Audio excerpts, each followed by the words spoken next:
Bismillah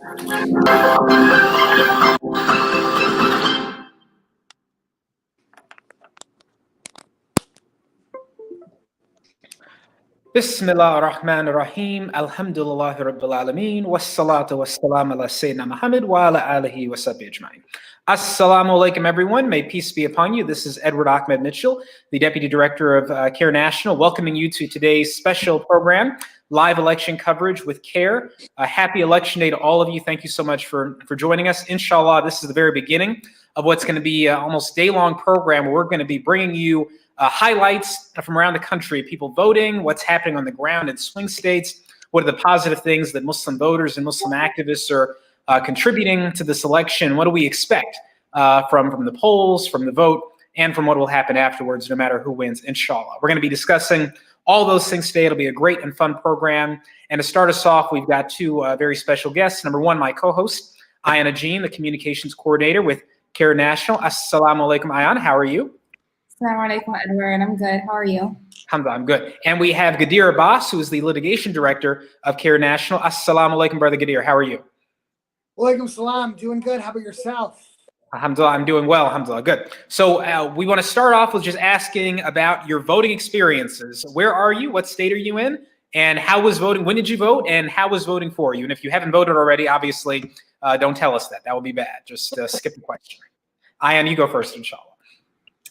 So I voted in North Carolina, and I actually voted after we had a Know Your Rights program, and I waited until that so I could go vote because I thought I might have an issue with where I was registered because I've moved around a lot for school. But I learned my rights, and I went and voted, and everything was good. I even knew to ask for a provisional ballot if something went wrong while I was, if they couldn't find me registered in that county, but everything was fine. They just had me register right there at the polling station, and I submitted my ballot early so we could be here today for this show. Alhamdulillah. And how long was the wait at your polling station when you voted? Well, I'm in a rural town in North Carolina, so we just walked right in, no wait at all, and I had a little bit of time because I had to re-register, but besides that, it was fine. I know there are some people who are some of my friends who are voting have been telling me about the long lines, and there's a program set up for like long lines. If there's a long line at the voting station, you can call a number and they'll send pizza to the place, because they want to encourage you to go out and vote, even if you have to wait in the long line. So it's good that there's programs like that out there. Alhamdulillah, alhamdulillah. And how about you, Gadir? How was your voting experience? Where are you? Did you get any pizza when you went to vote? Tell us about it. I did not get any pizza, but I did pick up some ice cream on the way home. So, okay. That was a nice little treat. So I live in Chicago. And so, a polling place just down the street from my house. There was a very long line, but in Illinois, you can drop off mail-in ballots. And so I chose not to mail it in. But last night, I dropped it off and then went to a few, not just one place to pick up food. I actually went to a couple places to pick up some choice treats for myself and my wife and the kids. And we watched some cartoons and ate some junk food. So it was a good end to the evening. Nice. The fun before the storm. I like it. Alhamdulillah. Hopefully the fun before the relaxation. That's great. So relatively easy voting experience, long line, but you dropped off your stuff, so no problem there. And that's in Chicago, and then Ayan's in North Carolina. So I'm in Georgia, so that's two swing states I think we've got here. I voted early last week.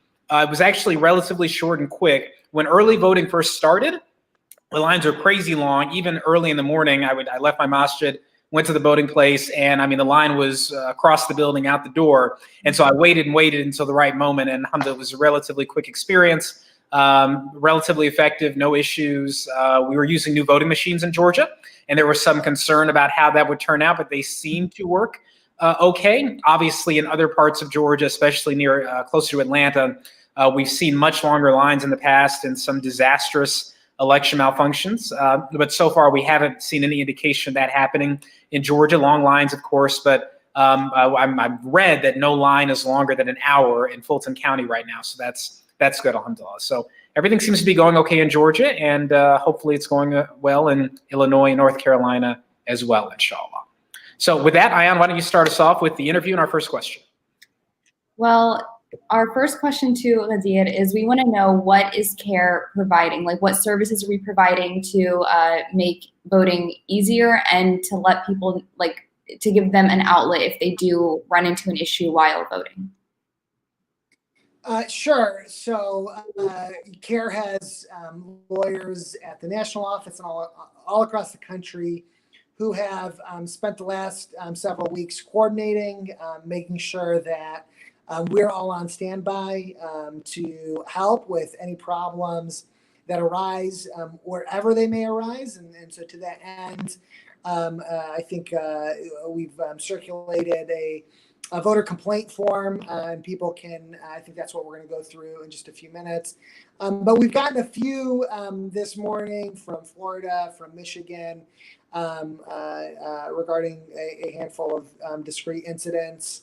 But you know, what's good is that you know, there is a lot of experience, and there's a lot invested in allowing people to vote and in defending people's right to vote. And so CAIR, along with a host of other groups and efforts, are here on standby to make sure that you are able to exercise your right to vote. And you can see the form is as simple as can be. We made it simple so that the most important thing is your name and contact information. Someone from CAIR will contact you as soon as possible. I think our response time thus far today has been less than 15 minutes. We're getting in touch with folks. And so you just fill out your name, you fill out your contact information. There's a few check boxes for you to describe what the nature of the issue might happen to be. And obviously, if you don't know how to describe it, or you're unsure, you can always click more than one, or you can click other, and then you submit. And then once you submit, there's folks that are staring at their screens attentively, waiting for complaints to come through. And then someone from CAIR will contact you. Some of the issues might be as simple as, you know, I have a mail-in ballot and I don't know what to do with it, and it's election day. You know, in some places you can drop in mail-in ballots. In some places, you know, the rules are different. Other issues might be, you know, I'm not a native English speaker. You know, I have difficulty reading English, and I need somebody to help me translate the ballot. You know, as a voter, you're entitled to translation assistance, either that you bring with you or that's provided to you at polling places. And so, you know, those are some of the issues, and some of the more egregious ones that aren't hiccups or logistical hurdles are, you know, there's some armed folks outside the polling place trying to intimidate folks from entering the polling location. You know, that does happen, unfortunately, from time to time. Alhamdulillah, you know, the authorities and election commissions in states all across the country take those things really, really seriously. And so we haven't seen those problems like stick, but there's certainly things to watch out for. Regardless of what the issue is, you know, we're committed, and we're committed to doing everything that we can to make sure that all votes are counted, that all people that can and are eligible to vote do vote. And so whatever your issue is, however it is that we can help you, we want you to let us know that you need some help. And, you know, we're standing by all across the country to provide you with that assistance. Hamza, that's wonderful. Let's, Lion, if we can, let's walk through this form a bit. Can we scroll back up to the top? So first, to get to this form, I think people go to muslims.vote/report. Is that correct? It's in the chat box, or it's in the comments below. So right.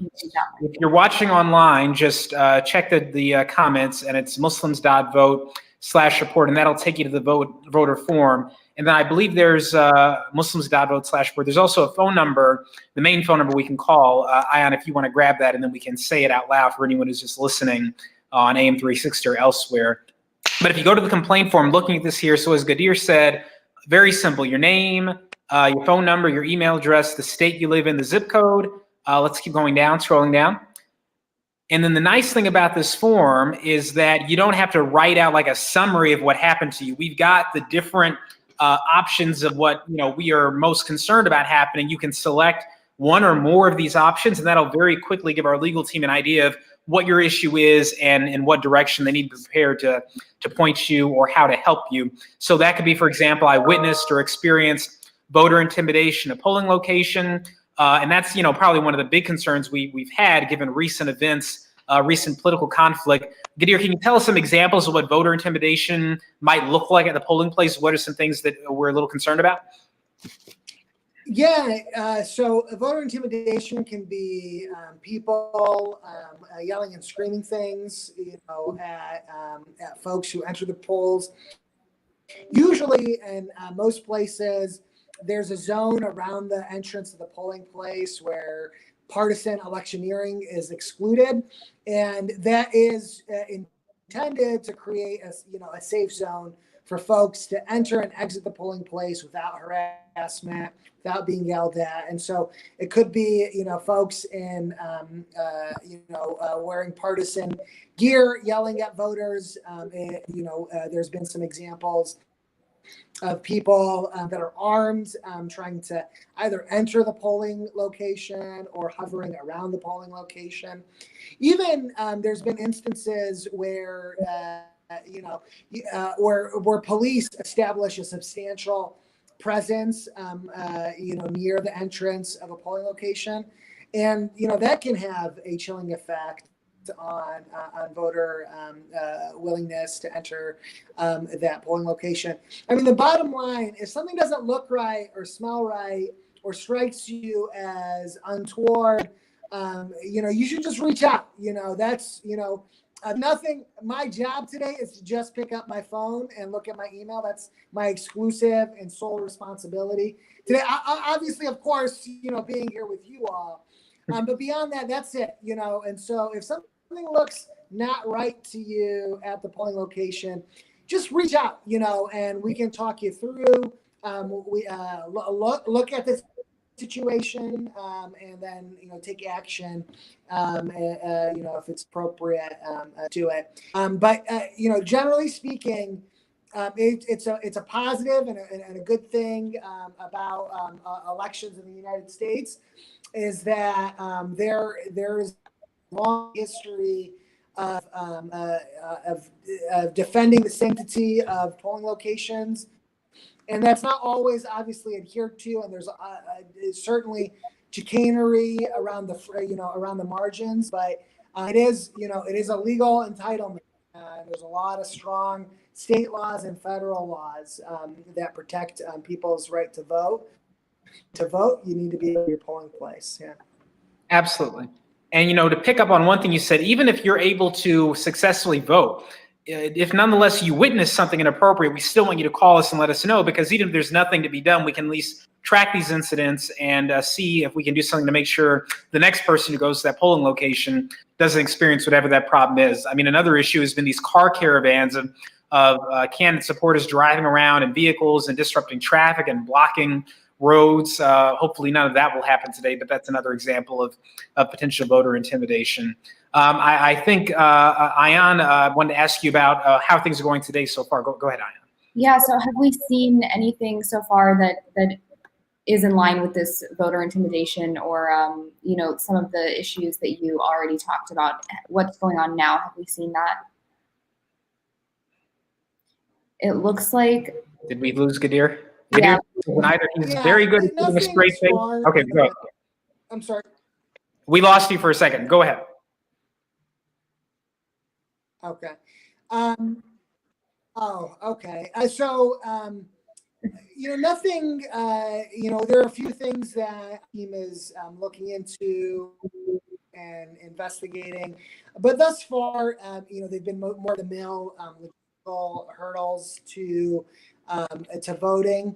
You know, but the day is early, and a lot of the things that are bad later on and closer to the deadline. You know, you can, you know, I think the election protections are fairly robust in the U.S. Around the core of the franchise, but when you get to the margins, when you get to the end of the day, there's you know, a lot of I'm sure that there are plans to try to kick out, you know, and disenfranchise some of the voting, some of the things that we've seen, you know, not necessarily coming into CAIR directly, but some of the last ditch effort by some Good deal. I folks, think to including a Republican state rep, to you know, kick out over 100,000. Can you? here we're gonna jump in. You're breaking up a bit. We can understand most of what you're saying, but we lost you a bit. So let's pause for a minute, and hopefully your connection will get a little stronger, inshallah. I think the one thing we want to cover though before we wrap up this segment is just a reminder of basic voting tips. So you know, just what are the basic? I can see myself move. Gadir, are you back? Can we? Gadir, are you there? Can you hear us? Okay, yeah, we're having technical difficulties. This is the day of the year of technical malfunctions, mashallah. It's not an online program if you don't have at least one thing that goes a little off, mashallah, but that's okay, alhamdulillah. All right, Gadir, are you back? Can you hear us?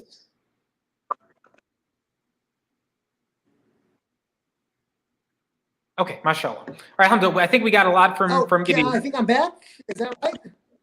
Yes, maybe, sort of. It's the Russians who. No, not the Russians. Astaghfirullah. Okay, Gadir. Yeah, if you can hear us, just tell us about some of the basic voting tips people should know about in terms of you know, who's eligible to vote, what to do if they go to the polling place and they experience some confusion. What should they bring to the polling place? Can you just give us some basic? Obviously, the rules are different state to state, but just some basic voting tips that people should keep in mind if they're getting ready to go out to vote today.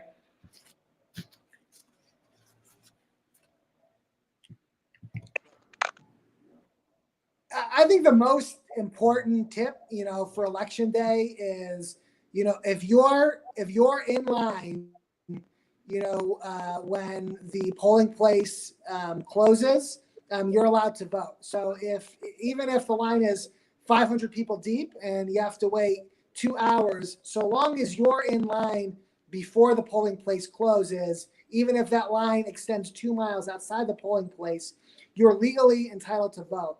And so that's, I think, the primary election day legal advice is, if you're in line, stay in line.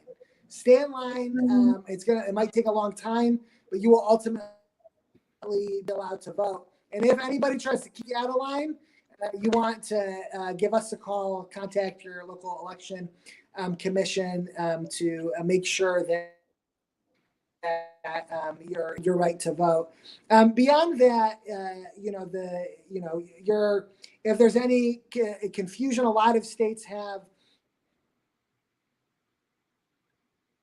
I think we lost Gadir again, but I think we got provisional ballots are aimed at providing a mechanism for people to vote when. Okay, Gadir, I think we got most of it. Alhamdulillah, we're good. We're good. Alhamdulillah. So hope everyone got that. The bottom line. Yeah, no, it's okay, Gadir. So the bottom line, I think Gadir was emphasizing, is that if you're in line, stay in line. Don't let anyone deter you from voting. Call us, call a voter protection hotline, call someone, but don't let anyone deter you from voting. And also make sure, if you can, just triple check to make sure you're going to the right polling location before you go. You don't want to go to a polling location, sit there for an hour, and then find out you were in the wrong location. So you can go online to the Secretary of State's website in your state, and you can put in your information. You should be able to see very quickly where you're supposed to be voting. On Muslims.vote, we also have every state listed, so you can click on the state, and that should take you to your state Secretary of State's office where you can find that information about where you should be voting. If your state requires a government ID, obviously you'll need to bring that. Other than that, you should be okay and good to go, inshallah. So I want to thank Gadir. We had some technical difficulties, but alhamdulillah, we got the highlights and the big stuff we need to know. So jazakallah khairan to him and to our legal team, and please reach out to them. And can we put up that subtext again with the phone number that they'll need? Again, if you experience any issues, you can either submit a complaint online at muslims.vote/report, or you can call 202-488-8787, or you can email civilrights@cair.com. So no matter what your technological preference is, we've got you covered, inshallah. Call us, email us, or submit a form online if you experience anything, any problems with voting, especially intimidation or suppression. So with that, Ayan, I think we're ready for our next guest, inshallah. We're actually still waiting on a couple of guests. Do you want to go ahead and get started with? Yeah. Let's proceed. Let's keep moving, inshallah. Who we with? I think we have Nicole and Mortaza, so we can proceed, inshallah. And anyone else who joins, we can bring them in, inshallah. Assalamu alaikum. We have Nicole and Ahmed. Assalamu alaikum. Wa alaikum assalam wa rahmatullahi wa barakatuh. So we have with us Ahmed Muhammad, the legal director of CAIR New York, and Nicole Foster, staff attorney with CAIR Georgia. Assalamu alaikum to both of you. Nicole, let's start with you. How are you doing? Wa alaikum assalam wa rahmatullah. I'm doing good. Just watching the polls, seeing what's happening around the country and our state in particular, and hoping for the best. Yes, alhamdulillah. And Ahmed, brother Ahmed, assalamu alaikum. How are you doing? Wa alaikum assalam. I'm doing well. Thank you guys so much for having me and bringing attention to, this election. It's very, very important, and we're glad that CAIR National is leading the way and getting out the vote for the Muslim community.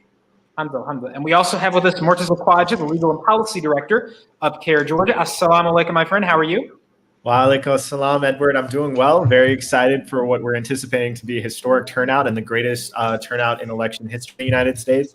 And really grateful for CAIR National to invite us on, and also to be here with my good friend Ahmed Muhammad from CAIR New York. Alhamdulillah. Alhamdulillah. I just want to note, you note Ahmed Muhammad is your great friend. I need to be the first person to describe that. Okay, maybe right after Ahmed. And no, everyone knows. I did. We had an Instagram live earlier today, and I said, join us on Facebook Live, because Edward Ahmed Mitchell from CAIR Georgia, formerly from CAIR Georgia, is going to be there. So I want to make sure we'll have friends watching us as well. Alhamdulillah. Well, good to see you, my friend. Ayan, take it away, inshallah. So we want to give each of you a chance to give us an update. What's happening on the ground in your state right now? So we can start with CAIR Georgia. I know we have two representatives, so whichever one of you would like to go first. Yeah, so to answer that question, also tell us about your personal voting experience. I mean, I'm sure you voted prior today, but tell us about your experience as well, in addition to what's going on the ground. Yeah, absolutely. So for my voting experience, I was able to vote early at State Farm Arena. If you know, the NBA has a partnership with a lot of polling precincts now, where they've converted a lot of their arenas to polling precincts. So I had a very accessible, really easy voting experience. Unfortunately, we know voting is not that accessible for a lot of people in the United States, and that's kind of something we've seen not just here in Georgia, but throughout the United States. And that's on purpose. That's very much done intentionally. What we're seeing right now kind of on the ground today is reflective of that. Nicole sent me an article today earlier about Spalding County, and I'll let her talk about that, where every single voting machine was down and they had to resort to paper ballots, and that was really early on for the entire county. What we're seeing in Georgia, unfortunately, is what we've seen ever since really 2013 with the Shelby County and Holder case, a Supreme Court decision which overturned two provisions of the Voting Rights Act. And it's really opened up the floodgates of voter suppression. And what we've seen is a lot of different ways in which legislatures, particularly here in Georgia, have implemented that. One of them is voting purges. Since 2013, we've had over 2 million people purged from voting lists here in Georgia. And that includes in 2017, when then candidate Kemp, in his role as Secretary of State, purged 500,000, which is the largest disenfranchisement of voters in American history. And what we've also seen is closing of polling locations, particularly those in communities of color. And And we've also seen an exact match, which now has been largely ended in Georgia, but that cost over 50,000 votes in the gubernatorial election back in 2017 or 2018. And so this has had a very direct impact on our communities. The exact match affected 80% of people of color. Polling locations were primarily closed in communities of color, making sure that African Americans actually have to wait a lot longer in polling places and precincts to vote than their white counterparts. So this is really done on purpose, and it's done intentionally. But alhamdulillah, we've seen already here in Georgia historic turnout. In the entire 2016 election, there were 4.1 million ballots casted. Already through absentee voting and through early voting, we saw 3.9 million ballots casted. Then that's even before today. So we're seeing our communities be resilient and stand up to these forms of voter suppression. But to this day, and even today, we've heard about long lines because of understaffing and under-equipping of polling precincts, which really shouldn't happen. So I mean, that's kind of the updates on our end. Nicole, I don't know if you want to add to that. Let me jump. Before I go to Nicole, let's jump. We're bounce between states, inshallah, and then come back to the Sister Nicole, because I want to jump to New York. Brother Ahmed, we think of New York as a very diverse place, with leadership that you would think would be very friendly to voting and protecting the right to vote. So how are things going? Am I correct? How are things going in New York with the vote? What was your experience? And you got to mute yourself. There's always one. It always happens once. So it's usually me. I'm glad you did it, Ahmed, not me this time. All righty. I got it fixed. Thank you, Edward. So New York is probably not a battleground state. I think that it's pretty clear that it's going to be blue at the end of the day. But that aside, it's very surprising, as progressive and as liberal that people think New York is. There is a lot of attempts to suppress the vote here, and particularly how people are allowed to vote. For example, New York has one of the shortest early voting periods in the country. It's only 1 week, right? Ohio, for example, has early voting for 30 days, I believe, right? And so it is a struggle. The absentee process here, the mail-in voting process has not gone off very well. There are no issues of voting fraud or anything of that nature, but it's really just the Board of Elections, especially here in New York City, that has been very incompetent. For example, there was a huge mix-up here where wrong ballots were sent to voters. For example, if Mortaza and I were neighbors, I got Mortaza's ballot and he got mine, right? And that happened all throughout Brooklyn. Alhamdulillah, they were able to get that resolved because that was an issue that happened very early on in the process. There was also issues with postmarking ballots and how that was going to work. Alhamdulillah, so far for the general election, we haven't seen any major or structural voting issues come up as we saw in the primaries. As you all know, in the primaries, there was actually a voter suppression case up in Buffalo, New York area, where we worked with, it got the Attorney General here to open an investigation into one of the suburbs that purged basically all the Muslim voters in that area and disqualified them. And alhamdulillah, those votes were able to get reinstated, and now the individuals are organizing to make sure that that individual is criminally prosecuted. In terms of my own personal voting experience, alhamdulillah, I was very lucky. I live here in Astoria, Queens. I did early voting on Saturday. I bought my cup of coffee. I bought my croissant, my cheese Danish. And I thought I was going to have a long line, and it went by really quick. Even though it circled around the block, it went by really quick. I was in and out in 10 minutes. Everybody was a delight. And I voted. I got my sticker. They even gave me a bracelet that I was wearing on Saturday and Sunday. Alhamdulillah, my voice and my vote have been, tabulated now. And I hope that everyone in the state of New York and elsewhere goes out and votes if they haven't done so already. Absolutely, inshallah. And finally, Attorney Foster, first, congratulations and welcome again to the CAIR family. And Nicole recently joined us after graduating from Georgetown University Law School, mashallah. So tell us, Nicole, your voting experience and how are things going in Georgia from your perspective? Sure. So again, thank you for having me. My experience, I went out to vote early about 2 weeks ago at Shorty Howell Park in Metro Atlanta off of Pleasant Hill, for any of you who are familiar with the area. There were quite some long lines there. I waited for about 45 minutes before I was able to actually enter into the space where I would actually file my vote. And so other than that, it was quite smooth otherwise, other than the wait. There was no too much confusion or anything on that front. However, it seems like today, now that folks are going out and voting in droves, we are seeing quite a few hiccups here and there. For example, Fulton County, we are getting reports early this morning, starting from late last night, that the company that was supposed to be delivering some of the polling equipment canceled the contract last minute. And so poll workers had to pick up the machines and the equipment late last night themselves into early this morning. And so that started off the day with quite a bit of delay. So reports are saying that could have been due to the tropical storm that we had late last week. But we're starting to get some word about a couple of blips, but otherwise not too many reports of any sort of intimidation or anything like that. But we're definitely monitoring the situation quite closely.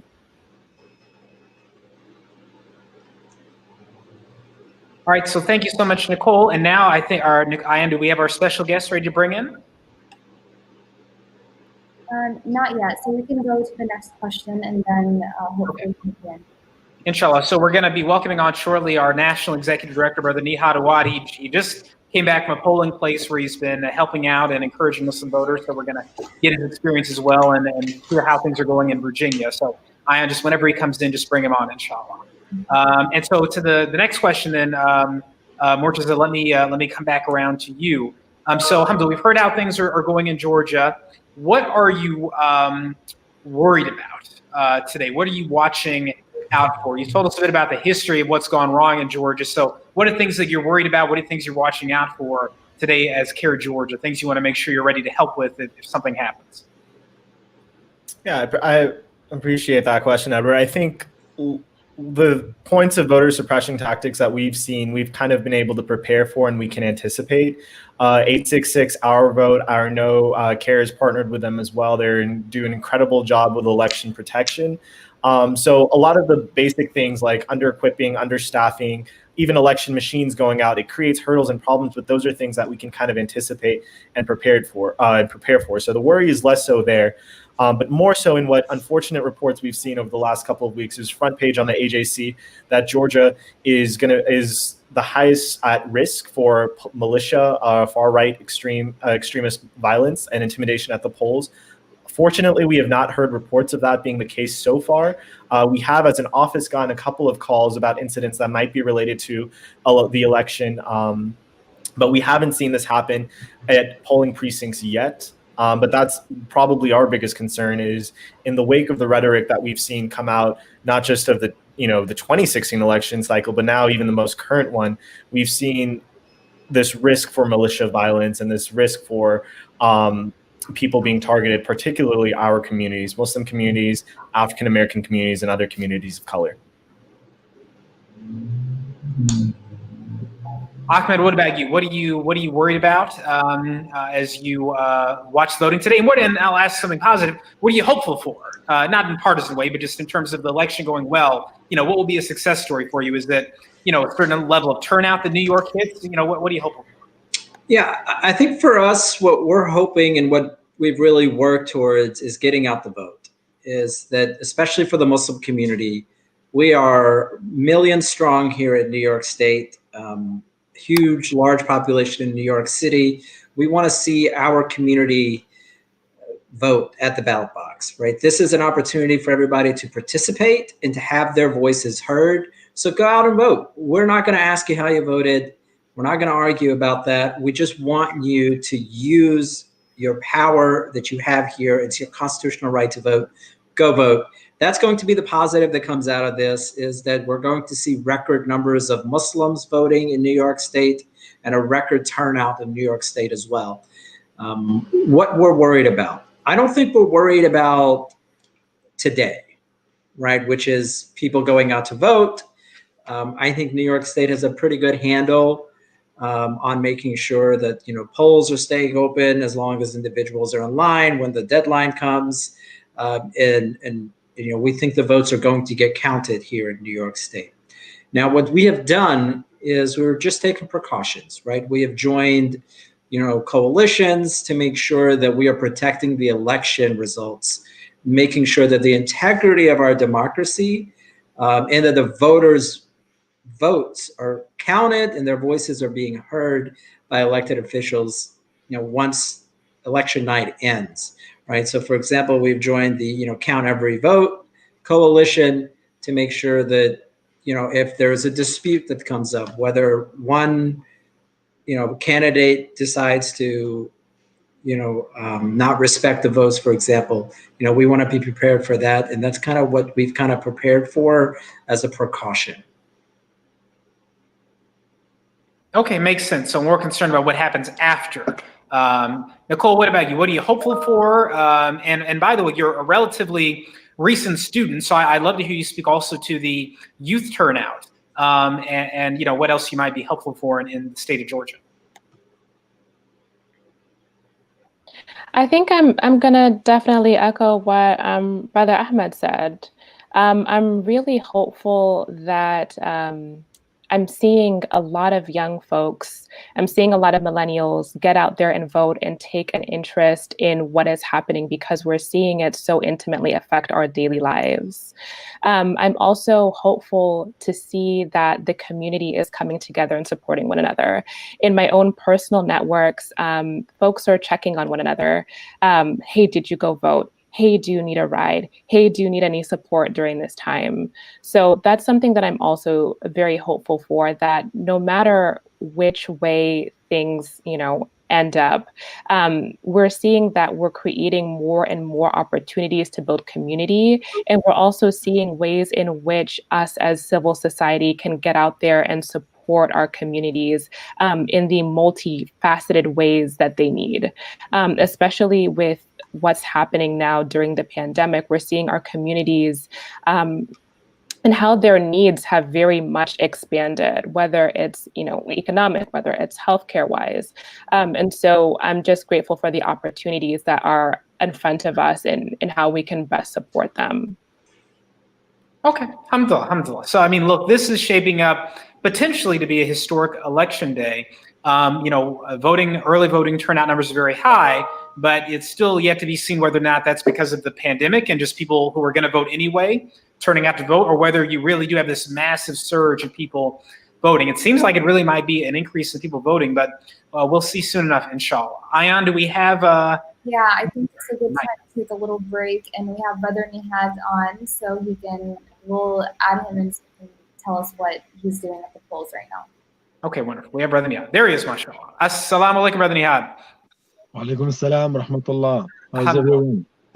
Alhamdulillah, we're good. We're good. Good to see you. So we just told everyone you were at a polling location, and I guess we literally meant that, mashallah. He's on the road. He's helping out the voters, encouraging people. So, Brother Nihad, you're here with Nicole and Murtaza from CAIR, Georgia, Ahmed from CAIR, New York. And so we've been asking them about their personal experience voting.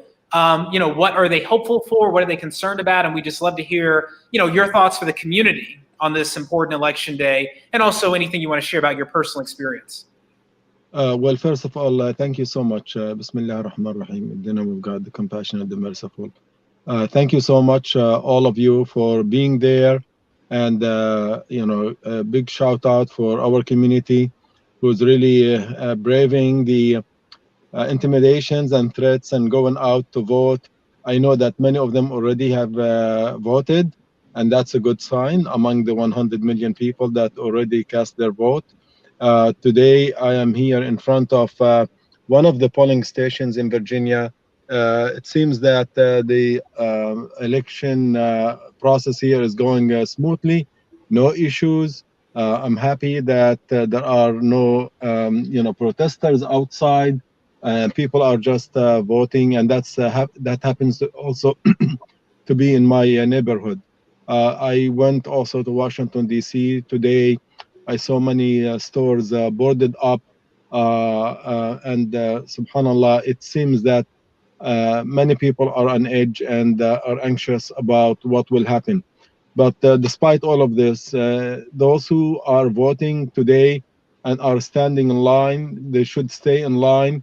They should be calm, and they should, vote, and only leave the line after they cast their vote.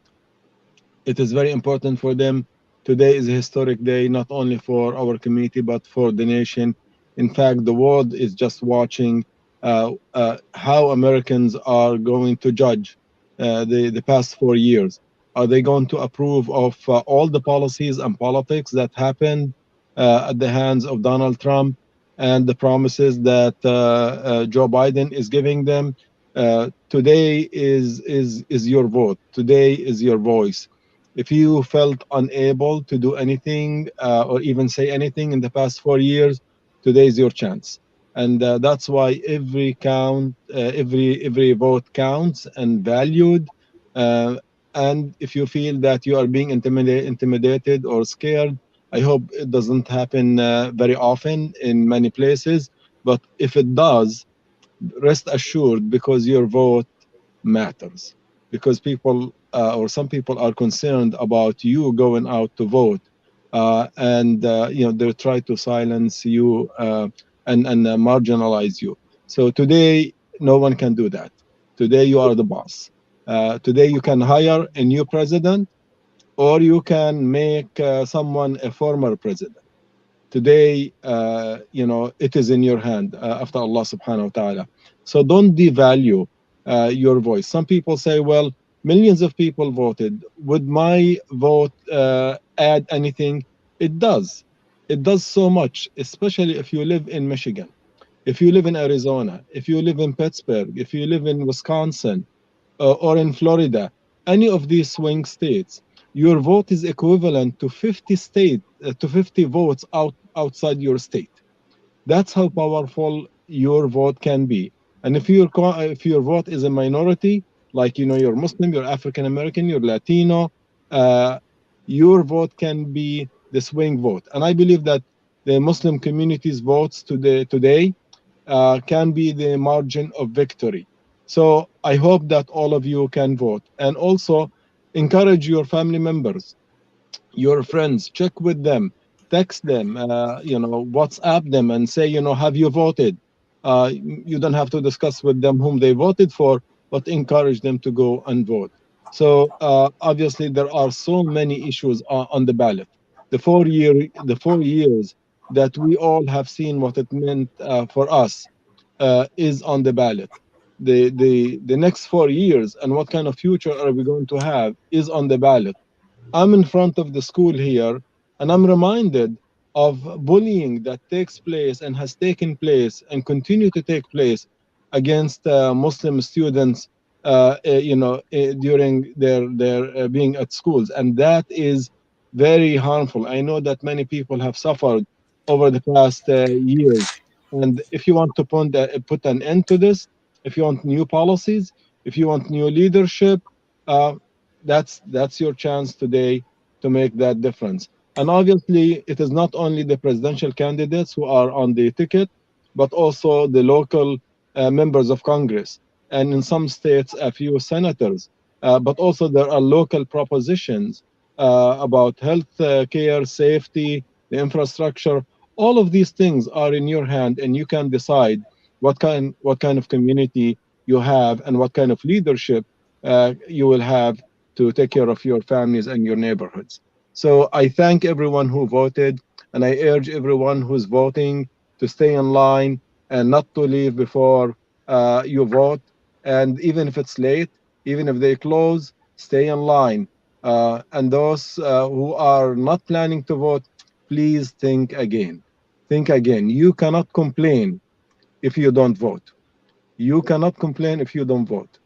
When you vote, then you at least left the burden of your responsibility, and you made the choice of what kind of leadership you're going to have in your neighborhood, in your city, in your state, and also at the national level. So, Jazakumullah khair, all CAIR team nationwide, the lawyers, the assistants of the lawyers, the admin people who are staying, holding the line for our community, responding to their issues. We have dozens of lawyers are on call nationwide to receive your reports, your complaints, to learn about your experiences. Call this show also, CAIR.com, and share your experience. If you voted, whom you voted for, and so on and so forth. And lastly, CAIR is conducting, among the other things that, mashallah, all of you have talked about, tonight, inshallah, we'll conduct an exit poll. We would like to tell the world how American Muslims have voted. And immediately, inshallah, we're going to release that in a statement, how American Muslims voted. And what candidate gained their confidence. If you have any question or comment, I'm here, inshallah, before I go. No, thank you so much, Brother Nihad. Jazakallah Karen. Any of you, brothers, sisters, questions for Brother Nihad before we let him get back to work? Yeah, I have one. I know earlier in the week, CAIR National announced this voter intimidation, voter complaint form, and this amazing website. Can you just let us know where we could send individuals who need to report an incident? Well, and Ion, it's on the screen right now. We put it on the screen. I don't know if you can read it, but it's muslims.vote/report. The phone number is 202-488-8787. And you can email civilrights@cair.com. We covered that in the first half hour of the program. Nihad, what else do you want to add?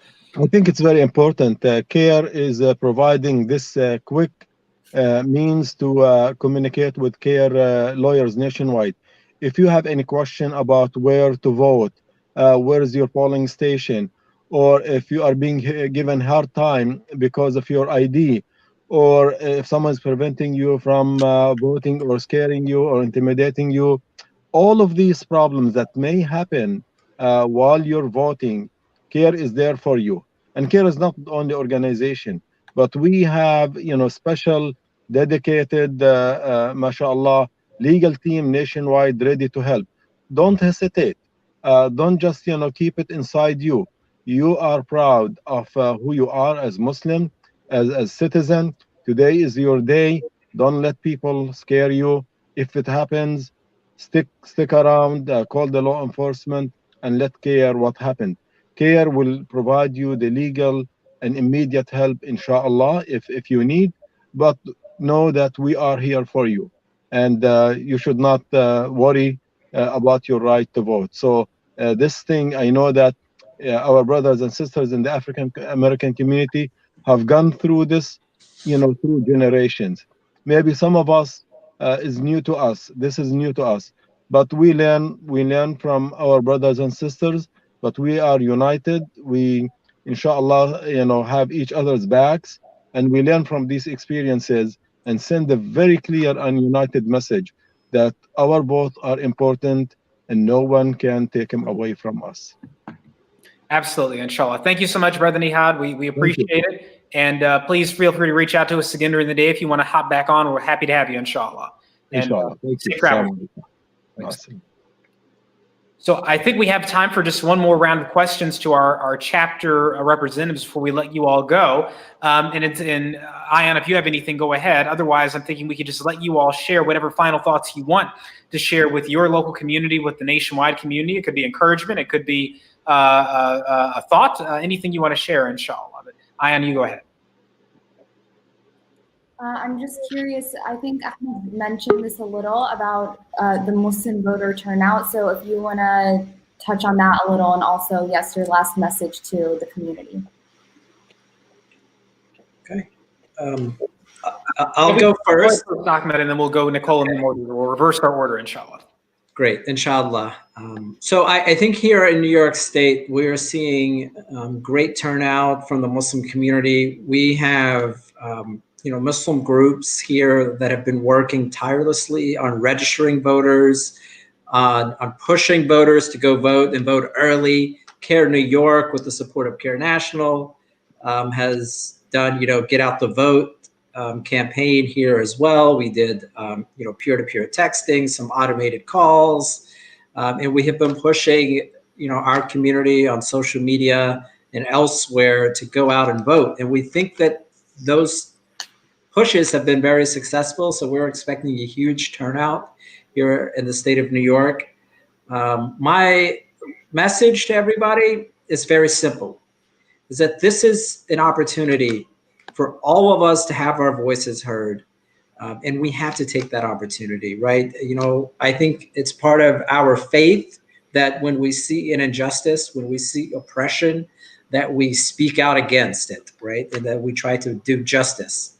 And I think that voting is an opportunity for individuals to speak out and to tell the world, how they think, how they believe, and who they want as their elected officials. So please take that opportunity to make your values and your stances known, and to also remember that this is more than just who sits in the White House, right? We have, especially here in New York, we have the first Muslim South Asian candidate running for office here in Astoria. We have elected officials from all stripes and colors. And so they, some of them have earned your vote, others have not. But you have to go out and decide who you're going to vote. So make sure that you get out the vote, call your friends, call your family, encourage everybody to go vote. And that's the message really I want to leave everybody with. Thank you. Thank you, Ahmed. Sister Nicole, and then Brother Mortaza, and then we'll wrap up. We got to close right at 1 o'clock. So inshallah, please go ahead, Nicole. All right, I will make it quick. As Brother Mortaza said in the beginning, already 4 million Georgians have gotten out the vote. And in that increased trend, we're seeing Muslims in large numbers doing the same. So as part of CAIR's own Get Out the Vote initiatives, we've contacted and phone banked hundreds of Muslims in the Georgia area. And we've reported that 70 to 80% of those who have been contacted said that they already voted or they plan to do so today. So my final message for the folks out there who are watching who may be on the fence, because there are a contingent of folks who are still deciding whether or not they want to just bite the bullet and vote, please do so. Please do so. This isn't just about being part of history, which this is a very momentous point in our country's history, but it's about like changing lives, because that's what elections can do. Who's in power is, it creates power, and it has an effect tangibly on how we can live our daily lives. So with that, exercise this right. Thank you, Nicole. Get out to vote. And please. finally, Brother Mortaza. I think my final message is a message of hope. Like Nicole said, we've seen the largest Muslim turnout, and we anticipate that to continue on Election Day. Our Get Out the Vote initiative, along with the Georgia Muslim Voter Project, is the largest Get Out the Vote initiative in the Muslim community in Georgia history. So people are coming out and fighting against the odds, fighting against voter suppression to make their voices heard. In a world defined by the xenophobic and racist rhetoric of the 2016 election cycle and the subsequent xenophobic and racist policies of the Trump administration, from the various iterations of the Muslim ban to the draconian and sort of militant response to the civil unrest stemming from the Ahmaud Arbery, Breonna Taylor, and George Floyd killings, your vote serves as your voice. You can advocate for the protection of immigrant rights. You can advocate for criminal justice, a reform centered around restorative justice. And in the wake of the coronavirus pandemic, where we've seen both our national administration and our administration here in Georgia completely fail to adequately address it, you can advocate for economic justice, including the expansion of social services, benefits, and programs. So I encourage you, go out and vote, make your voice heard. Absolutely. No matter who you're voting for, we encourage you to vote. Obviously, CAIR is a nonpartisan organization, so we don't tell you who to vote for. We just tell you, please vote. And not just for president, but the local races that are very important, from your sheriff, your city council, your mayor, your governor, your congressperson. All those are very important. So we encourage all of our fellow Americans, right and left, Republican and Democrat, independent, liberal, conservative, please turn out, make your voice heard today, and then we'll see where things are tonight, inshallah. And a big thank you to Mortaza, Ahmed, Nicole, for joining us. Please stay safe and please keep on getting out the vote, inshallah. And inshallah, we'll be talking to you all soon, inshallah. Inshallah. Thank you for having me. Inshallah. Thanks for having us, y'all. Assalamu alaikum. Thank you. And Ayan, I believe my hour of hosting is ending for now. I'll be back later in the day, inshallah. And for now, I'll leave it to you to bring on our next host and our next guest, inshallah. Assalamu alaikum. Assalamu alaikum. And I want to give just a rundown of what this program is going to look like. So we're going to switch off every 30 minutes, and we're going to give you a new topic. And at the 30-minute mark of the hour, we're going to bring on chapters from across the country, chapter representatives from CAIR across the country to tell you what the election or what the race is looking like in their state. So for now, we're going to have a little break while we wait for our speakers, and then we'll get started.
Assalamu alaikum. My name is Ibrahim Hooper. I'm National Communications Director for the Council on American Islamic Relations. This half hour, we're going to have Sister Petra Al-Sufi with ISPU, and we'll also have Robert McCaw, CAIR's Government Affairs Director. First, let me introduce Sister Petra. ISPU, could you tell us a little about what ISPU does and how it does it?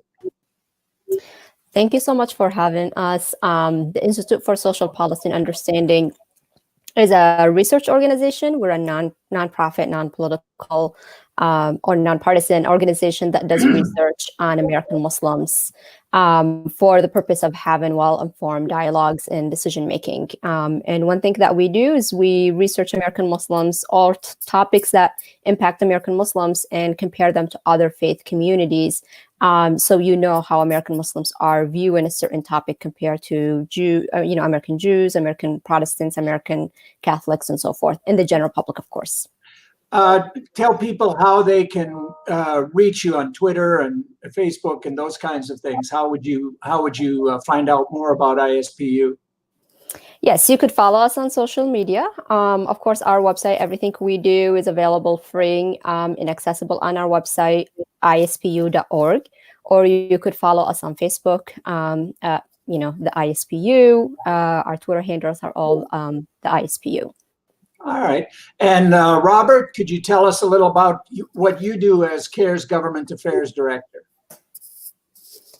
Wow, big question. Assalamu alaikum, everyone. My name is Robert McCaw, and as Ibrahim said, I am CAIR's National Government Affairs Director. So my main job is to empower American Muslims to get in touch with their local and elected officials at the local, state, and federal level, and work with CAIR chapters on unifying us behind a really sound federal legislative agenda where we can get the right type of legislation pushed in Congress and fight back against the bad. This election, though, we're very interested in empowering Muslim voters, turning out the vote. Our whole campaign is based on our website, muslims.vote. And I'm really excited because we did an election survey, and I get to talk with one of the most preeminent Muslim surveyors today, Petra from ISPU. So very excited. All right. Sister Petra, could you tell us a little about what ISPU has been doing in relation to today's election and some of the results you've come up with? Yes, so we don't get involved directly with elections, but we do research Americans Muslim civic engagement. So one of the things I have today and will share with you is results from our latest poll, American Muslim poll, which survey the general public, but include a representative sample of American Muslims around their civic engagement.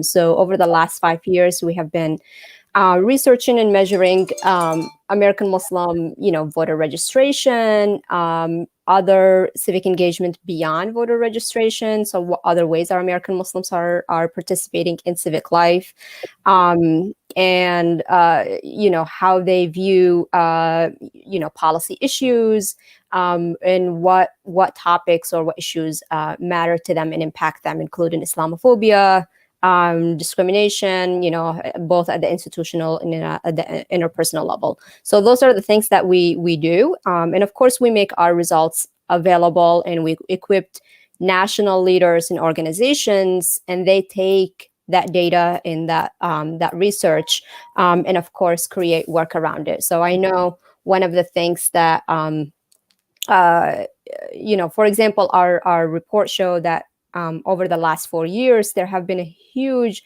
success in getting American Muslims to register to vote. So in 2016, we had 63% of American Muslims, or actually the voter registration of American Muslims was around 63%. Today, it's around 78%. So in a matter of 4 years, we've jumped by, at least 15%, exactly, by 15%. And we know from organizations that we work with is that they took the report and the data that we provided in 2016 and ran with it. And so you'll see a lot of organizations, including CAIR and a lot of other organizations that took our data and implemented voter registration, especially in key states like Michigan, Pennsylvania, and others. So that's some of the work that we do. And thankfully, we're seeing the success this year where not only is voter registration among American Muslims have improved tremendously, even though it's still lower than other faith communities, but the gap between those who said, they want to vote and they're registered and are registered to vote also have improved by half. So in last year, that gap was around 20%. This year, the gap is only 3%. So there are improvements all across the board. Do you have plans for research tied to the post-election period? Not directly to post-election period, but some of the things that came as a result of American Muslim Poll 2020, some interesting data. For example, we saw that support for President Trump did go up among American Muslims, unlike other faith communities. But there was a clear race division. So those who supported President Trump, just like the general public, race mattered more than religiosity. So one of our goals or one of our plans, this upcoming year post-election, is to dig into that a little bit more and see, who identify as white among the American Muslim community, and how that impact, the just other issues. So we're trying to look at key points that stood out and people are having questions about, and we're trying to dig into them a little bit more. Yeah. Was there any trend beyond race that would account for the rise in support for President Trump? So a couple of things that we noticed. So our fielding period was mid-March to mid-April. So, COVID-19, countries going on lockdown. So we think there might have been a little bit of rallying around the flag issue. But other things stood out. So those who supported President Trump among American Muslims mirrored the general public that support President Trump. So race is one issue. They identify as white. They're also more likely to oppose building coalition with Black Lives Matter movement, which that's not the general consensus among American Muslims. They identify as Republicans or conservative.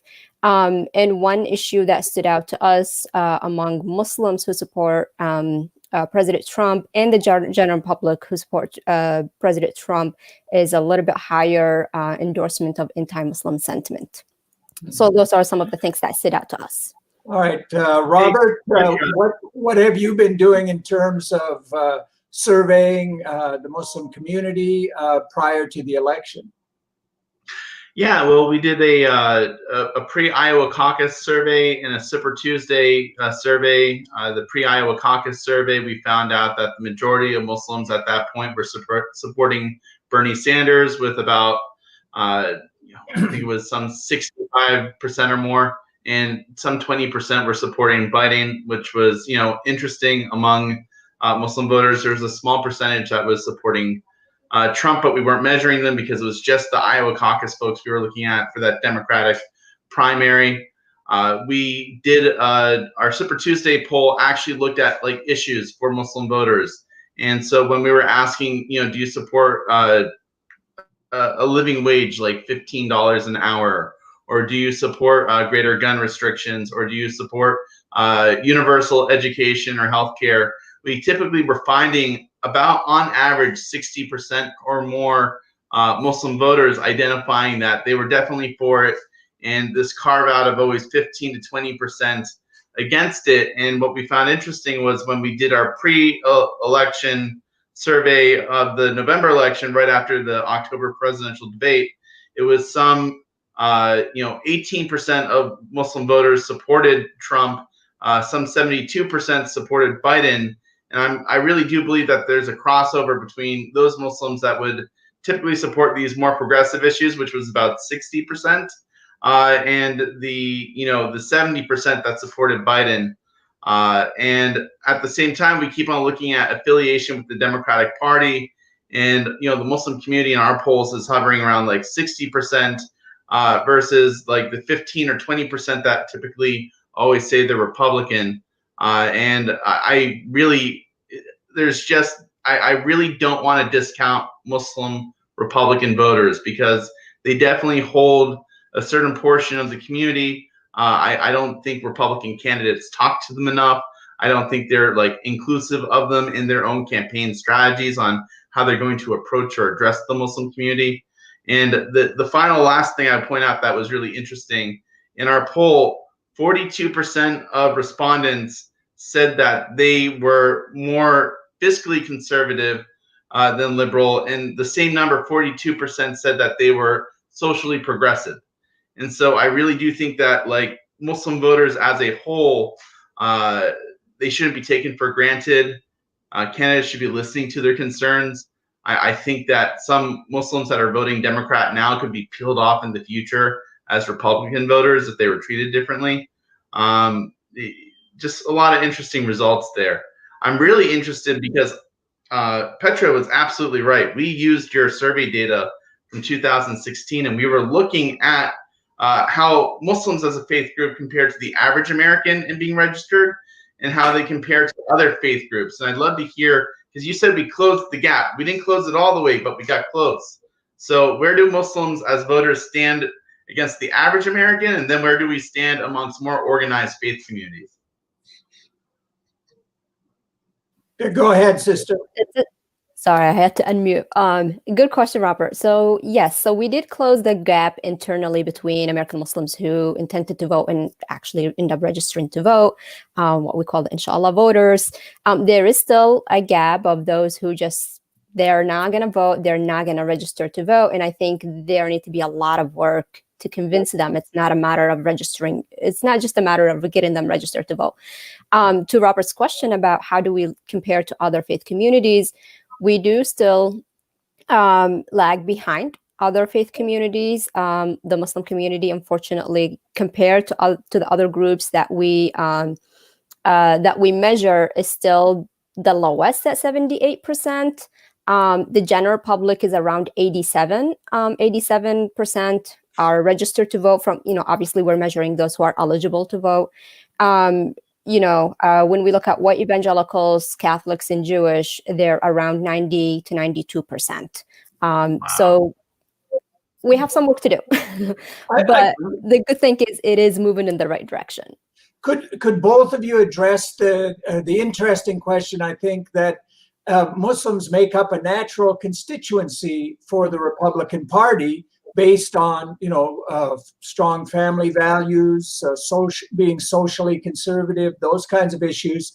Yet the Republicans keep putting Muslims at arm's length because of their Islamophobia. I mean, quite frankly, whenever I do my daily news searches, if there's something to do with politics and a candidate and Islam and Muslims, and it's Islamophobic, it's always a Republican candidate, 100%. So how do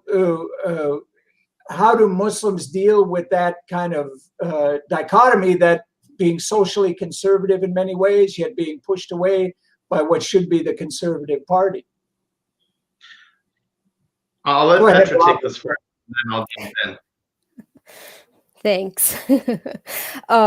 So one of the things that American Muslim poll does measure is Islamophobia, and how not only different faith communities are doing in regards to Islamophobia and their endorsement of anti-Muslim tropes, but including Muslims themselves. So just to make it super clear, Muslims are not immune to Islamophobia. A matter of fact, this year, our Islamophobia index show that the Jewish American community scored better than the Muslim American community in the Islamophobia index. So they've made a lot of improvement. We as Muslim Americans have a lot of work to do. But the research also showed that political ideology, as you stated, is one of the key indicators for support for Islamophobic tropes. And to make it clear, we measure five anti-Muslim tropes, where we're asking the general public, do you agree with these 5 statements? As many of you know, those statements, include that most Muslims are, they discriminate against women, that they're hostile to the U.S., they're not civilized, or they're not as civilized, that they should be blamed for an act, done by a member of their faith. So those are the things that we measure, and based on that, we develop the Islamophobia index. So political leaning or political ideology is a higher predictor of Islamophobia than religiosity. And that has been consistent for the years that we've been measuring Islamophobia. And so...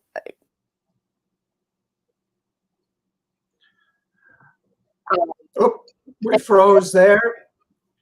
Brother Robert, I don't know if Sister Petra froze on your end, but maybe take up the... Yeah,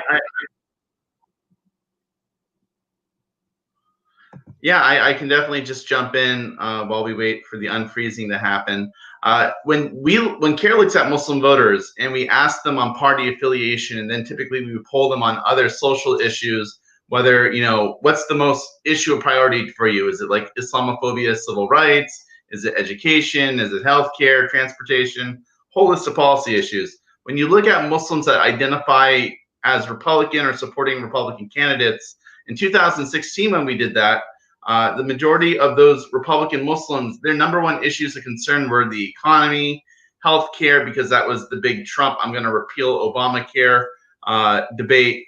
And, we saw that the issue of Islamophobia or civil rights for Republican Muslims actually tracked down to like 4th, 5th, or 6th, while it was more matters of the economy or, staple Republican issues that were polling higher. So when polled, Islamophobia itself was not as big as a cause of concern amongst Republican Muslim voters as it was among Democratic voters, where Islamophobia or civil rights is still the number one top tier issue when you are asking Muslims what's the most important issue.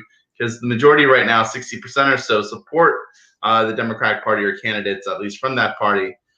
So I think, though, when you look at another one of CAIR's polls, when you look at perception of friendliness, 60% of Muslims view the Democratic Party as friendly.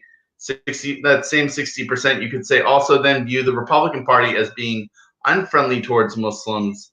But I do believe when we talk about there are issues of being socially conservative, there is that corner of the Muslim community. It is probably 20% or so vote on those issues.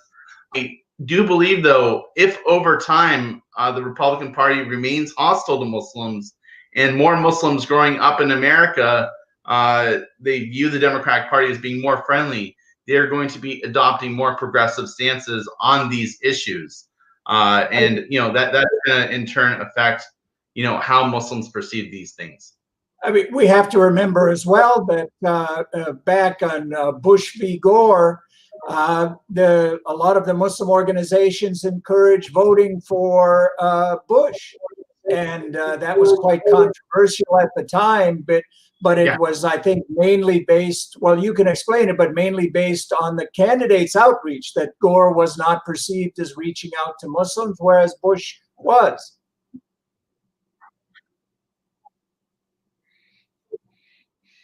Now, I would be really interested, like, if I could go back in time with like a bunch of Pew researchers and break down the Muslim community amongst African American, Arab, South Asian, or those identified as white, and see, was it majority of African American voters were actually voting for George Bush, or was it just more so South Asian and Arab voters?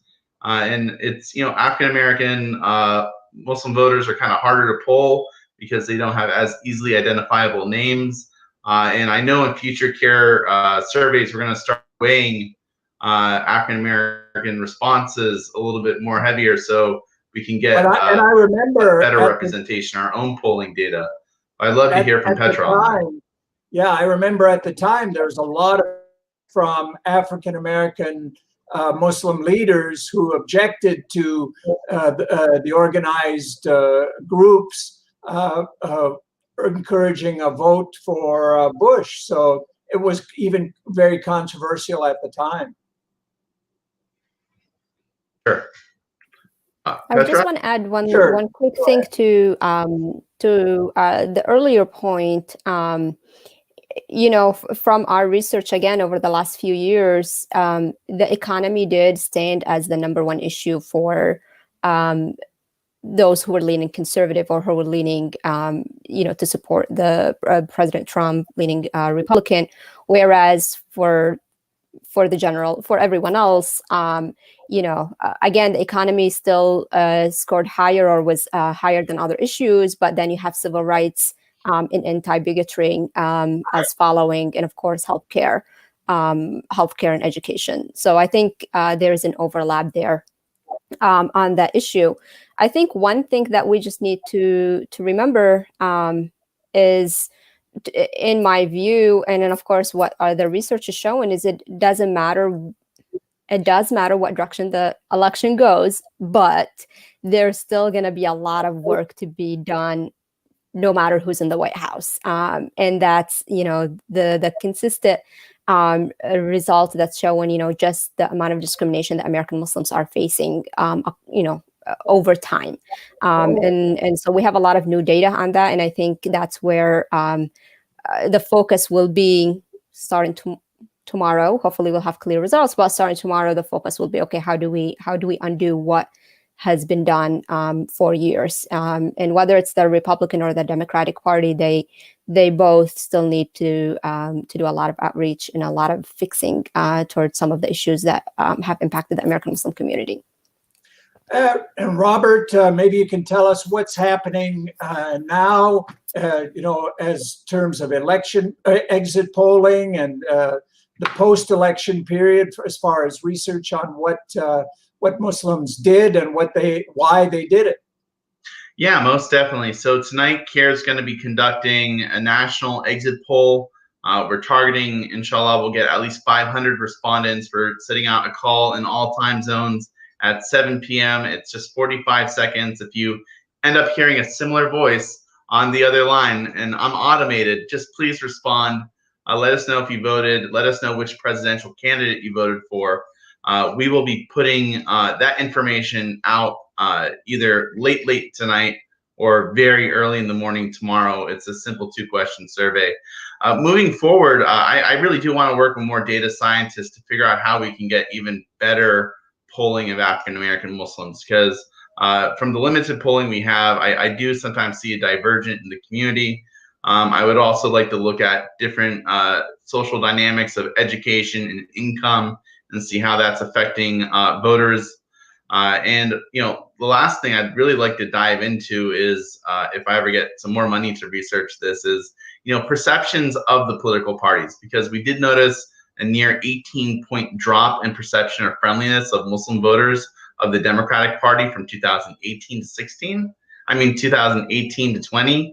And we think that has something to do with some Democratic attacks on Representative Ilhan Omar, Rashida Tlaib, or even pushback against Sister Linda Sarsour at the Democratic National Convention, lack of representation on the main stage. I'd love to somehow call these people we surveyed back again and just dive deeper into maybe why they're viewing a lack of friendliness, and figure out what we should be telling the parties to do differently. Yeah, and just as we're wrapping up here, if you have any voter concerns or there's reports of voter intimidation or anything like that, go to muslims.vote and submit a complaint. If you have any questions about voting resources, anything like that, also go to muslims.vote. Robert, any other last minute things before I finish with Sister Petra? Yeah, I'm just, again, encouraging people to go to muslims.vote. If you have any complaints of anti-Muslim discrimination, we have a reporting form. It's muslims.vote/report. We'll be putting that link up. We keep on tweeting it out. And then check out our presidential voting guide, our congressional scorecard, our Know Your Rights information on our website, muslims.vote. But just get out the vote. More than 160 million people voted in the last election. 100 million already voted in this election in the early part. Today, we expect a lot of people to come out to the polls. If you're in a long line and you're at the polls and you're just watching this on your phone, stay in the line. Do not get out. Make sure you vote. Just get out. Are you getting any reports from the field yet, or it's too early? I mean, polls really aren't going to be closing. Oh, you mean of anti-Muslim people who were in line? Are the lines long? Where are they long? Where are they short? Are we hearing any of that yet? I haven't heard it yet, but we're going to be hearing in from chapters in the next session that we're doing for this program. So I'd love to hear locally what people are seeing. And if anybody has photos of Muslims at the polls, Muslim vote officials, election officials, anything related to Muslims and the elections, email me at ihooper, IHOOPER, @CAIR.com. And Sister Petra, you have some final thoughts on where we're headed with all this? Yeah, so like Robert said, stay in line, vote today. It's really important that you cast your vote. I harassed my family until they voted, all of them. So do the same, call your friends and call your family. But remember that whatever the results of the election are, we have 25 to 44% of American Muslims are experiencing institutional racism or institutional religious discrimination in all places, everything from airports to while they're receiving healthcare in the midst of a pandemic. So that work will still need to be done. Doesn't matter who's in the White House, might be easier one way or the other, but it still needs to be done. And also celebrate the things that we're doing right. We're improving our voter registration. We are closing the gap between those who registered and those who are actually voting. And we're, doing in certain cases better than other faith communities in terms of town hall attendance. Or participating in town halls, campaign contributions, and volunteering at campaigns. So celebrate the things that we're doing well, work on the things that need to be done, build coalitions, and stay safe. Robert, any final thoughts? No, I think Petra had the best thoughts. We'll leave it with that. All right, and I don't know if we have our next lineup ready to go yet, but I can toss it back to Sister Ayan, who hopefully is on behind the scenes, ready to go with the next half hour.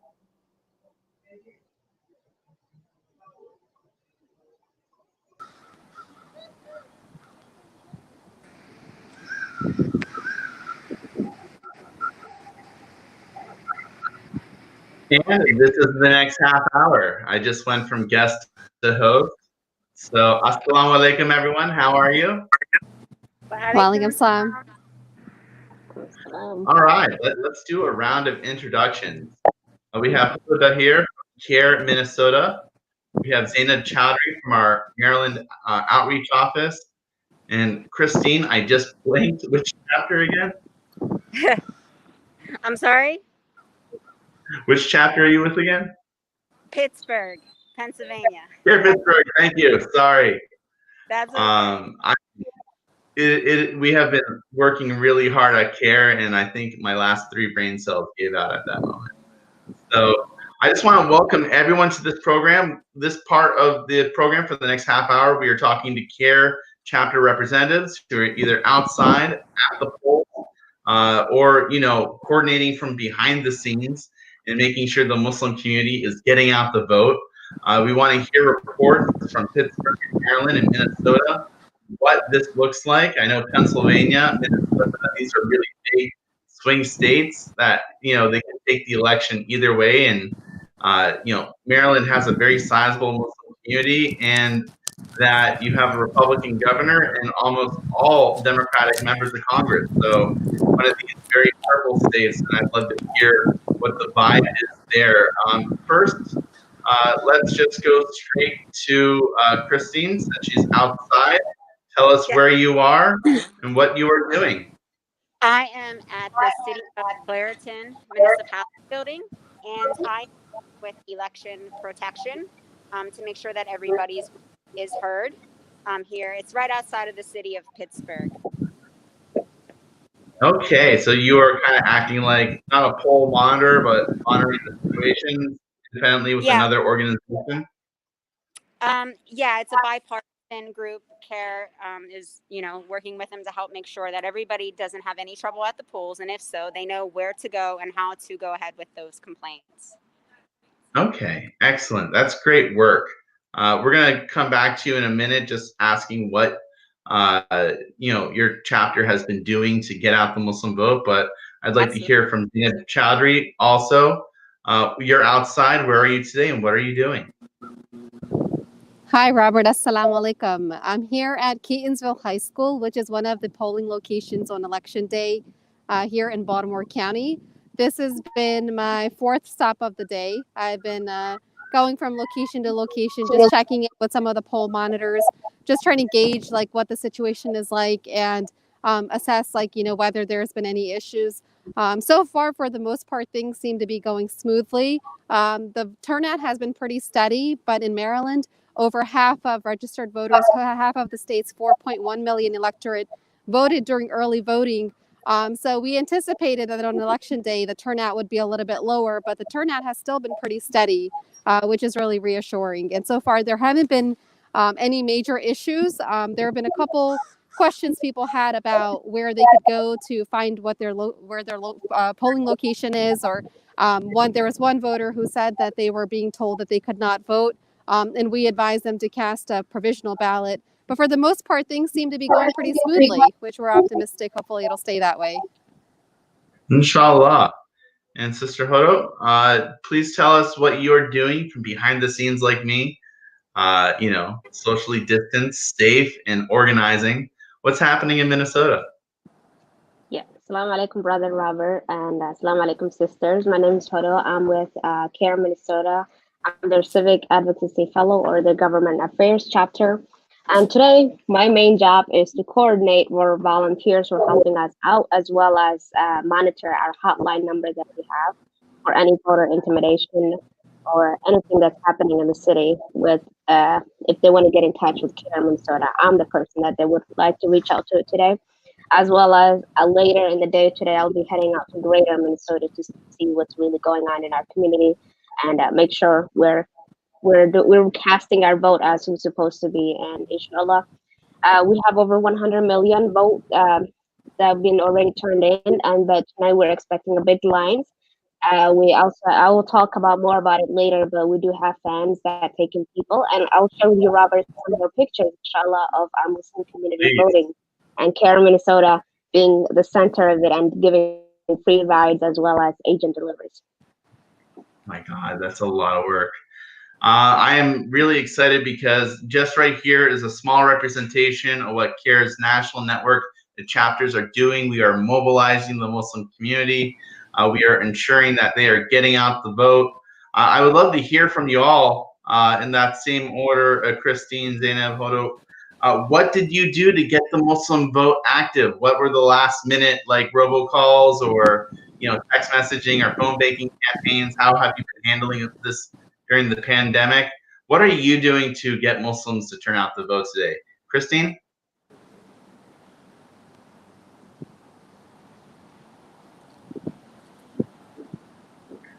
To vote. We also took various mocks to check registration to make sure that the registration status was good, so you could go to vote. And if you weren't registered, getting people registered all the way up to that deadline, October 19th. And just constant messaging, Facebook, reminding people how important their voice is to be heard and, to get involved. That democracy requires participation.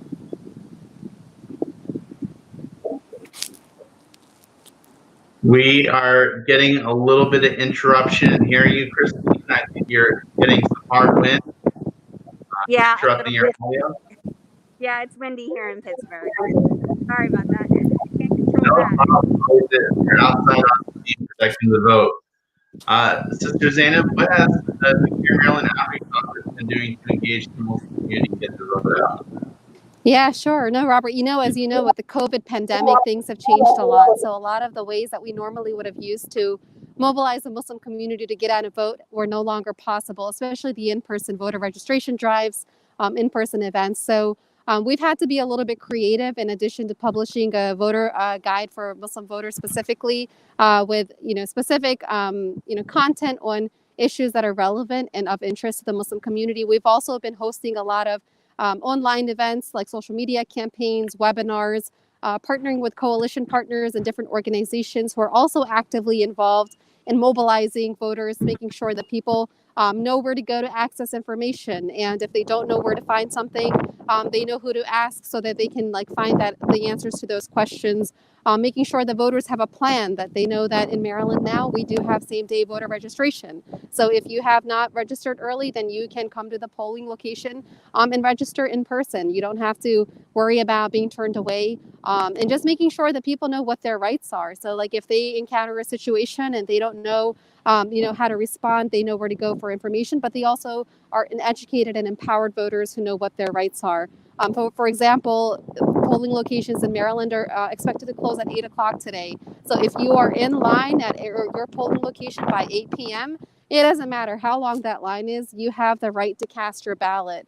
And if for any reason you're turned away or you're being told that location is going to close early, then you should call CAIR, you should call the Election Protection Hotline, contact the Maryland Attorney General's office, and all of this information we've made publicly accessible on our social media platforms and also through word of mouth and through our email news listservs as well.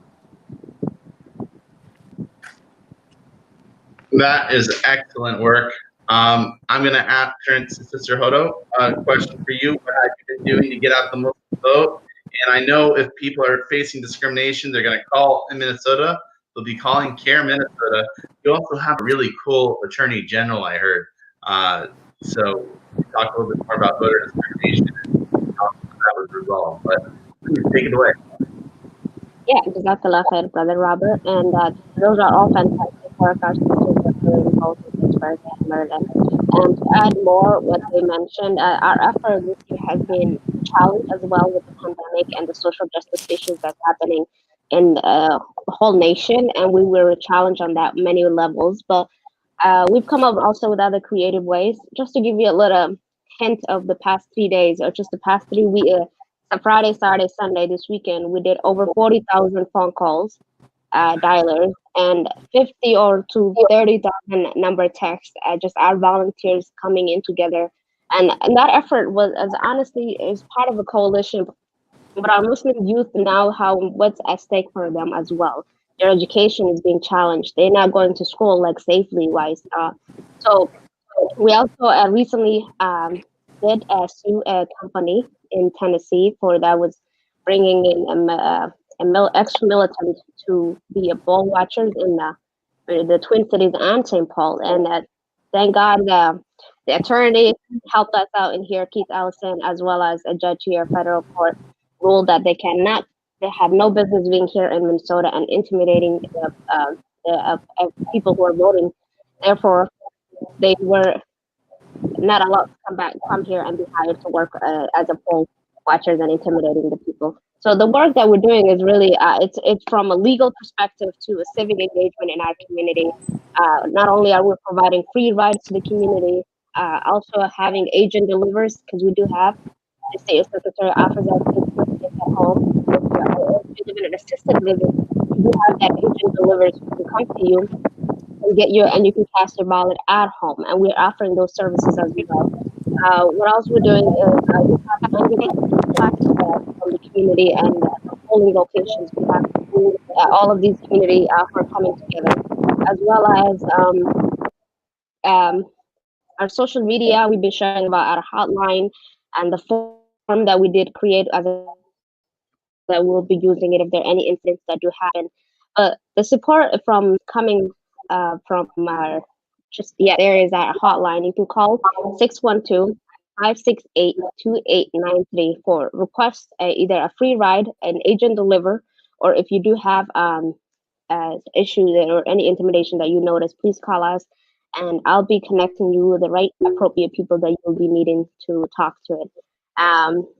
So Minnesota it's potentially could be an interesting state. We're not as really as interesting as Pittsburgh, but we are also very in the Twin Cities, and we're very progressive. But outer than there, we're very conservative. But what does that tell you is that there's a lot of people who already casted their vote in their absentee ballot, and tonight there's going to be we expect to see a long lines, and then we also expect to see a lot of anxious, and because the results is not going to come out today for many of the states, but we do expect to see a lot of inshallah, whatever the results here in Minnesota or the national it is, we hope it's whatever is best for the Muslim community, because we do serve a lot of the Muslim community, and may Allah help us for protect our people and protect our community.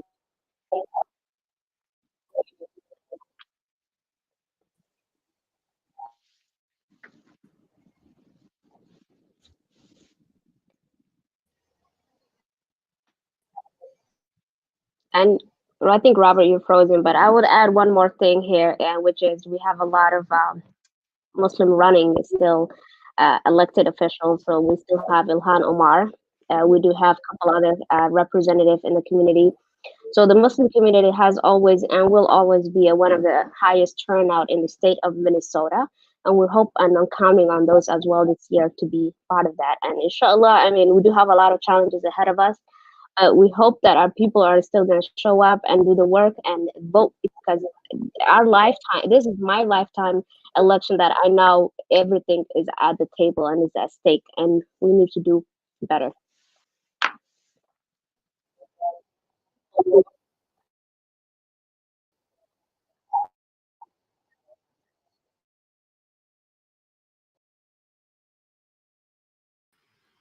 Assalamu alaikum. It looks like Robert is frozen, so I'm jumping on for a little bit. I wanted to ask each of you to tell us about your voting experience. I hope that wasn't already covered. So I know that Christine is already out right now, so it looks like this is her voting experience. We can start with her so she can let us know about that. I actually voted a couple weekends ago. There was a nice line. It was very busy, but very well organized. Everybody was civil. There weren't any issues. The polling place today, talking to some of the people who've come out from their voting experience, it's been very seamless. Constant line of people. Seems busier than most times. But overall, everything's calm and civil, and that's what we all want, right? So far, everything seems great. I had a personal great experience. So, Zainab, do you want to jump in on that and tell us? Yeah, so similar to Christine, I also voted early. I actually ended up dropping off my ballot at a ballot drop box close to my house. And it actually was a very smooth experience. There weren't a lot of people there in Maryland, and I'm sure pretty much in other states as well. There is a security guard stationed outside of ballot drop boxes just to ensure the protection of the drop boxes, make sure nobody tries to tamper with the ballots that are being dropped off. So I had a quick chat with him. He said that according to him, he hadn't seen any issues like at the Dropbox either. So that was good to hear. And I know a lot of folks, especially because of concerns with COVID, they've also voted early, and instead of voting in person, they ended up mailing in their ballots or dropping them off at ballot Dropbox locations. And so one of the concerns was that we were encouraging voters to make sure that they were going to the State Board of Elections website to ensure that the ballot drop box location that they were going to was actually an official ballot drop box location. I know there were some concerns about there being unofficial locations being set up in a couple places around the state, but luckily nothing that, rang a lot of bells. So for the most part, the experience here in Maryland has been very smooth so far. That's good to hear. And Hoda, how about you? Yes, my experience. Okay, so first of all, let me just disclose that I've been here 10 years in the United States, and I haven't officially applied for my U.S. citizenship because I was like, forget it. I was in college, very amateur, but all my family do have their citizenship and they have the right to vote. So as a person today who's really hungry to vote but cannot do that, it's really been an interesting experience for me because I see my younger brother and my younger sister and my parents using their privilege right now today, and I don't have that privilege. So that reminds me again about my brothers and sisters from other minority communities who do not have that similar privileges and they cannot vote today. But the work that we're all doing is really important, and the reason why I'm fighting out in the streets and I'm showing up in places is because I know there's a lot at stake for all of our community. And when my brother and my parents are going to vote, I remind them, remember our neighbors, remember our sisters who are in places that really desperately in need of help. So my experience, I think, has been very unique, and it's taught me a lot, and I learned to grow from this election experience. And I hope, inshallah, by the next election, I'll be able to vote and cast my first official vote. Yeah, thank you for sharing that perspective. It's a good reminder of how sacred this right is. All right, I am now calling in from my phone. It seems my internet is kind of garbage today, or a lot of people just are using the internet to see what's happening nationally. But I had one quick question. We've heard from you, what you're doing to mobilize the community. We've heard about, voter intimidation or discrimination. What are some of the most key races that, in a nonpartisan way, your chapters are looking at that the Muslim community is most interested in your states? And I'll just start with Zainab, throw it to Christine, and then hear from Sister Hodu. Take it away. What are the most interesting races going down in Maryland? And Pennsylvania, Minnesota. It's interesting, Robert, because this year, as you know, obviously there's a lot of key Senate races as well that many American Muslim communities are paying attention to, especially because of the fact that the issues like the Muslim ban do still directly impact so many families around the country. And so obviously, in addition to the key Senate races around the country that our communities are paying attention to, locally here in Maryland, there's a couple congressional races that are matched. We don't know yet at this point, what the outcome of these races is going to be. But as you mentioned earlier, the majority of the congressional delegation out of Maryland is Democratic. There's one Republican congressman out of District 1, Andy Harris. And I know that there has been efforts to push him on the right side to the right side of issues, because unfortunately, when it comes to issues like the Muslim ban, to immigration, to refugee, resettlement here in the state, he has not been on the right side of issues as it reflects to the Muslim community's interests. And so there's been a lot of push to try to get him to to take a stand on some of these issues. And I don't know at this point, whether it's going to be very effective. We'll have to wait and see what the outcome of the election is. But the congressional races are definitely being closely watched. There's also a lot of down ballot races that are also being watched, just in terms of the Board of Education races in Howard County. I know there's a couple key leaders that are being closely supported by the local Muslim community, just because of their position on equity within the schools, and diversity and equity issues and inclusivity issues within the school system. So we'll have to see, how that rolls out. But I know that, a lot of folks have been campaigning heavily, making phone calls, phone banking, trying to in a socially distanced way, trying to get out the vote as much as we can. It's going to be interesting for sure. I'm sure. Maryland's just right next to D.C., Virginia. I can never escape the politics of Maryland, just because it's my backyard and it's always contentious. And, from a government affairs wonky perspective, very fun to watch. But And Robert, we do want to give a shout out to the National Government Affairs Department, because even with the voter guide, I mean, just the way that the National Government Affairs Department has been able to support and uplift and empower Maryland Muslim communities to really be civically engaged is not gone unnoticed. And I know that our communities appreciate the work and the effort that's being put in through your office. So thank you to you and your interns for everything that you guys do every single day to make sure that not only are Muslims seen and heard, but we are also counted in these very important elections. Shucks. Well, thank you.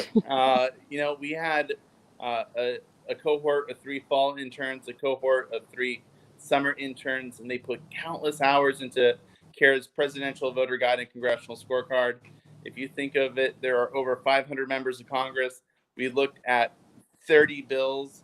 The amount of checks and bean counting they had to do for all those bills was monumental. We're talking thousands and thousands of scores entered in, manually through Excel. So we are really excited to produce our voter guide, show how members of Congress did. For example, if you were like Ilhan Omar, you were green on everything. And if you weren't Ilhan Omar, maybe you got close. But we did have a number of good allies in that scorecard. And we also, we saw that there's some members of Congress that we're going to use the scorecard to ask them to kind of improve their score next year. Again, we're not telling people who to vote for, but just showing how, if you're going to vote today, we want to show you how your members of Congress voted. And with that, and Robert, to that point, I do want to quickly also add the number of hours that you just mentioned. When donors support organizations like CAIR, when they contribute to organizations like CAIR, this is the kind of work that they are making possible. That every single individual who pays even a dime to help support this work, you are investing in not only your own community, but also in communities across the country who are directly impacted by this government's policies. So thank you to all of our donors, and we encourage you to continue to donate to CAIR to make sure that we're able to continue this work for all of our communities for generations to come, inshallah. Inshallah. And I will actually say that we were able to produce this voting guide, run our website, Muslims.vote, where we're hosting it, do this nationwide robocall reminding people to vote, buy the phone numbers to call, provide a grant to at least 20 CAIR chapters to do text banking, buy the phone numbers for them to text bank, work with people on developing scripts for PSAs. That all actually came from a lot of election fundraising that happened over the spring and summer, and it would not have been possible. And if you want to see CAIR make good on all that election work and make sure the people elected into office are, listening to the Muslim community and responding to our issues, I would just encourage you to continue to donate to CAIR, but continue to work with CAIR and let us know if you have a good relationship with a member of Congress. Let us know. We can we'll work with you. But I would really thank you, Zainab. I would really like to hear from Minnesota. What are the most watched races that are happening? I know you had a really cool primary with Congresswoman Ilhan. There was a challenger. The media made it look like she was on the ropes. And she basically trounced her opponent, and no one expects her to lose her actual congressional race. Not that we're endorsing, but just matter of fact, looking at the polling. So what are some of the biggest races you're looking at today? I would say that one of the few biggest races that we're looking at is there's a lot of young progressive DFL individuals that are coming out from Minnesota. So those individuals, how well do they perform today? It's really going to be dependent on how many people show up and vote for them. But there's a young Somali guy who is running for city council in St. Cloud. Mm-hmm. So St. Cloud is predominantly, like, there's a lot of heavy Somali population down there. Especially with this divisive hatred America that we're in, St. Cloud is no different than from any other greater city from out, like in Maryland or Pittsburgh or Georgia. So in that very interesting dynamic, how well will that individual perform? And then there's a Tina Smith, who's another also incompetent that's running for here in Minnesota, and how well she performs that, because we'll also like to see that. But I think the issues that really matter to Minnesotans, and especially Muslim Minnesotans, is issues that concern the Muslim ban, healthcare, and how are we gonna talk about, let's say, safety for social justice issues? Because the whole world was at one point was watching Minneapolis and what was happening in the movement of the Black Lives Matter, but as well as the death of George Floyd has taken a toll on all of us in the world.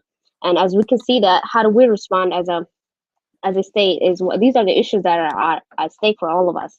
And if you're a Muslim and if you're voting today, what you really need to be concerned about is who are all of these individuals who are the ones that are closest to your deen, as well as going to protect you. And I'm not telling you to go vote for that individual, that party.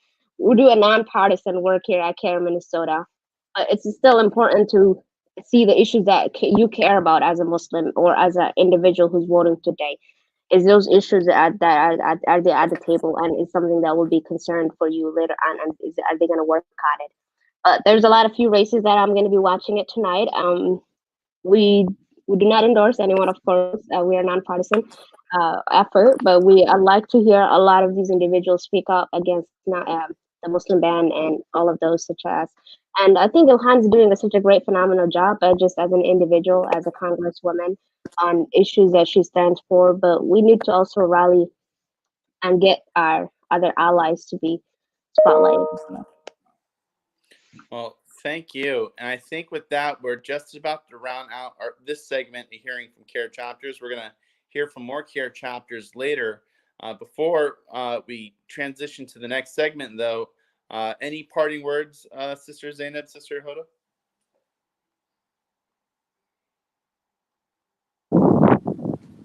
Am I unmuted? You're okay, unmuted. There we go. So, it's Robert. One of the things that I think is really important to highlight is obviously there's a lot of concern and anxiety around this particular election across the racial, religious, ethnic spectrum, and a lot of folks are concerned about what the outcome is going to mean for them, their loved ones, their communities.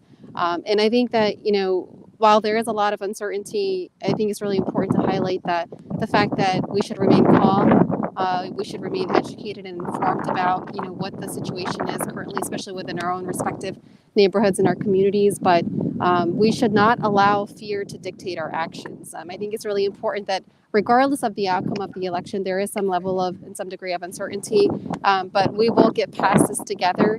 Our country has seen very difficult times. We will get through this together. And the most important thing is to make sure that we exercise our civic duty. We make sure that our votes are counted. We hold our elected officials responsible, and make sure that they're also doing everything that they possibly can to make sure that they preserve the integrity of this particular election, so that everybody who has taken that effort to go out and vote actually knows that their votes are being counted. And we will see. We'll take it day by day, and we'll see what happens with the outcome. But thank you to everybody who exercised their constitutional right, who made sure that their voices were heard, and especially to our election workers who sacrificed a lot of their time and energy to make sure that this democratic process could take place in our state and across the country. All right, thank you. And Sister Christine, I know we lost you, but we're glad to have you back. We're just closing out. You came back at a great time. Any final parting words, advice, sage wisdom? Just that everybody, don't be nervous, don't be scared. Your voice is very important. Please go out there, go to the polls. It's great to see everybody participating in this democracy. So may everybody stay safe and get their voices heard and cast your vote. Inshallah. And from Minnesota? Okay. Well, Jazakallah khair, Brother Robert and Ayan, for putting the amazing, fantastic election day together. And I want to thank my sisters Zainab and Christine from our other states, and for the as awesome job you guys are doing on your own states, but also doing it for humanity. Some of my parting words, I would say, if you're in line by 8 o'clock, stay in line. If you see anything happening out of the ordinary, please use all the hotlines that we have for our Muslim chapters. Please call all of us, and we'll be there to support you and help you. Also, remember, your every vote counts, no matter what. We have a constitution, and we have a right to be counted every single vote. So no matter what the result is tonight, remember, we still are going to count for some parts of the country where their votes will be counted, and no matter, even including in Minnesota. And I highly, highly, highly encourage everyone, please stay in line. I understand it's really tiring, and I understand it's very long, and it could be cold. But today, alhamdulillah, the weather seems really nice in Minnesota. We're over about around 70, so please stay in line if you're in Minnesota and cast your vote. And by the will of Allah, inshallah, we'll come out on the other side, and with whatever Allah has in store all about us. So inshallah, good luck everyone. Please vote, vote, vote, because our life depends on it. All right. Thank you so much, everybody. With that, Ayan, our producer, I'm going to let you take us to break or just quickly transition to the next segment. But thank you all. Thank you. Assalamu alaikum.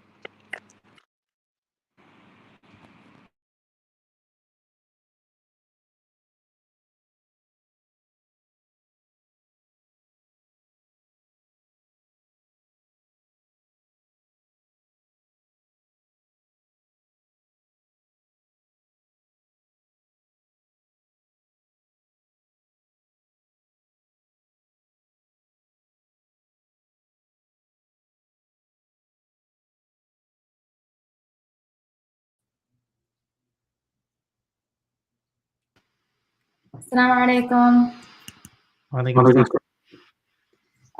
So this next section is called Unrest After the Election. We're going to be talking about risks and solutions.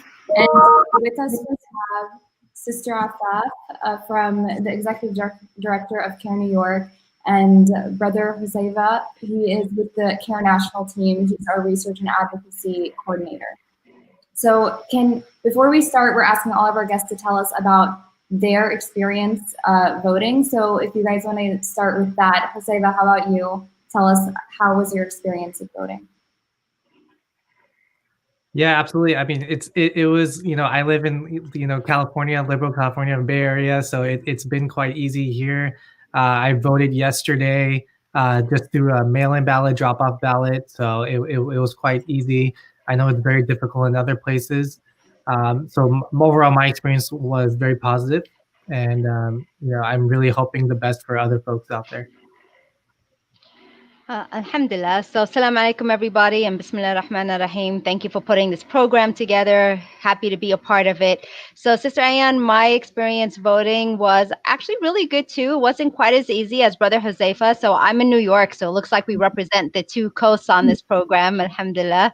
And in New York, even though we're pretty much deemed a progressive state, we had a whole new slew of opportunities that were really first timers for us. So when it comes to, for example, voting by mail, that was something that was new for us.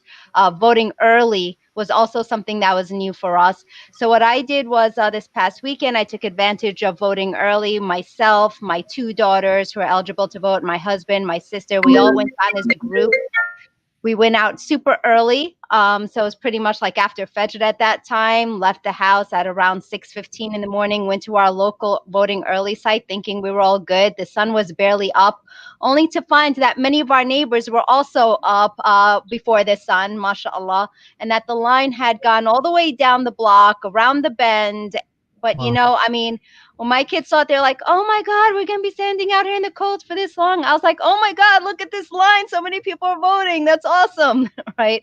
So I was super happy to see it. Alhamdulillah, this is the best thing, the healthiest thing for our democracy, to have this many people taking advantage of the opportunities to vote every which way that they can. So despite the long line, I was super happy to see it. Alhamdulillah. Alhamdulillah. So we have both of y'all on today so we can talk about like civil unrest after the election. And So we picked Josefa, of course, because he does research on Islamophobia and these anti-Muslim like attacks in these situations. So that's why we wanted him on. And we have Sister Afaf on because CAIR New York sees like so many scenarios in situations of like Islamophobia and these like anti-Muslim attacks. So that's why we wanted your perspective on this as well. So maybe we can start off by talking about what is the potential for civil unrest after this election. Because I think can you start us off? Yeah, absolutely. Well, in a perfect world, we wouldn't want no voter intimidation, no physical violence, no voter suppression. But the reality is that white supremacist and white nationalist groups are very active during this time. And so, but it's too early in the day to comment really on a contested election. But given the votes are still being counted, however, we have seen what the potential of civil unrest could possibly look like. And so, for instance, in a newly released report last week by the Armed Conflict Location and the Event Data Project and Militia Watch, they determined that Pennsylvania, Georgia, Michigan, Oregon are high risk for increased militia activity following the election. They also reported that the militia may be active in capital, medium population cities, suburban areas with centralized zones. And we also see a moderate risk of active militias in California as well, places where you wouldn't expect such groups to appear. And then there are some groups like the Oath Keepers, which recruit from police, military veterans, and the Patriot Front, which recruits and trains white supremacist extremists. And they've been frank, telling their most loyal followers to prepare for war against violent, rioting leftists on that day. During a Thursday appearance with InfoWars with Alex Jones, and the conspiracy theorist, the Oath Keepers militia leader Rhodes said that the group's veterans would be standing vigil at polling locations to quote unquote protect voters from coercing and threatening anti-Trump forces. So the threat is very clear. There is a very potential for civil unrest. And we can later in the segment, we can go on to specific examples that we've been already seeing in early voting states. Thank you. And Sister Afaf, what about you? What have you guys seen so far in New York that like situations leading up to the election, voter intimidation leading up to the election, and what do you expect to see?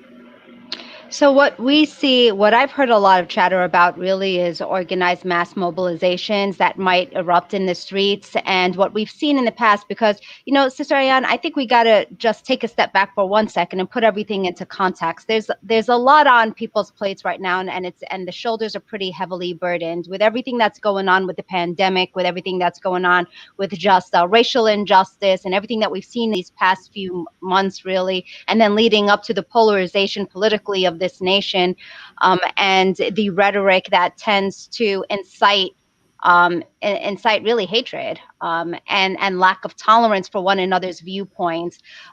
That's really what the culmination that is driving this force of the potential civil unrest. Now, Brother Huzaifa is the person who does the research. He knows better than I. I know I've been reading reports, and I know that generally speaking, and Brother Huzaifa can certainly correct me if I'm wrong, in the past, us even talking about this topic in relation to elections, right, is not the US. That's, you know, that's what you see in other countries around the world. It's not supposed to be here because we have processes that are supposed to take care of this, even if it's a contested election, right?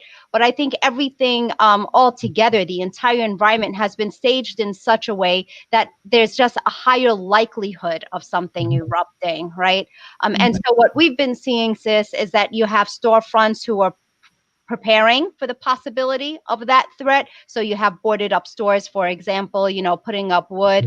You have law enforcement agencies that are preparing with exercises. So I know the NYPD has been performing exercises all around the city, preparing themselves for anything that might happen. They did say, and I would be remiss to say that there were no credible threats as of a couple of days ago. But having said that, I know law enforcement agencies in Chicago have been preparing. They've been talking about taking, you know, like really huge vehicles to block demonstrators. So, from a civil rights perspective, of course, we are very much concerned about intimidation, about militias going out, especially those that have open carry laws for and a propensity to use weapons. Having said that, the other flip side of that from a civil rights angle is also making sure that peaceful demonstrators have the capability of using their freedom of speech and being able to partake, in a peaceful way without violence erupting, right? Because there's that as well. That's really sort of weighing heavily on our minds. Mm-hmm. Absolutely. Something that you just pointed out about you're seeing stores reacting to this, and people are boarding up. That's actually because the national office is in DC and close to the White House, and we know that we're expecting to see like demonstrations around there. So that's actually something that we were discussing earlier today. But also you mentioned about we want to encourage people or support people to, if they want to go out and protest peacefully, we're supporting that, right? So what can we do as civil rights organizations to protect people's rights to protest and make sure, or assist in it being done in a peaceful manner? Okay, so I'll start that one off. So certainly, Sister Ayan, first and foremost, people have to know their rights themselves, right? So they do have a right to peaceful protest. Now, I will say that some local regulations may vary from state to state, even locality to locality. So for example, here in New York, if you're going to use amplified sound, then you need to have a permit, right? Now, what I've seen in terms of chatter with organizations, there have been nationwide calls for protests if in fact the election is contested unfairly, or just really the intent so far has been to protect everybody's vote. To make sure that everybody's vote is counted properly. Having said that, yes, people have the right to go vote, but they should check what permits are necessary, just because we do see crackdowns from law enforcement across the country, including in New York. So you want to make sure you have the proper legal framework to be doing this. And then the other thing that you need to be concerned about is just, for example, blocking traffic if you're not supposed to be doing that. Eruptions of violence, even though the protest or the demonstration itself may be peaceful, sometimes you have agitators who come in and then of course things escalate very quickly. So number one is always your personal safety. Obviously, you want people who are specifically at the protest monitoring everything, keeping people safe, keeping them, for example, off the streets, keeping a barrier between law enforcement and demonstrators, for example, people who are taking notes, people who are there to sort of observe, right? Like the National Lawyers Guild and others who normally observe protests. So those folks there who act as marshals and as observers, so that if there are any civil rights claims, you can go ahead and have observers there who are taking notes of everything that's happening. And at the same time, don't engage in something unlawful. I have to say that, right? I mean, it's just common sense. And if you see people who are disengaged from the crowd, right, there'll be plenty of others who are doing the right thing. And that's not to suggest that this is something that's happening everywhere, right? They're usually a small number of people. So we don't want to necessarily send out the wrong message that this is something that you're seeing everywhere at every protest. No, that's not the case. But in the case that there are few folks out there who are there specifically to agitate the situation, disengage from that and remember your safety, and make sure that you know how to interact with law enforcement. Make sure that you know your rights to keep silent, for example. Make sure you have an attorney or you have the number for any of the CAIR offices, if you should find yourself in a situation which you would require some civil rights advocacy. Thank you. And for our next question, I want to ask Huzaifa, can you give us some examples of voter intimidation so people can be prepared if they do witness this at the polls? Right. I mean, absolutely. We've already seen examples of voter intimidation in some early voting states. For example, we've seen Republican officials in Texas attempted to persuade the court to throw out 127,000 ballots. This was very recent. It's a clear example of voter suppression, and thankfully, the case was denied inside a polling place in Coral Mall in Florida. a group of people not wearing masks got into a shouting match with others nearby, according to a witness on the scene. And we've also seen in several other jurisdictions, voters have reported concerns about the proximity of law enforcement officers near the ballot boxes. And such an example actually occurred in Miami, where a police officer entered a polling place wearing a Trump 2020 face mask, which is completely illegal. And let's just not forget, lastly, right, like Homeland Security officials concluded in their latest threat assessment report that white supremacist terror is the deadliest threat to the United States. So our community and law enforcement agencies, we should be ready to respond to such civil unrest and violence post the election, and as well as today. Right.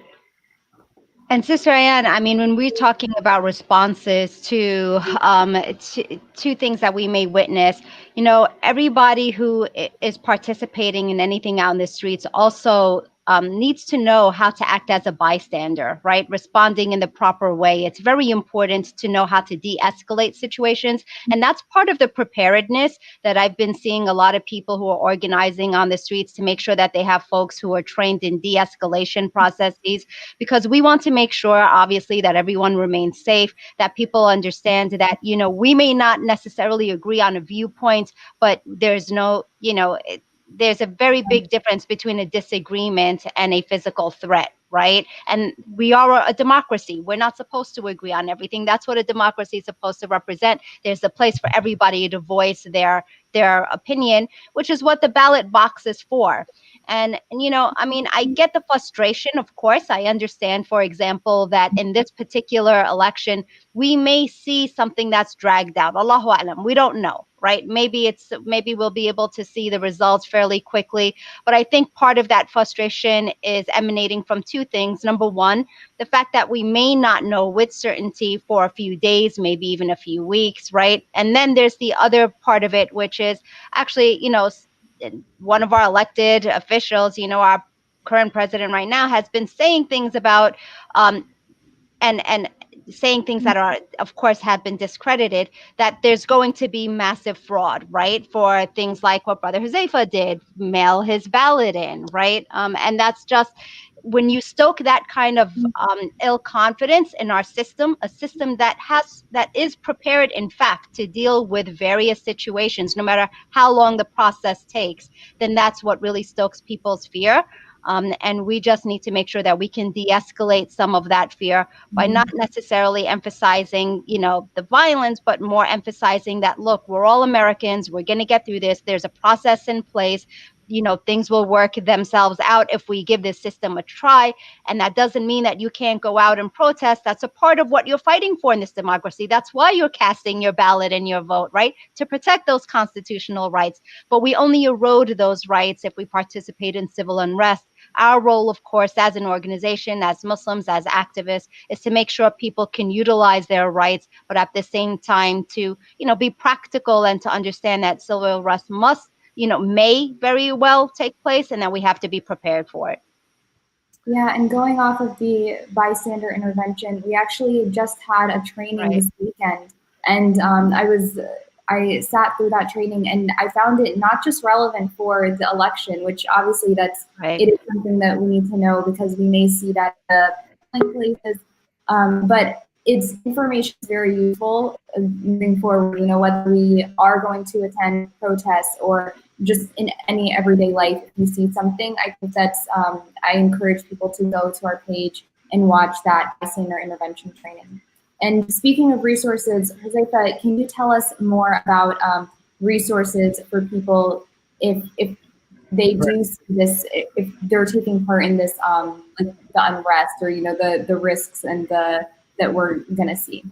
Right. So, I mean, there are a couple also resources if you're experiencing voter intimidation at the polls.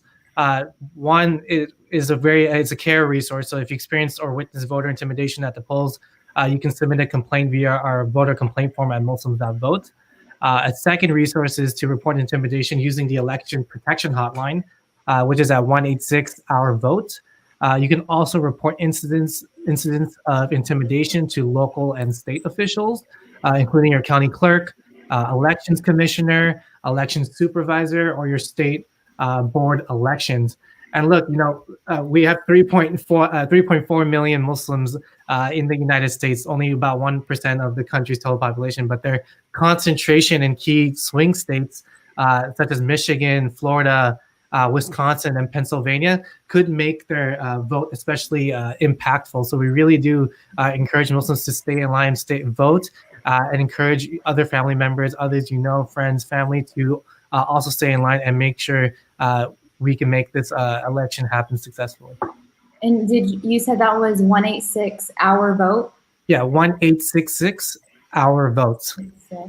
Okay, so I'm putting that in the comment section for anyone who needs it. And we've also put in the comment section the voter intimidation form.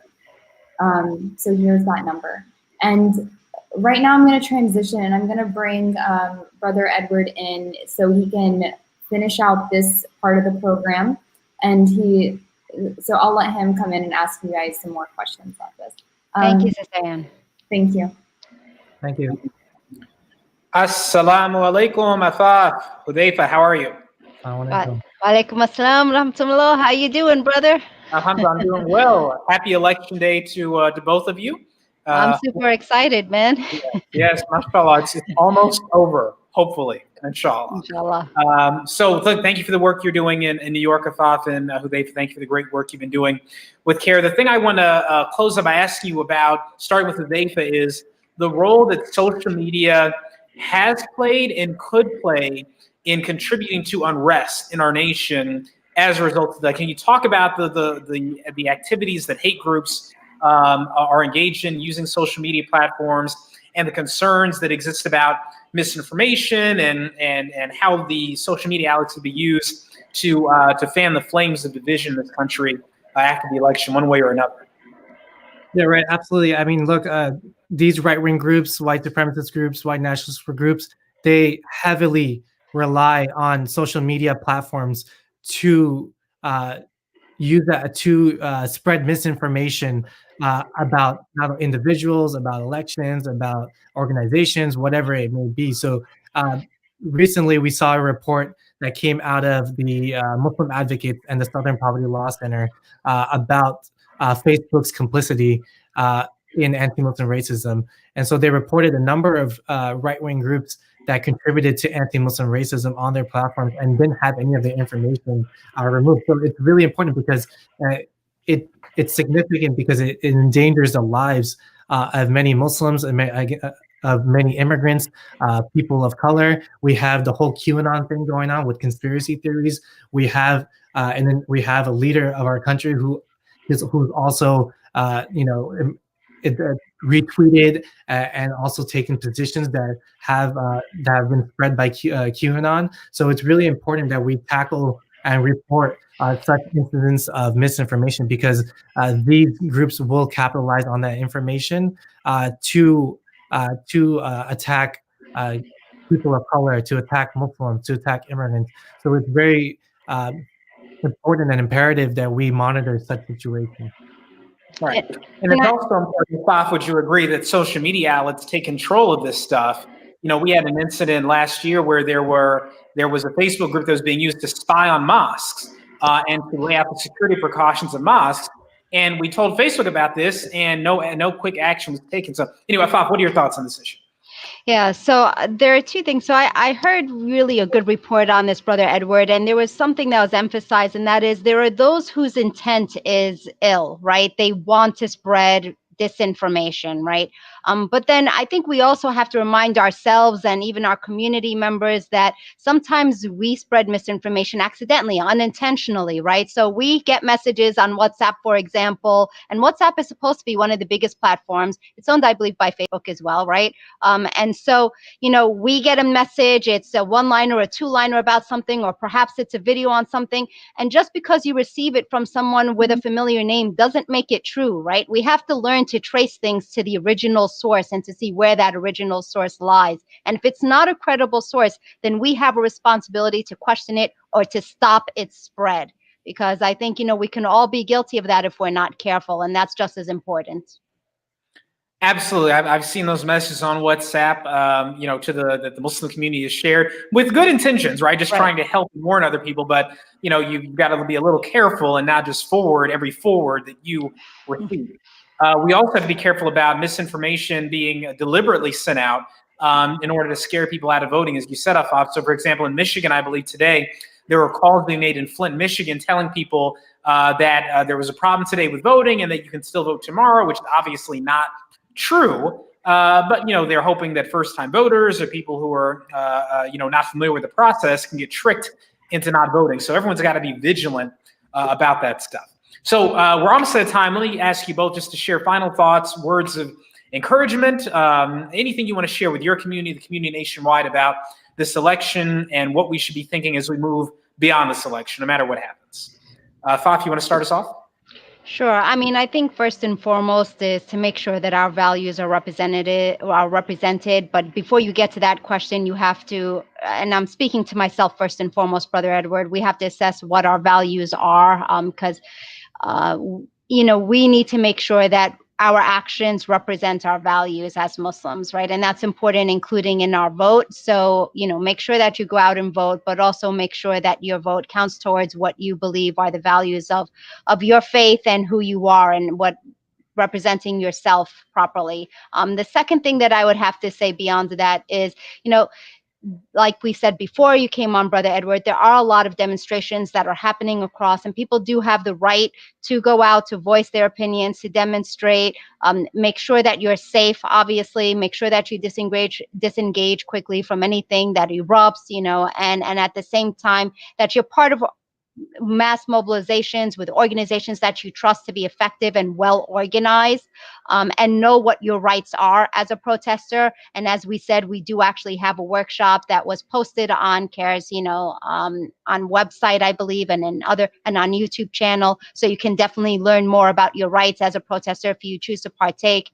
And then the third thing I would say is for those organizations, Muslim organizations and otherwise, that are doing it as an organization, just remember of your C3 versus C4 status. I say that, Brother Edward, because there have been a lot of protests and mass mobilizations that are being organized, which are not meant for C3s, for example, as well. So I'd be remiss not to mention that.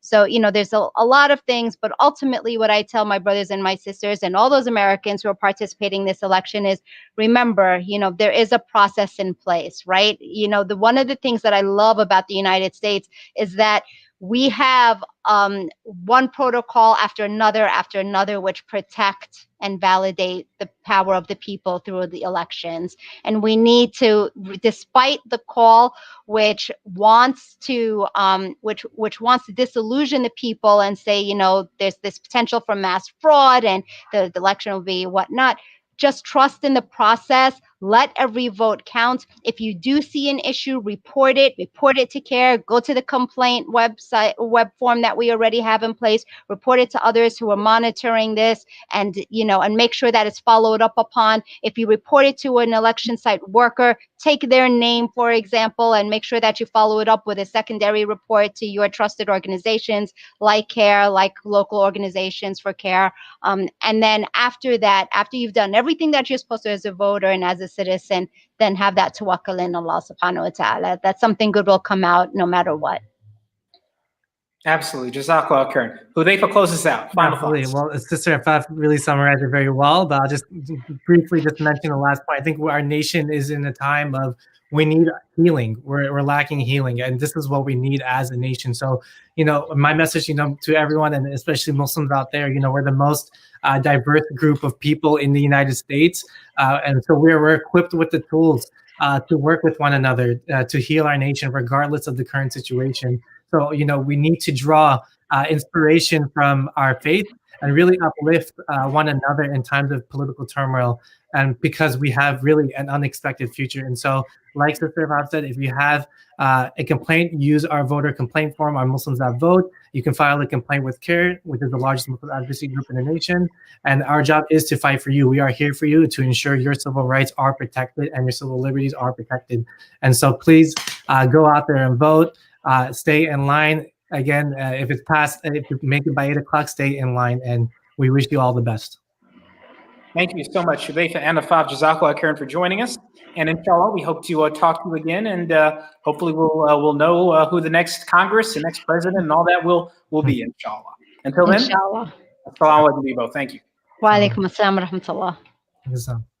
And now we'd like to invite on our next guest for our next segment. Again, we're going to go on the ground with voters in swing states and community leaders in swing states. I'd like to go ahead and bring on our next guest, Imam Daoud Waleed, the Executive Director of CAIR Michigan, Ambreen Hernandez, who is official with CAIR Houston, and I think we're waiting for one more person to join, William White from CAIR Austin. Assalamu alaikum to all of you. Alaikum salam wa rahmatullah. Thank you so much for joining us. So let me start, inshallah, with an easy question. How are you doing in your state? How is your personal voting experience? And then we'll talk about things that are going on in your state. And please introduce yourselves to the community as well, for those who don't know you.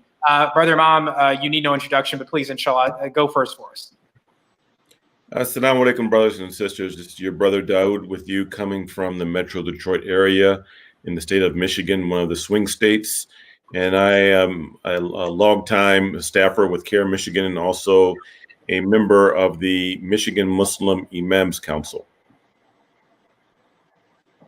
Ambreen, go ahead. Assalamu alaikum, everyone. This is Ambreen Hernandez, and I serve as the Communications and Programs Coordinator with CAIR Houston. We not only serve the Houston area, but instead the greater Houston area. And so, alhamdulillah, things are going pretty well so far. A lot of new things here and there, but it looks like we have a great coalition of different justice groups and civil rights organizations that are working through it. So, Brother White, please introduce yourself. Assalamu alaikum wa rahmatullah. I'm the newly hired Government Affairs and Outreach Manager for CAIR Austin. Like Sister Ambreen said, not just representing Austin, but also Central Texas and the Austin metropolitan area. So I'm very excited to get started in the job, and right now it's all trial by fire, but alhamdulillah, I'm learning the ropes.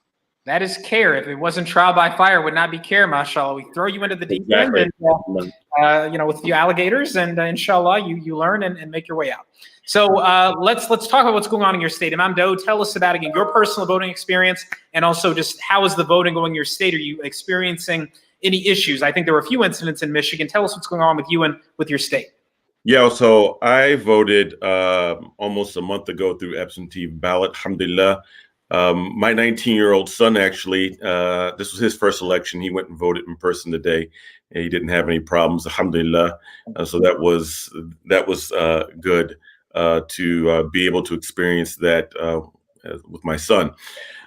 In terms of what's going on here in the state of Michigan, there's been three things, and they've all affected the Muslim community. The first is in Hamtramck, where we've gotten 3 complaints of voter harassment, and this relates to translators not being allowed to translate for Arabic-speaking and Bengali-speaking voters that have come to the polls.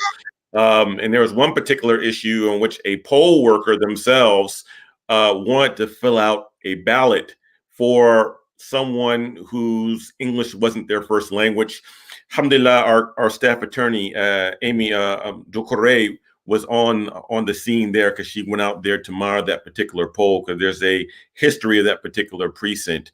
So now there's been someone from the Federal Election Commission that has now come there on site after we made these complaints public and contacted the proper authorities. This is the first thing. The second thing is in Dearborn, Michigan. And by the way, Hamtramck, this area that I mentioned, is the only Muslim majority town in the United States of America, right? It's about 60% Muslim. However, this also highlights the importance of local elections, not just federal, because who we vote on to be the city clerks, they handle the elections, right? So, I mean, this is very important about who holds these offices. The second is Dearborn, Michigan, which has the second largest concentration of Muslims in America. And in Dearborn, there were text messages that were being sent to our constituents falsely stating that there are censor problems at ballots as a way of trying to dissuade people from going to vote. So our state, the head of our state, our Attorney General, Dana Nessel, she put out a public statement around that. relating to voter suppression of the Dearborn Muslim community and people who reside in Dearborn in general. The third issue is that there are robocalls to our constituents and people in the Flint community saying that the election has been delayed till tomorrow. So they had an extra day to go vote tomorrow. So there's a lot of shenanigans going on in Michigan right now. And unfortunately, these are 3 areas in which there are a sizable percentage of Muslims who are there have been attempts to suppress our vote, but we're not going to be bullied. We have people on the ground and we're telling people about their rights. We're working along with officials here in the state to make sure that every vote is counted. And that's the most important thing, that every single vote needs to be counted, and our voices, no one's going to bully the Muslims away from us proclaiming our voices at the ballot box. Absolutely, inshallah. Jazakallah khair. That's amazing. The extent to which people will go to suppress your vote tells you how important your vote is. Ambreen, tell us what's going on in Houston. Well, I'd love to start off by sharing my personal experience when I voted. Alhamdulillah, I was able to vote on a Sunday at Masjid Al Farouk, and I was the only voter there, which was, of course, concerning, but it was nice, right? It was very easy because there are so many options for folks to vote at. We've had 3 weeks of early voting, and for the first time, we were able to have 9 different Islamic centers and masjids to serve as voting locations. And that's something that we've been celebrating tremendously here. And we've had folks from the local neighborhood, right, vote for the very first time in a masjid. And so that's been really monumental and really, really incredible. But yeah, we've certainly seen efforts of voter suppression here in Texas. I know today, for example, across the state, there was a delay in opening, right, and starting the poll sites as late as 8 a.m. when it's supposed to open, obviously, as early as 7, if you can believe that. Wow. And why was that? What happened there? Apparently, the machines went down, and that was also sort of happening during the early voting period as well. So very suspicious. It's still pending investigation to see what exactly happened. But yeah, there have been reports alluding to that at least. And so, yeah, what else happened? We also had, this was also really big actually over the weekend. Yeah. Harris County GOP members, there was a lawsuit that was placed to throw out 127,000 Harris County drive-through votes that were submitted. And alhamdulillah, the Texas Supreme Court shut it down, tossed out that request altogether. So we nearly lost that many votes. So that was definitely something that was really concerning. Unfortunately, Texas does have a 150-year history of voter suppression efforts. And, and it's so important that right now that we closely monitor these elections, just considering, that piece. So, So okay. That's where we are. And Texas is becoming a more competitive state that Republicans and Democrats are fighting over, and so that makes your votes there, no matter who you're voting for, all the more important. Let's go to Brother White in Austin. How was your experience, and what's happening on the ground in Austin with the vote? Oh, and Brother White, make sure you're unmuted. So Austin, can you guys hear me now? Yes. Am I good? Awesome. So, alhamdulillah, my voting was pretty easy. My wife is the elections judge at a masjid in Southwest Houston. I'll get to that story in a minute. So I was actually able to vote there. I was bringing her lunch, and I was like, there's no line. I might as well vote. Alhamdulillah. So that was in and out. Austin has not had any legal challenges, or I should say Austin Metropolitan has not had any legal challenges like Harris County has. We haven't had any widespread, clear issues of voter suppression like happened in Southwest Houston area, Fort Bend County, the first day of early voting. There hasn't been anything to that effect. Alhamdulillah. We are instead seeing one of the largest voter turnouts across the state in state history. So far in northern Austin, which is Williamson County, they have smashed any voter record turnout with 70% in the early voting. Alhamdulillah. It's also key to point out that that is where a lot of our masajid in the Austin metropolitan are located. So definitely a correlation there. And it's certainly a correlation between the growing population in the suburbs, transitioning from that very clear picture of the antebellum South that, I grew up with as recently as the 1990s, into this white picket fences and big 8-bedroom houses with a 6-car garage and 15 bathrooms in the house for everyone to use. So it's definitely a transitioning state. And with that transition comes a lot of political transition, which I think will be key to very interesting to see tonight and tomorrow morning. Yeah, I mean, I'm very curious to see whether or not the state is close. It sounds like it will be, and obviously, if it were to flip from red to blue, that would be shocking and historic. But we'll see, inshallah, what happens. Imam Do, let me come back to you in Michigan. So the issue of, you mentioned Flint, you mentioned the targeting of voters there, attempting to suppress votes there. What are the solutions to these problems? This has been going on for a while in various states, and you would think in Michigan, of all places, this would not be a problem because it's so diverse. But what's the solution? How does the community fight back against this sort of thing?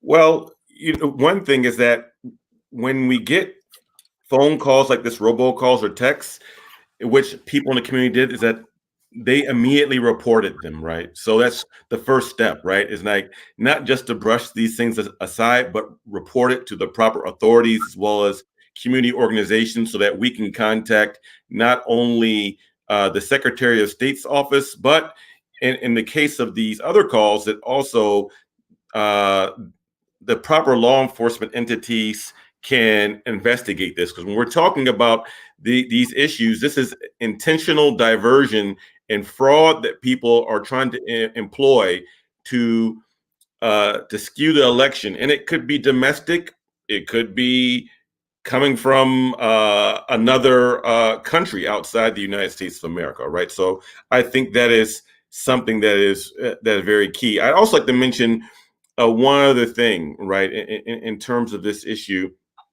about not being dissuaded about going out to the polls today, and that is this. We in Michigan, we had a record of over 3 million absentee ballots that were submitted, right?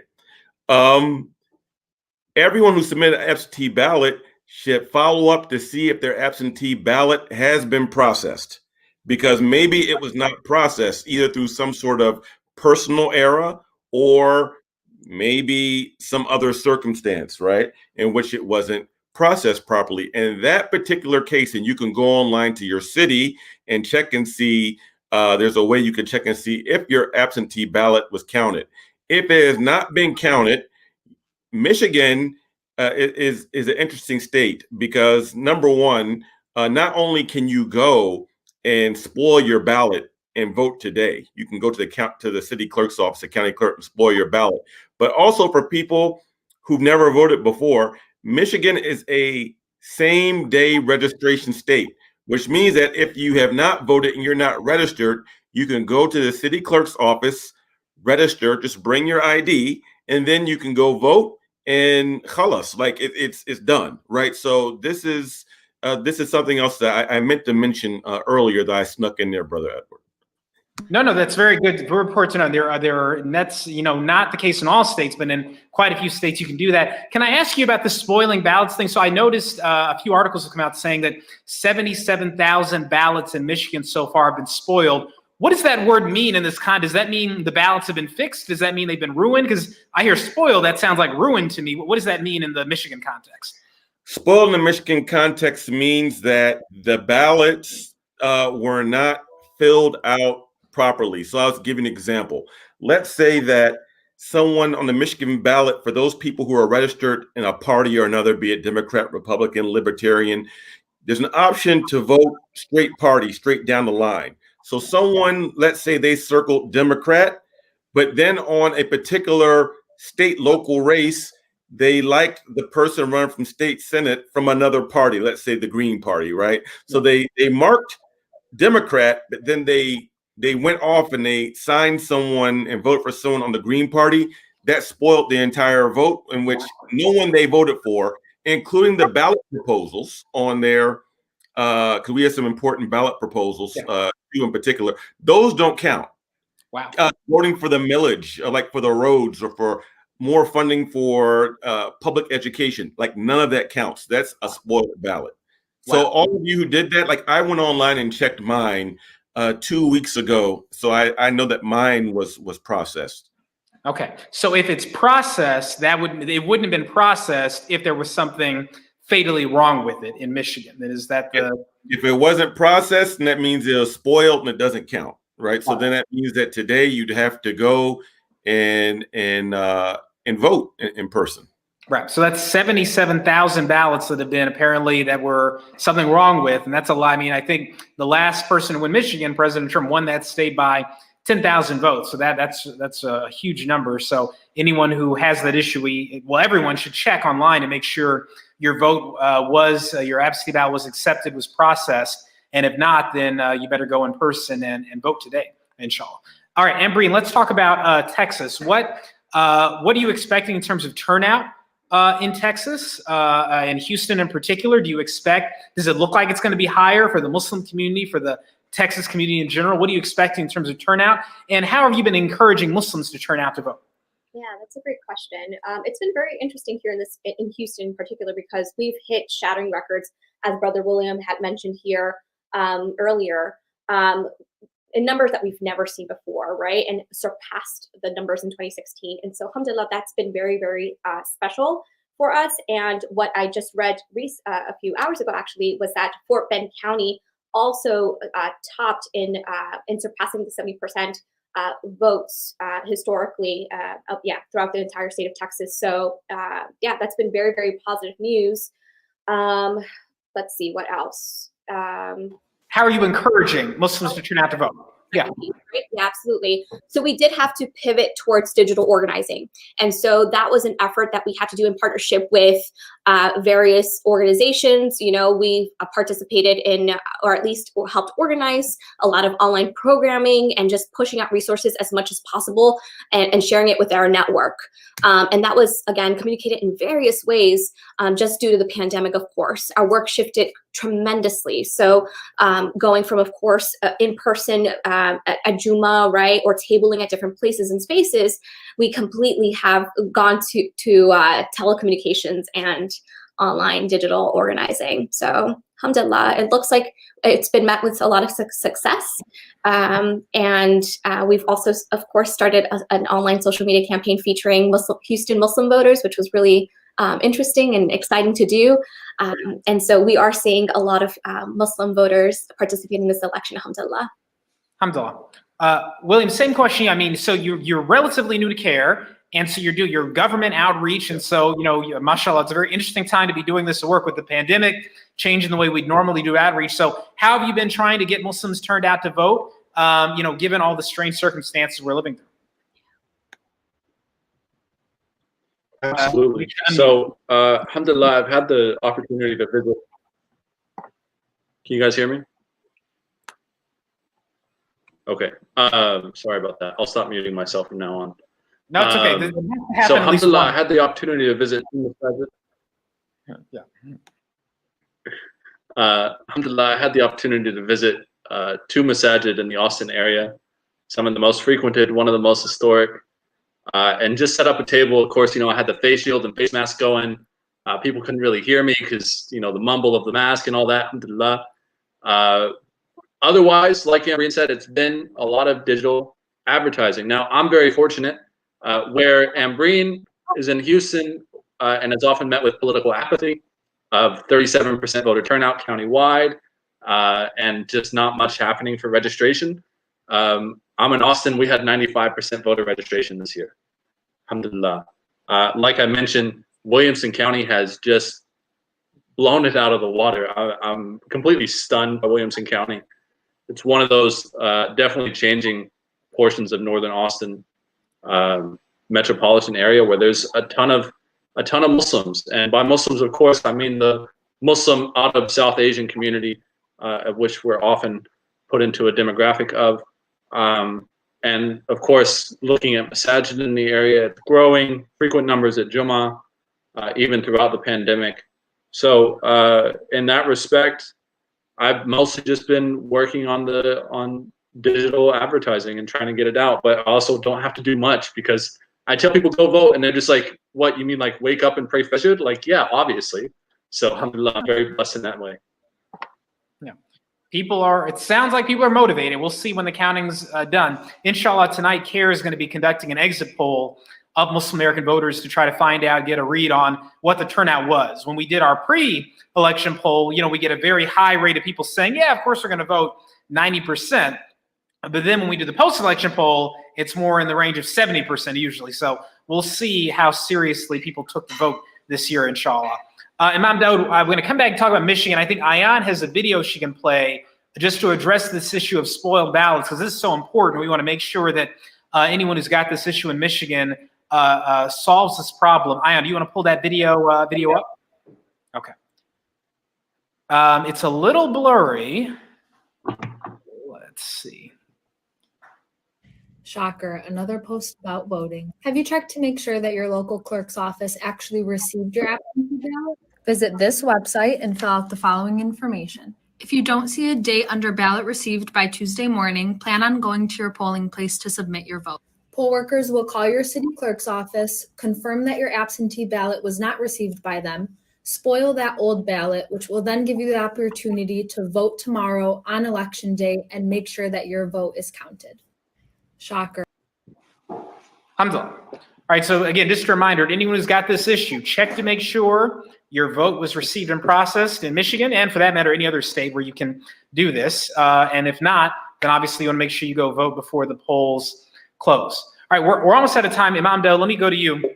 I think you've given some very prescient guidance to the community about how to think of this election, that the world is not dependent and our lives are not literally dependent on the election. Our lives are in the control of Allah subhanahu wa ta'ala. And we have to have patience and steadfastness with whatever happens. If the candidate you want to win wins, that doesn't mean you drink daiquiris and relax and assume everything's good now. And if candidate you want to win doesn't win, that doesn't mean it's the end of the world. You slip into despair. So, you're a civil rights activist, you're an imam.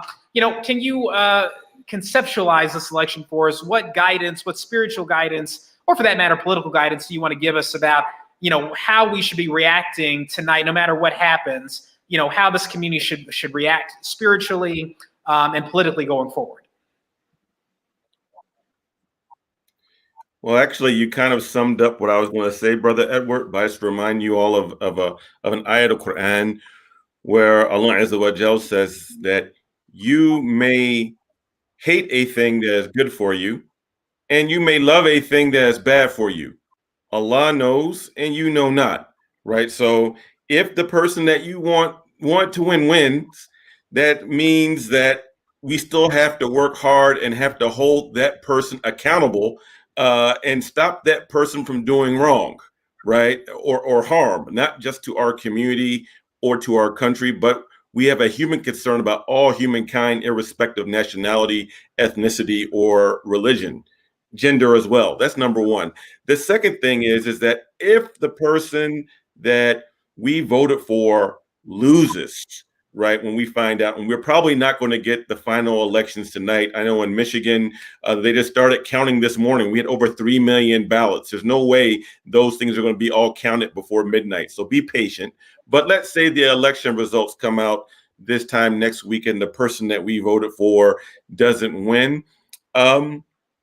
Then we should not fall into despair. Allahu Azza wa Jal is the one who's in charge, and we place our trust in our Creator, and we work. So either way, we need to be a people of faith and work. El imanu qawlun wa amal, as the famous saying is, that faith is in work as well as faith is in speech as well as in deeds. So we say we believe, right? And then our actions have to reflect that speech of what we say we believe. Alhamdulillah, yes. I think that Jazakallah khair, no matter what happens, we still have work to do, inshallah. The work continues. And even if you have to feel a little sad for a bit or happy for a bit, that doesn't change the fact that we still have work to do, inshallah. And Allah, inshallah, as long as we're on the side of Allah, then inshallah, it'll all work out one way or another sooner or later. Ambreen, William, let me share final thoughts from you, words of encouragement to your community nationwide, or any thoughts you want to share. Please just give us some final thoughts before we wrap up this segment, inshallah. Ambreen, go ahead.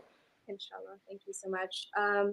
Yeah, voting is our way and version of tying our camel, right? And so it's so critical that we do recognize the importance of participating in this election, because just in reading the history of Texas alone and voter suppression efforts, there was a line that I encountered that really stuck with me and really petrified me. And it goes like this: if the health of a democracy can be measured by how many citizens participate in the political process, Texas has lupus. And just reading that really it was very hurtful, right? Because you see it manifest in various ways. And when you look at how it impacts our communities on a local level, it's infuriating to hear how Blasey Blossom approached, the elections or voting in general, just considering how much it does have the opportunity to impact people and also bring about positive change, right? And so with all of that said, every election is really important. And it's important that we exercise our right to vote, because many have died for us to have these rights, right? Lives were sacrificed. There was so much fight that went into it. And so it's a great way to honor our history, honor the work that has been put in. And as Imam Dawood Walid said, the work is not done even afterwards, right? We do have to hold our elected officials accountable even after this, whether we're happy with the results or not. And so, again, as Muslims, let's continue to be engaged, tie our camels, participate in the vote. It's our Islamic duty to do good, right? And so, by us checking our intentions and making sure that we are doing this with the full sincerities for creating a positive community, definitely encourage folks to please do exercise their right to vote, because there are so many that cannot participate in this process, from refugees, immigrants, and even those in marginalized communities that unfortunately cannot physically even make it to the polls, right? Because their ability to get there is blocked in various ways. And so, yeah, definitely just acknowledge and recognize your privilege, and the rights that you have, and do it for those that can't. So that would be my final thoughts there. Thank you. Thank you. Thank you, Ambreen. Brother White, finally to you. Final thoughts. Absolutely. Well, I don't think I can say anything better than certainly my mentors and the giants on whose shoulders I stand on, mashallah. What I've been repeating to myself very simply is, La hawla wa la quwwata illa billah. There's no power except Allah. And I thank you, Imam Dawood, for that beautiful reminder that you posted last night and what you've been sharing all day in these past few years. It's always grounded me and centered me on my political contributions, no matter what they be. We start with Islam. And on that note, more positively, I think I've been a Texan my whole life. I was born in London and moved here. And we've always sort of lived in this atmosphere of like political apathy and just not caring, typically, almost ineptness. So I say positively to the world watching tonight, everyone at CAIR, national, around the country, don't be shocked when Texas comes through and pulls out a 78% voter turnout, because down here in Texas we hold it down. So keep looking out at us. Stay grounded in Islam. Is why I'm here. Brother Edward, I imagine it's why you converted. We're grounded. Sister Ambreen, we're grounded in Islam. Use that first, and then let's get to work, inshallah. Inshallah. May Allah make it so. May Allah guide us to be steadfast and patient. May guide whatever happens. May Allah guide it to be for the better of our community and people around the world. Imam Dawood, Brother White, Sister Ambreen, thank you all so much for joining us. Jazakallah khairan. We'll be in touch with you. If anything else comes up in your state that you want us to know about or talk about on the program, we'll be on until 7 o'clock tonight, inshallah. And we're going to have a late night program briefly at 11. So just hit us up if anything comes up that we need to alert the community to. Until then, I will bother Brother Robert. Jazakallah khairan. Inshallah. Assalamu alaikum. Jazakallah khairan to all of you. All right, everyone. So that we've now finished our third hour of the program. MashaAllah. Thank you all so much for sticking with us. We're going to momentarily be shifting to our next topic, and our next host will be Robert McCaw, Government Affairs Director of CAIR National. And we are going to be discussing the topic of where the presidential candidates stand on the issues. Just basic information about all the candidates: President Trump, former Vice President Biden, the Libertarian nominee, the Green Party nominee, and other candidates who might be showing up on your ballot for president. We're just going to discuss where those candidates stand on the issues. So let's bring Robert on if he's here, and let's play us in.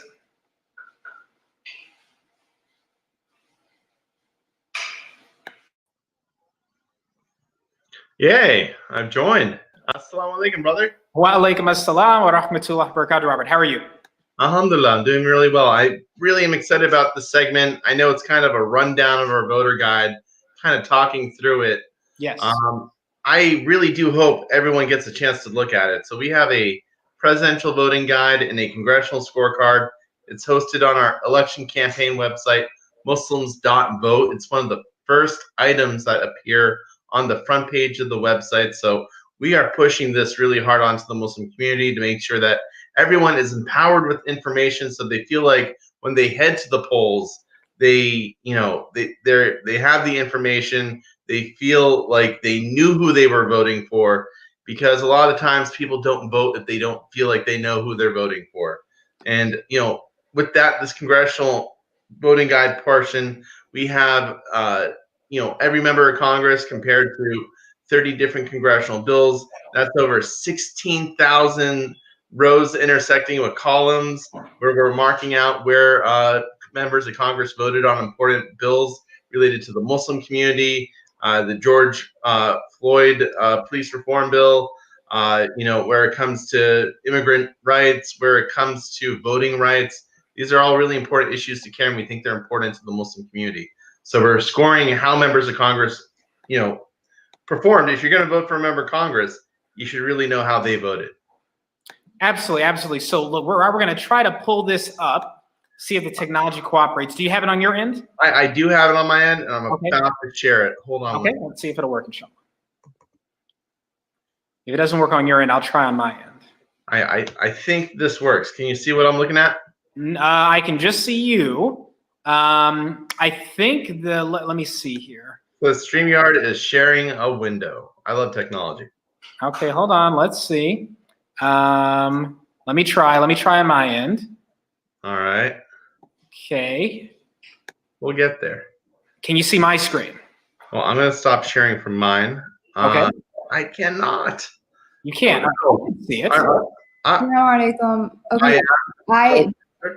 Someone share your screen and I'll add it to the actual screen.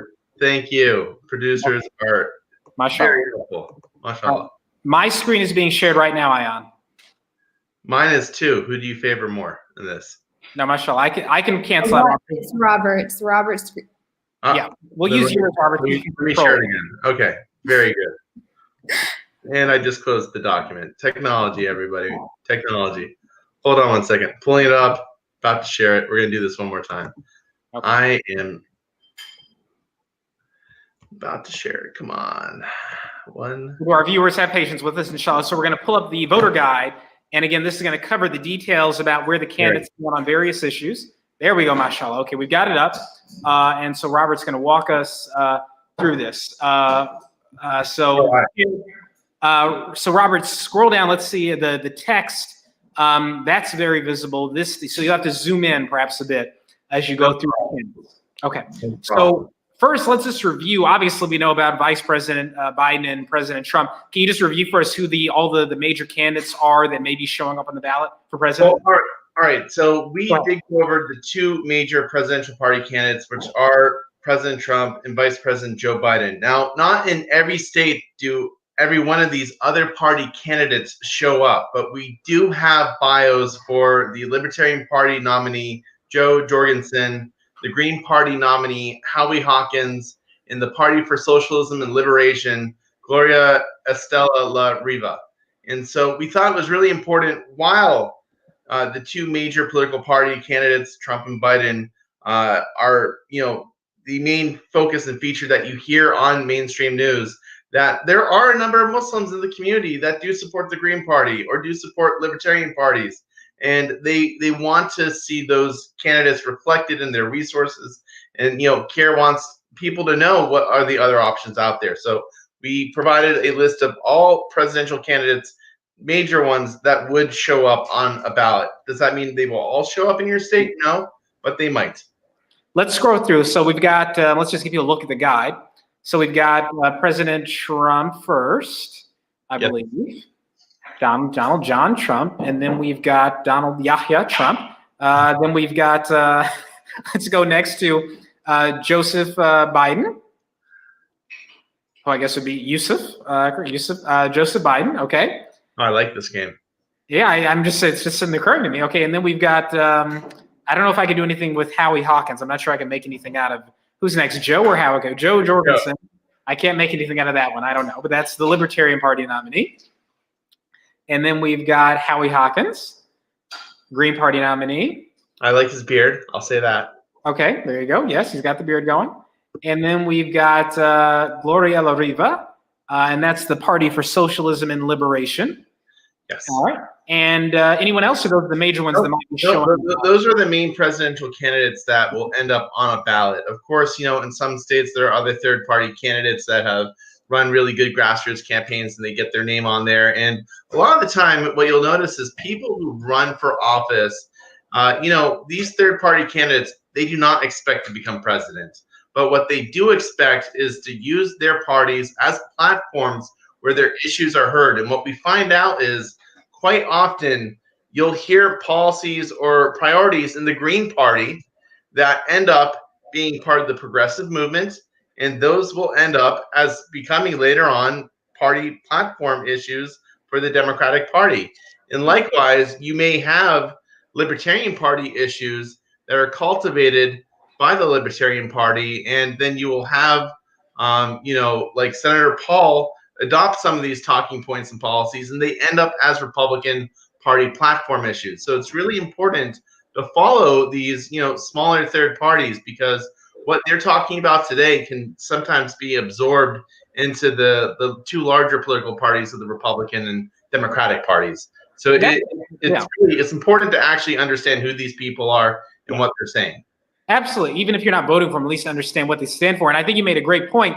I wonder if we went back to the year 2000 and we looked at Ralph Nader's platform for the Green Party. I wonder how much of that now appears in the Democratic platform today. How much of that eventually became, whether it's on environmental issues or voting issues or foreign policy issues. I wonder how much that eventually made its way into the Democratic mainstream. But it's a good point you make. I would actually think a lot, because when you look at AOC's green reform package that she's doing, the whole new Green Deal that she's promoting, these were issues that the Green Party or the Socialist Party was talking about 20 years ago. And at this point, through a confluence of factors, the Democratic Party is now listening. And just even 2 years ago, you wouldn't think that Joe Biden would be endorsing a $2 trillion, a $2 trillion reform package, or $2 trillion or billion. With politics, you never. So they're throwing around so much money, I can't keep track of it. Yeah, it's a lot of money, or whatever it is. A lot of money, but what we find is that you wouldn't see him adopting a package like this now 2 years ago. But because of progressives like AOC, you're seeing that, and that's really important. Yeah, and it cuts the other way. On the Republican side, many of the things that were in the GOP platform in 2016, those were not in the platform in 2008 or 2004, but you might have found them, if not in the Libertarian platform, maybe the American, I think it was the Reform Party, Pat Buchanan's party back in the day. Donald Trump considered running for that nomination back in 2000. And so that stuff on immigration, those sort on populism, those sort of economic populism, those sort of things that made themselves into the mainstream GOP platform as well. So you're right. That's why it's important to know about what's going on with these third-party candidates. So let's talk about the voter guide for President Trump, President Biden, the others. What are the main just topics that the people can find out about on this voter guide you put together? Yeah, well, I'm not going to read through the whole thing because that would take a long time. Just very briefly, we all understand that under the Trump administration 4 years ago that America did adopt a new tax reform package. in that it lowered by 1 or 2% for everyone across the board their tax brackets. And some people benefited better than others. If you were very rich, making a lot of money, you got a pretty good decrease of 2%, because 2% decrease on someone that makes $1 billion is a lot more than someone that makes $50,000 a year. With that said, these tax cuts are going to remain. Trump is saying that he is going to try to further decrease the amount of taxes paid by taxpayers, although they haven't gotten into the real specifics of that yet. When you look at, though, the economy, though, Trump still favors tariffs, and tariffs are a way of impacting goods coming into the U.S. While he says China is paying for these tariffs, he's usually saying more that they've had to devalue their currency, so Americans have greater purchasing power. But in the meantime, when Chinese products are being tariffed, it's actually American corporations passing it down to American consumers that are paying taxes on these goods. When you look at climate change in the environment, Trump is very free market. He is for the Department of Interior opening up federal wildlife preserves, other lands, to propose larger oil and gas leases, especially off the coast in the Gulf of Mexico. And he's in favor of approving the Keystone Pipeline, which again, does run through native territory and has, become a very big debate issue. When you look at healthcare, Trump again is for repealing and replacing Obamacare with health savings accounts and deregulating the market, allowing health insurance companies to work across the country. But again, his administration still has lacked details on what a full plan like that would be. I definitely think if you look at the pandemic, it's really sad that we released this report several weeks ago, and at the time already 200,000 Americans had died of COVID-related deaths, and now we're up to 230,000. So, some people do question how effective his administration has been in handling the COVID crisis. When we go to issues like domestic security, national security, he is for what has already been ruled by the courts for illegal wiretapping by the NSA that was revealed by Snowden. And he promotes the issues of racial and religious profiling, citing Israel as a great example of where that works. And the American Muslim community has really felt the impact of that. On his views about Islam and Muslims, Trump just 2-3 days ago was making attacks against refugees coming from Sudan and Somalia and Ethiopia coming into the Midwest, predominantly from Muslim areas. He is really opposed to Muslim immigration to the United States. He's the author of the Muslim ban, which CAIR has been fighting for the past 4 years. And he's made a number of disparaging attacks about Islam or Muslims, which has, as CAIR polling has shown, left him with just about 18% of the registered Muslim voters. When you talk to voters like that, they're more concerned about issues related to the economy, trade, and healthcare, and they're willing to admit it's been past the anti-Muslim. Comments because of the economy. Yeah. And I'll note just for the record that absolutely, that everyone knows this, but just to confirm the record, this voter guide is itself nonpartisan, just factual. Mm-hmm. We have also details about Vice President Biden and Jorgensen and all that. So we're just going through the facts about the candidates' histories, education, not expressing an opinion one way or another about whether any of this is good or bad or should influence your vote. Just factual information about each candidate's history. So continue on, Robert. Let's talk about, so we got, I see immigration, commander-in-chief, civil rights. Give us a brief, Oh, Robert, you're breaking up a little bit.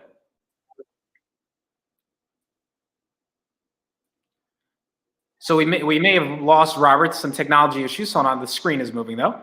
Go ahead, Robert. It says speak let's see if we can hear you.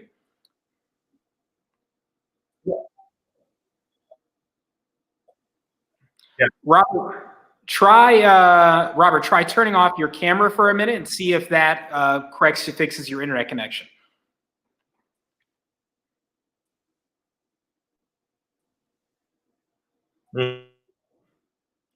Mashallah. Okay, go ahead, speak, Robert. Can we go ahead, speak, Robert? Can we hear? Let's see if we can hear Robert. Okay, not hearing anything from Robert. So inshallah, we'll carry on. So with the voter guide, when Robert comes back, we'll rejoin inshallah. So the voter guide, Chief, he has kept U.S. involvement.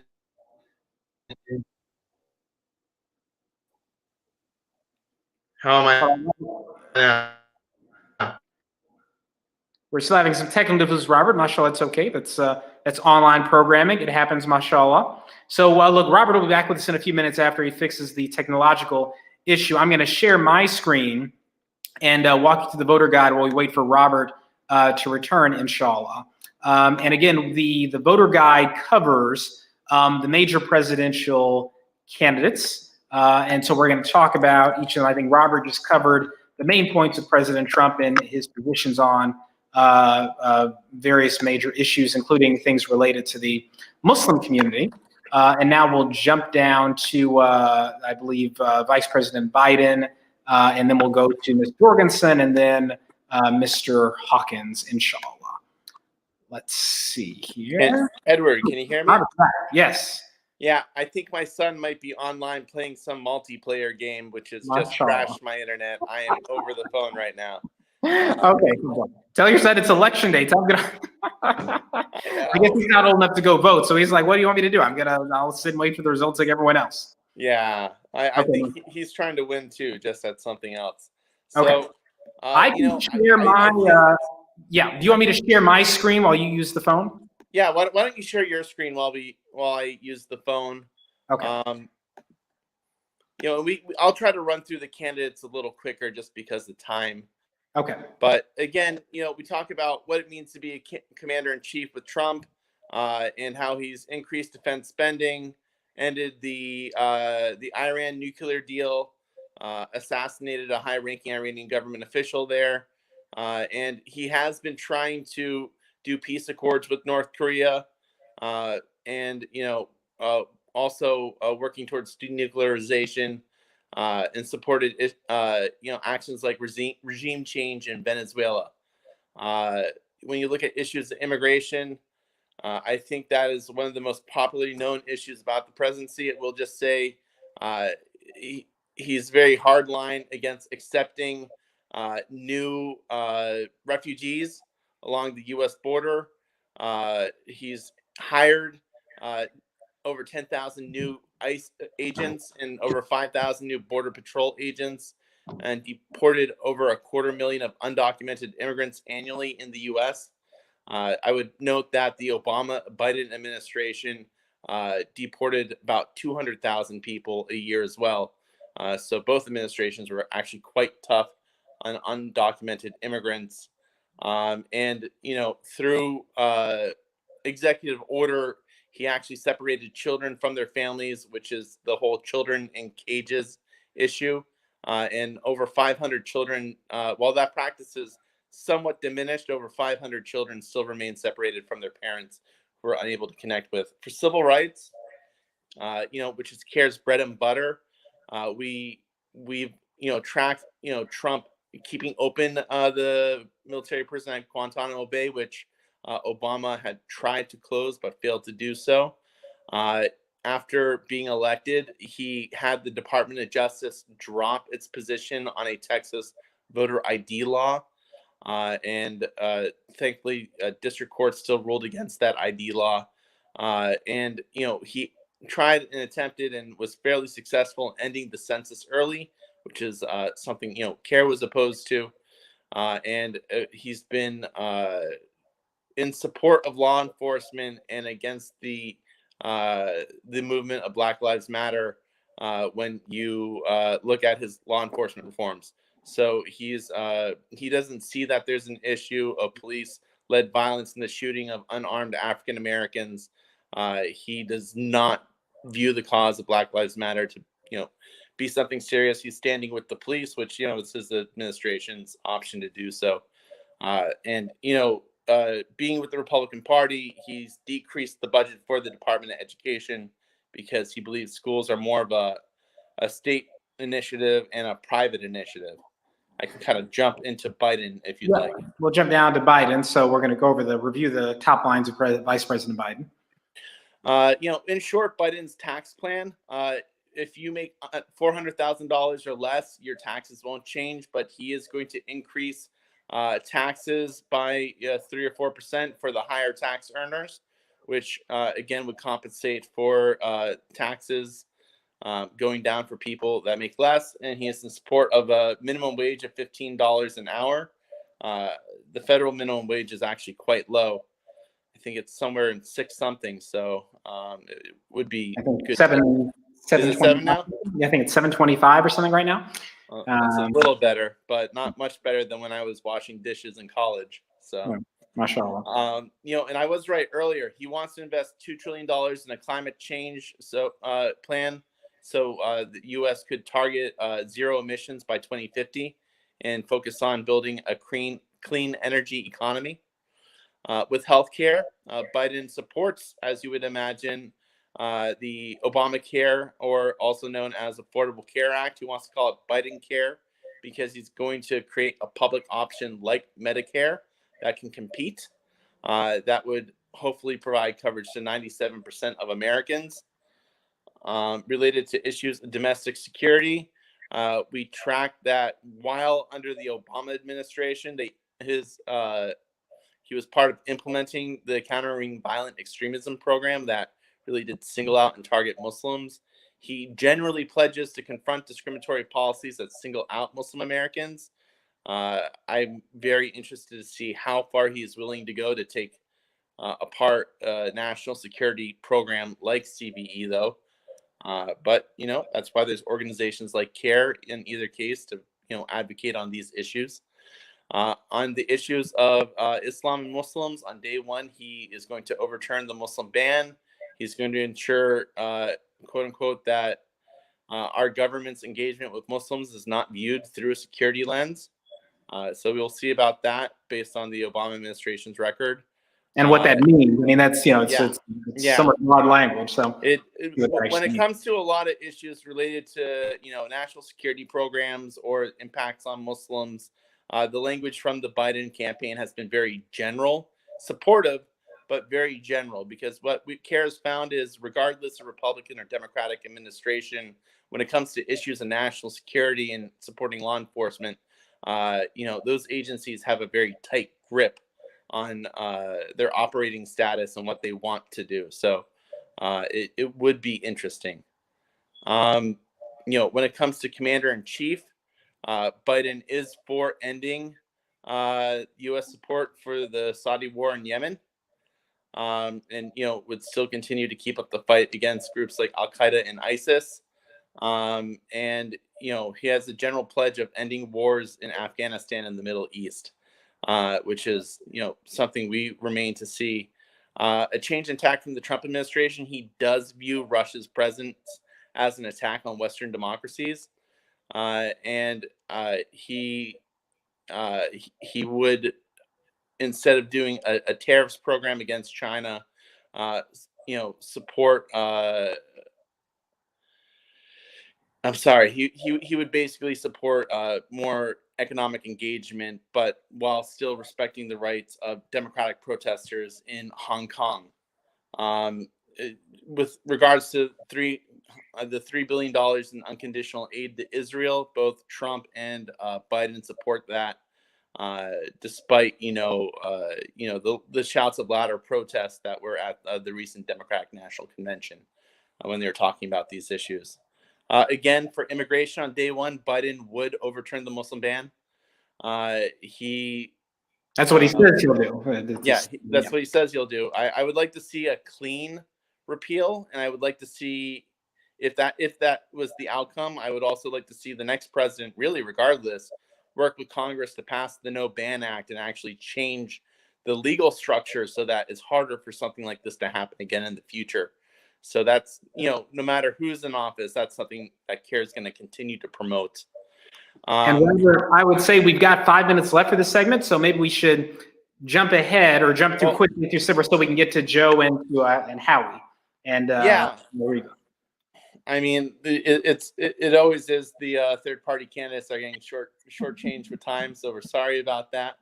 But again, our profiles are a little bit more simple on the candidates for both Joe Jorgensen, the Libertarian Party, and Howie Hawkins, because their platform's a little bit more straight and simple as they're presented. But for the economy, Joe Jorgensen again wants to work to eliminate policies that cripple economic growth.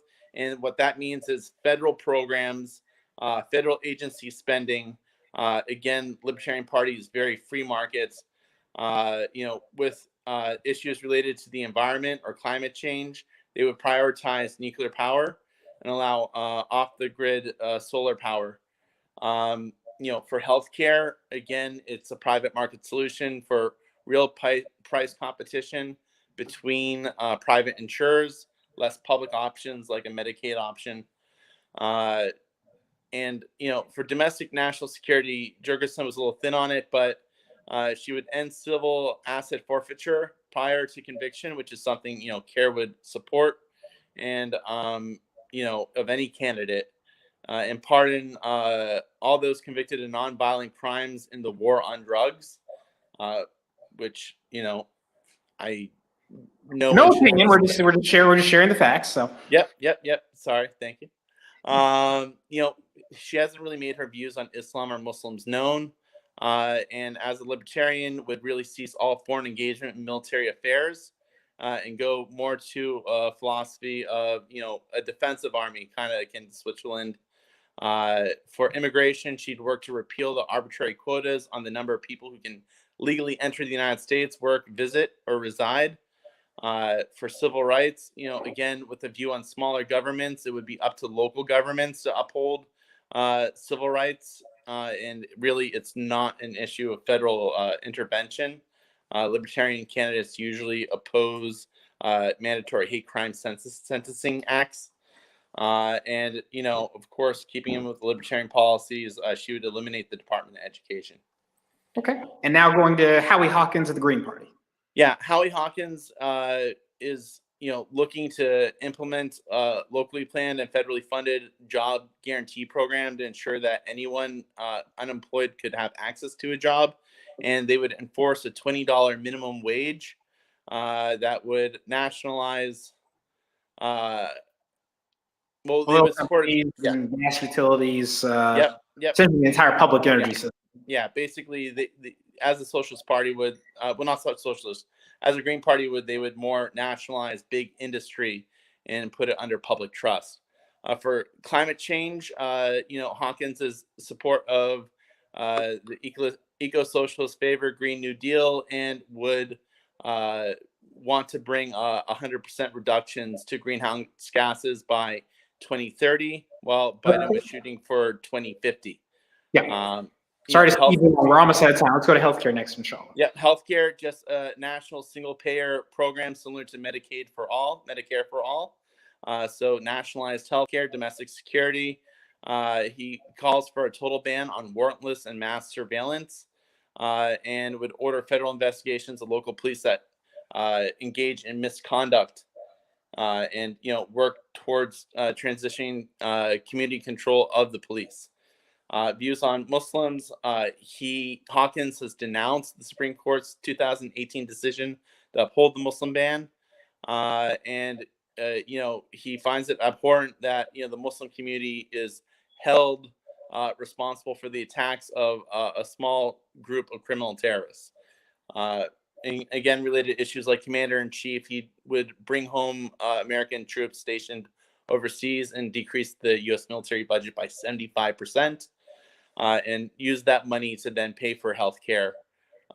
Again, for immigration, he'd provide legal status for undocumented immigrants and would have a more open border system like in Europe. With civil rights, he would end the war on drugs and mass incarceration.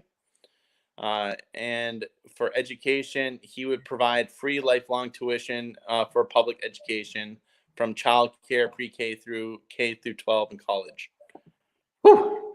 Oh, and hold on, we missed. Hold on, I stopped sharing my screen, but we have one more. Miss Lariva. Hold on, let me share my screen again. Sure, we can power through really quickly. Okay. You'll find that the Green Party and the Socialist Party are a little bit similar in some of their aims and goals, but La Riva would seize the assets of billionaires and reinvest that back into the economy and towards the majority of the people. And she believes that power should be taken out of the hands of the rich. For healthcare, again, would want to create a free public healthcare system, including legal abortion. That would be covered. For national security, she would she would crack down on police targeting of African Americans, and she would support community-led programs as well. On views on Islam and Muslims, she was very opposed to the Muslim ban. She is opposed to what she calls collective punishment of Muslims, very similar to Howie Hawkins. For Commander-in-Chief, she would also shut down all military bases overseas and withdraw troops.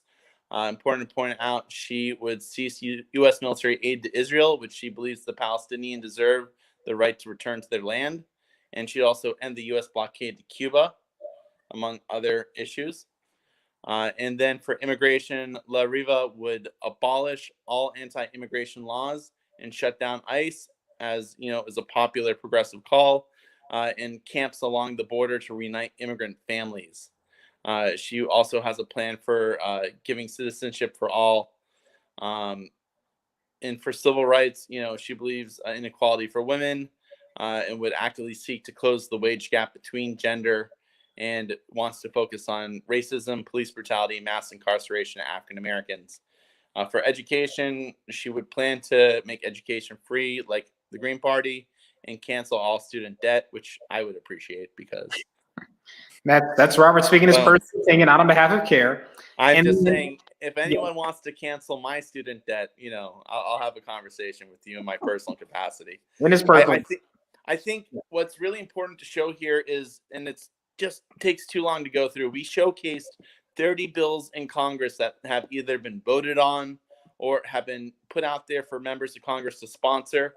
We are not telling you whether you should or shouldn't vote for these members of Congress based on how they voted or what they sponsored. There's a lot more bills out there that we didn't touch upon that can also define these members of Congress.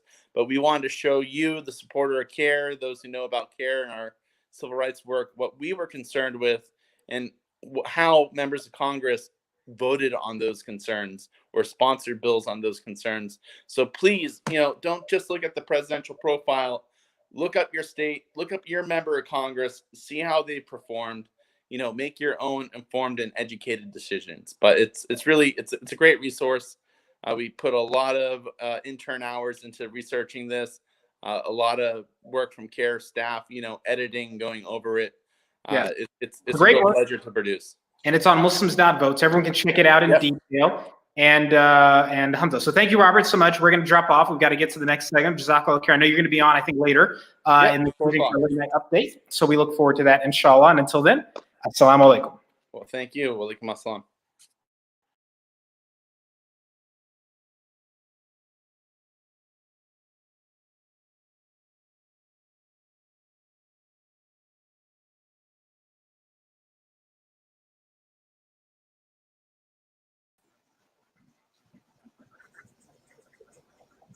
Assalamu alaikum.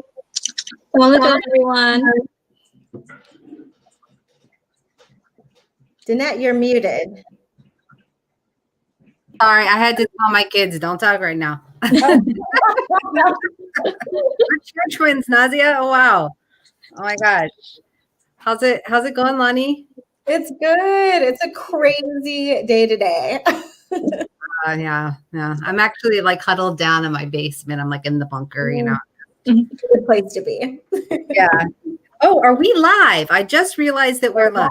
Oh my goodness. I thought we were just chatting. I'm glad that I didn't say anything off the mark. Okay. Hi, everyone. We're so happy that you're sticking with us, staying with us in this live broadcast, which I just caught on to. My name is Danette Zagari Mask. It's my privilege to be CAIR's compliance attorney. And so in that role, I'd like to restate what a lot of people are already stating on here. We're a nonpartisan organization. We don't support any candidate either directly or implicitly. Really, this program is all about talking about what's going on today, talking about the elections. There's a lot of things on everybody's ballot, right? Not just the presidential election. There's a lot going on across the country.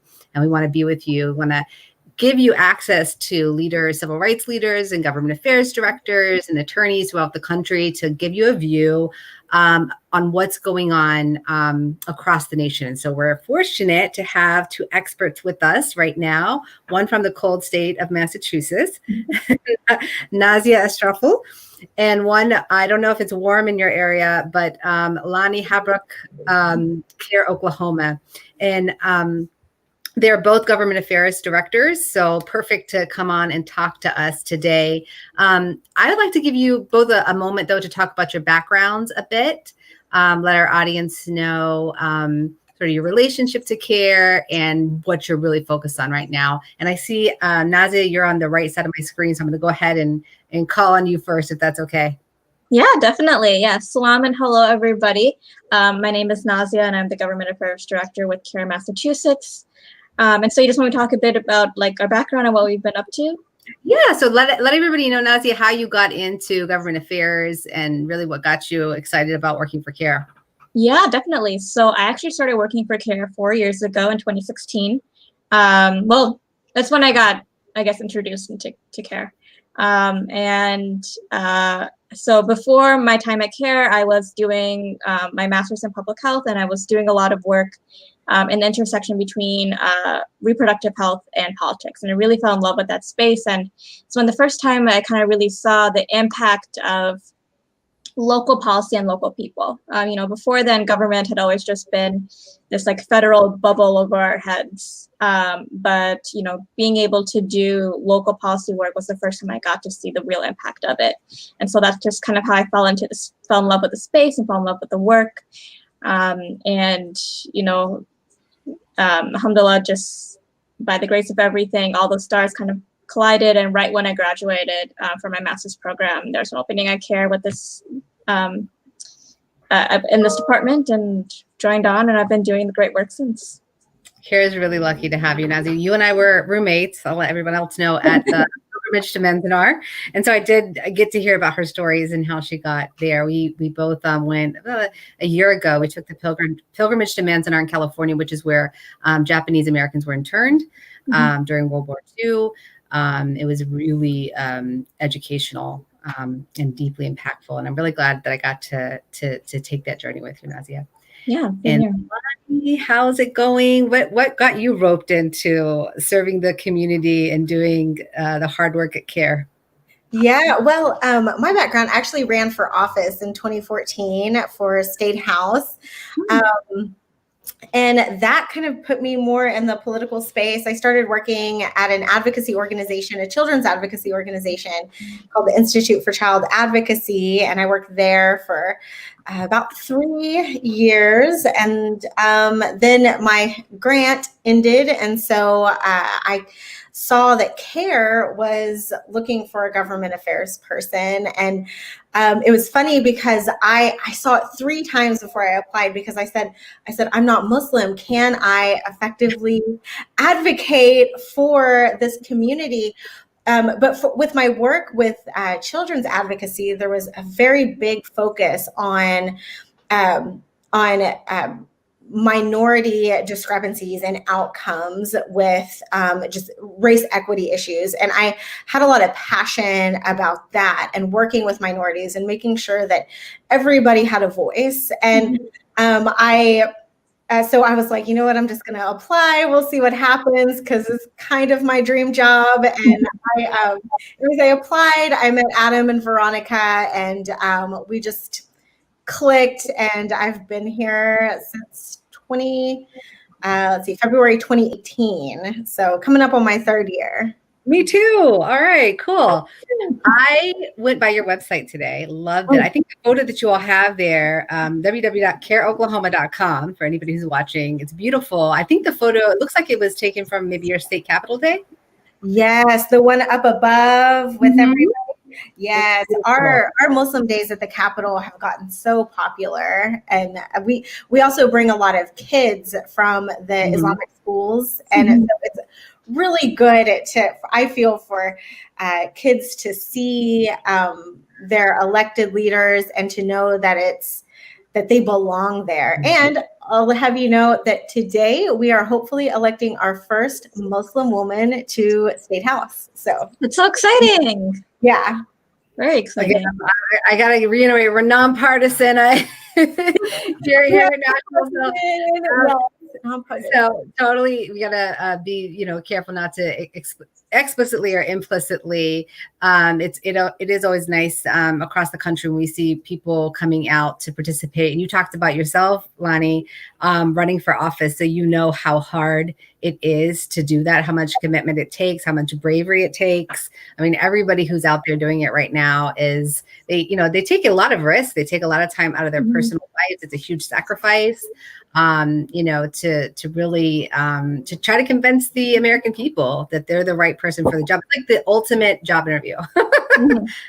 So I'm impressed with anybody who's running for office. I want to know what's happening on the ground, because I think that's what our viewers want to know in your states today. So Nazia, what's it like? Are there long lines at the polls? Any candidate visits? I know you all are taking calls for any kind of voter suppression issues.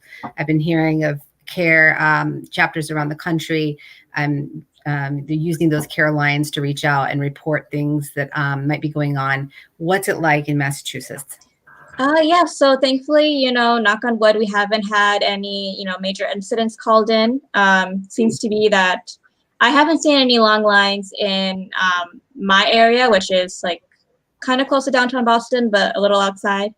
So, things seem to be just like moving along well. I have been seeing candidates, at the poll sites like they normally are on, these days, and, doing the work that, that they do on election day. So, yeah, so far, so it's been a normal election day here in Massachusetts, knock on wood. Everything's going the way that it normally does. And we're all just kind of just waiting for results. So good. So far, so good. So far, so good. Yeah. All right. What about in Oklahoma, Lonnie? Yeah. So Oklahoma, we've really been pushing absentee voting. Oklahoma has some of the most archaic laws surrounding absentee votes. It requires a notary, and it's a pain. But with COVID, they did relax it a little, and they are allowing people to mail in a copy of their photo ID, which is still kind of a pain, but it's better than it was. But so we had a big push for more absentee voting. And then I actually had my absentee ballot, but I marked the wrong state question. And I was so mad. So I ripped it up and I did early voting on Saturday, and I stood in line for 4 hours.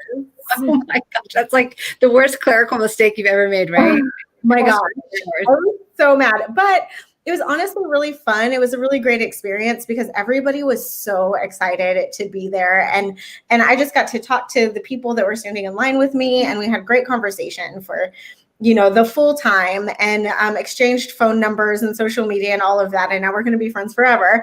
But today, Adam and I actually went to, even though we'd both already voted, we went to our particular. Adam is just sorry to interject. Adam Sultani, he's the executive director there in CAIR, Oklahoma. I think he might be joining us later, actually. Oh, but he's been super busy. I know he's eating lunch, and so he may jump on. Everybody has to eat. It's just like so annoying. Yeah, it's crazy. But we both went to our polling places, and mine actually, I interviewed a woman, and she said that she only had to stand in line for 30 minutes. But Adam said at his polling place, he said it was the longest line he'd ever seen. So I don't know if it's just because I live in an area where a lot of people had already voted or what, but it's kind of all over the place here in Oklahoma. You can. What day did you say you voted? Was it closer to today or? Yeah, so I did early voting. So I voted on Saturday, and I had to go to a county election board to do that. Well, I'll tell you my voting story real quick. So it was Sunday, and I kept putting it off doing chores, all week and trying to use that weekend time to get everything done that we can't get done during the week. And so we went on Sunday evening, and it was like I was laughing with everybody, all my colleagues on Monday morning. It was like the Chick-fil-A drive-through. I mean, they had it. So, I mean, they're just like, move, go here, It was awesome. We flew in and flew out. They did such a good job. So props to Baltimore County in Maryland. I was so impressed with all the volunteers and workers down there. But we asked, wow, how we've heard of these long lines, people sitting in lines for hours. And they said, well, a lot of people thought that we were closed on Sunday. So whoa. A lesson there. They're not. Yeah. So, but I still think the way that they were moving and just they knew really how to move people. It was amazing. So, and I'm so impressed, Lonnie, though, that you stood in line for 4 hours. I mean, you love your country. You're going to get your vote counted. Yes. Well, I happened to be standing next to an engineer, and he was like, if we count the people from this pole to this light pole, he said, and there's 4 of them, we can estimate how many people are in line right here. And he estimated it was 1,500 people. And wow. And when I left, it was still just as long. So there's people that really wanted to vote. Mm-hmm. That's great to see. Yeah. So that sounds good, though. No major incidents so far. Hopefully it'll stay that way. But long lines, right? Yeah. Now, some of the major issues on the minds of voters in your state, what are, you all are in the position of listening a lot to constituents, particularly on policy issues. What are things that you're really hearing are informing or exciting people to get out to the polls to have their voices heard? What are their areas of interest, Lonnie? Yeah, so a big race in our state is Congressional District 5. Mm-hmm. Oklahoma elected the first Democrat for that 2 years ago, and it flipped people out because it'd been Republican for a really long time. And so that's been a really contested race in Oklahoma. The Republican National Convention donated a lot to that race. And again, we're nonpartisan. I'm not, endorsing it, but I'm just telling you that Congressional District 5 in Oklahoma, you'll probably see it on national news tonight. Really? Okay. Yeah. A second issue is a state question, which we are still allowed to endorse or oppose state questions as a nonprofit. And CAIR Oklahoma, we endorse state question 805. Criminal justice reform is such a big issue in Oklahoma because our incarceration rates are, we have some of the highest in the entire world per capita. And so it's a criminal justice reform issue, and so we'll see if that passes or not. What it does is it does not allow previous convictions to influence your conviction if it's nonviolent. So if I had a DUI from 10 years ago, but then I get picked up for shoplifting, they can say, oh, you have a DUI, so instead of us giving you a year, you're going to get 3. So we're trying to get rid of that in Oklahoma. So we'll see what happens. Putting more nuance into this issue. Yeah, that's been a big issue around the country. I think 2 years ago, Florida, which is my home state. I'm not in Florida right now, but I'm a native Floridian. And I think that's something that they managed to do there too. And I'm not sure if I can't remember. My husband and I were talking about this the other day and I should have looked it up, but I don't know if they did the same, if the amendment involved violent offenders, if they excluded only some people, or if they brought everybody, included everybody to be eligible. I'm not sure, but that's something that is probably, I'm assuming, going to continue to grow as that movement grows and more awareness around excluding people from the voting process. What about Massachusetts? What's going on? So we are also focused on a ballot question. So there's ranked choice voting is on the ballot in Massachusetts this time around, and we're very excited about that. I'm kind of surprised that it hasn't, that ranked choice voting isn't already a thing in Massachusetts. But sorry, I'm sorry. What did you say? Ranked choice voting. Ranked. I'm sorry. Yeah. I'm not. Because Massachusetts elections are so heavily influenced, I guess, by one party, that ranked choice voting would really help in kind of, even within elections where it seems to always go towards one party, that the folks that tend to, the elections where, folks are winning by only like 20% of the vote, to make those kind of elections more fair so that, candidates have to get the majority of the people and not just the most out of everyone else. Wow, I think Ireland does ranked choice voting, right? I don't know where else it happens in the world. I did not know that they're doing it in Massachusetts. I think it's designed right to, like you said, get the consensus, find the consensus point, find the one candidate that most people can have some support or some level of support. And that's fascinating. Wow. Are any other states doing this, or is this like a lean experimentation model for Massachusetts? So I know Maine has done it, and I just looked at the list and I can't remember at the moment. But yeah, it's a couple states have done it across the country, and so Massachusetts is finally like getting on board, and hopefully that ballot question will pass tonight. Do you all have closed primaries? Because in Oklahoma, you can only vote for your favorite Republican candidate if you're Republican, or you're only. Do you have that there? Yeah, we have closed primaries as well. Okay. Yeah. I don't know which states don't have closed primaries. I didn't even think about that because I've never lived in a state without closed primaries. So, so ranked voting is happening. And let's just, can you just kind of explain how ranked voting works? Because I didn't know about it until I got into this podcast and found out about it. I thought it was so fascinating. What's it like for the voter who votes in a ranked voting system? Yeah, so I'll do the best to explain verbally. I highly recommend folks looking up, like there's an official ranked choice voting website that folks can go on to, or look up initiatives within your own state around enacting ranked choice voting. But the best way to explain it is, when you get your ballot, instead of just choosing one candidate that you want elected for the position, you rank the candidates 1 through, say, 5.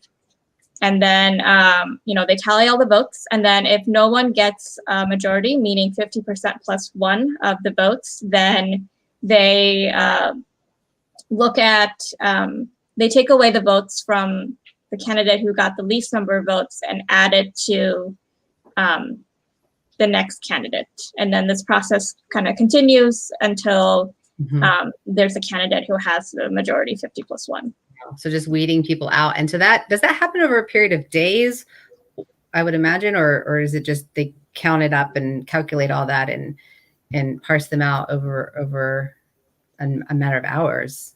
I think it depends on the race, and how contested. I would think that for something as big as a congressional district, that would take days. But perhaps for, things that are a bit smaller, like city council elections, they could probably do it the same night. So, so it's kind of like leading up to the Super Bowl, but just condensing that. It's kind of exciting, right? yeah. And it should be really good. Really great way to just see, candidates, just feeling more pressure to really be more out there. And it puts more pressure on incumbents as well, because they have to also get the majority when they're running. So they have to stand on issues that really appeal to the consensus. Yeah. So do you think it kind of keeps communities from polarizing? I think that's a hope. Yeah, I think it will keep communities from polarizing, and I think it will also, the great thing about ranked choice voting is that it brings issues to the front. People become less so focused on wanting XYZ candidate to win, and more so about, I want to see this issue be important. And so they will rank the candidates who make this issue important as, their top candidates. And so should be great to see. I'm excited to see. So if the measure does pass tonight, it will be enacted in 2022. So, wow. So more focus then on the issues that might have a net benefit for women who are on the campaign trail, minorities on the people traditionally have been disenfranchised or not historically represented in the halls of power. So that would be very interesting. I'd love to see a study on whether, you know, there's any relationship there between the types of candidates that get the vote or get elected. Anyway, that'll be really interesting. Keep us informed and let us know what's going on with that. Sure. I do have some other questions that I want to ask that our viewers are interested in. And this, of course, is related to something that we're all have been thinking about a lot for the past year, which is, of course, COVID, the pandemic, and the way it sort of changed our lives. Also, it's become like the odd normal. We've all sort of, I feel like we've gotten used to it in a lot of ways, even though it's not normal at all. But during an election season, at least I feel for myself and my community that it's reminded us that, oh, this is not normal, you know, like, you know, so how has it sort of, do you think it's, well, it doesn't sound like it's keeping people from voting. We're seeing historically high numbers of voting, but how has it affected the process, maybe in terms of, I don't know, confidence about the results or whatnot? Anybody want to speak on that? Well, like I said, our absentee ballot process changed to, and it's just temporary, but they are allowing people to mail in a copy of their driver's license as opposed to going to a notary. It hasn't affected that I've seen. I've actually seen, I feel like I've seen more people turn out to vote this year. And so maybe COVID in some ways is inspiring people to want to get out and have their voices heard. You want to get out, right? And it is very strange, though, to see a big line of people all wearing masks. Like it is kind of apocalyptic feeling. Yeah. Yeah, I felt that way at the poll. You know, I'm like, this is, wow, this is something that I feel like I'm living in a historic moment, right? And I don't think about it in my day-to-day life. I go to the grocery store, things that I need to do with my mask, but sitting at the polls, it's sort of jarring. It's like, wow, this is different. So how about you, Nazi? Anything in Massachusetts really changed? Yeah, I think, you know, one thing that, so back in 2016, I was, you know, campaigning for different candidates. And one thing I really loved about the process was, you know, knocking on people's doors and having conversations with them and seeing what they care about and, you know, and finding out from folks, you know, what's on their minds. And I've been talking to different campaign folks and just hearing about how the campaign process has just changed so much this year because you can't just go up to people like you normally would. And and so I'm curious to see, you know, as candidates, you know, talk about their campaigns tonight, you know, how that was for them and how they found ways to connect with their constituencies in ways they haven't before. And, you know, we in Massachusetts are entering into a new legislative session in January. And so I've been thinking a lot about, you know, how we're going to connect our Muslim constituency, you know, to our state house and finding creative ways. Because like Lonnie mentioned, we also love bringing kids to the state house. It's such a great way to just, you know, get people excited. And so we're going to try to see how we can create that excitement in other ways. Yeah, people are having to get really creative, to connect with others. And it's just, you know, weird seeing your candidate out there. It's, you know, they're with the mash and that level maybe of connection, you know, that, you know, just the reachability too. It's just not there anymore, but we're all adapting to it. Yeah. So in terms of the presidential candidate that your state voted for last time around, what are the polls indicating right now? Do you even know like who will win? Is it too early to make that assessment? Well, Massachusetts is historically very blue, not expecting any drastic changes.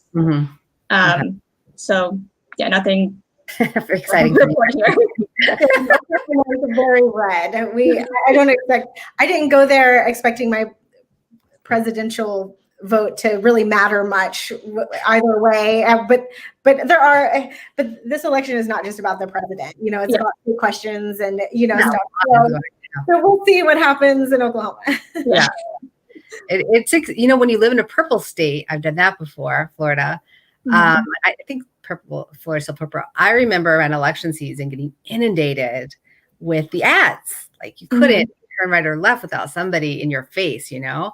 And then when my family and I moved to Maryland, I was like, oh, I had to be reminded that there was an election. I got my ballot. I'm like, oh, I got to go down and vote. Because I would be reminded by the constant barrage of salespeople, I felt like. And that's, yeah, because going to a state that is it's not purple anymore, it's on one side of the spectrum, it's like it's not as exciting to vote. I will tell you that. Because there's not quite as much, you know, sort of energy around it. But of course we do go, and it's exciting, I think, for new voters. Any of you getting that in your community? I know, Nazia, you work a lot with the youth. Or I'm sorry, Massachusetts has a lot of programs. Yes, I was texting people all weekend, you know, asking them if they need any help with voting and such. And there are a couple people that texted me, said, yeah, like I went voted and I took along my son or daughter and they voted for the first time. And it was, you know, a great experience. So definitely seeing a lot of those stories. And also too, because Boston in particular is a very college-centered town. A lot of college students are going out and voting for the first time. So that's exciting. Yeah. And I know, Lonnie, you all do. Obviously, you do youth programs with your website. The very banner tells us that story. Do you know any first-time voters among CAIR constituents? Well, we've really been pushing a lot of voter registration. It's all been online, but it's been, I feel really successful. We have a whole page that we put up called Oki Muslim Vote, and it has you know, how to register to vote and who the candidates are. We were able to do all of our state, House, and Senate candidates and our state questions and everything. And so I haven't heard of specifically anybody saying, hey, this is my very first time, but I do know that we've had a lot of interaction on our web pages and things like that.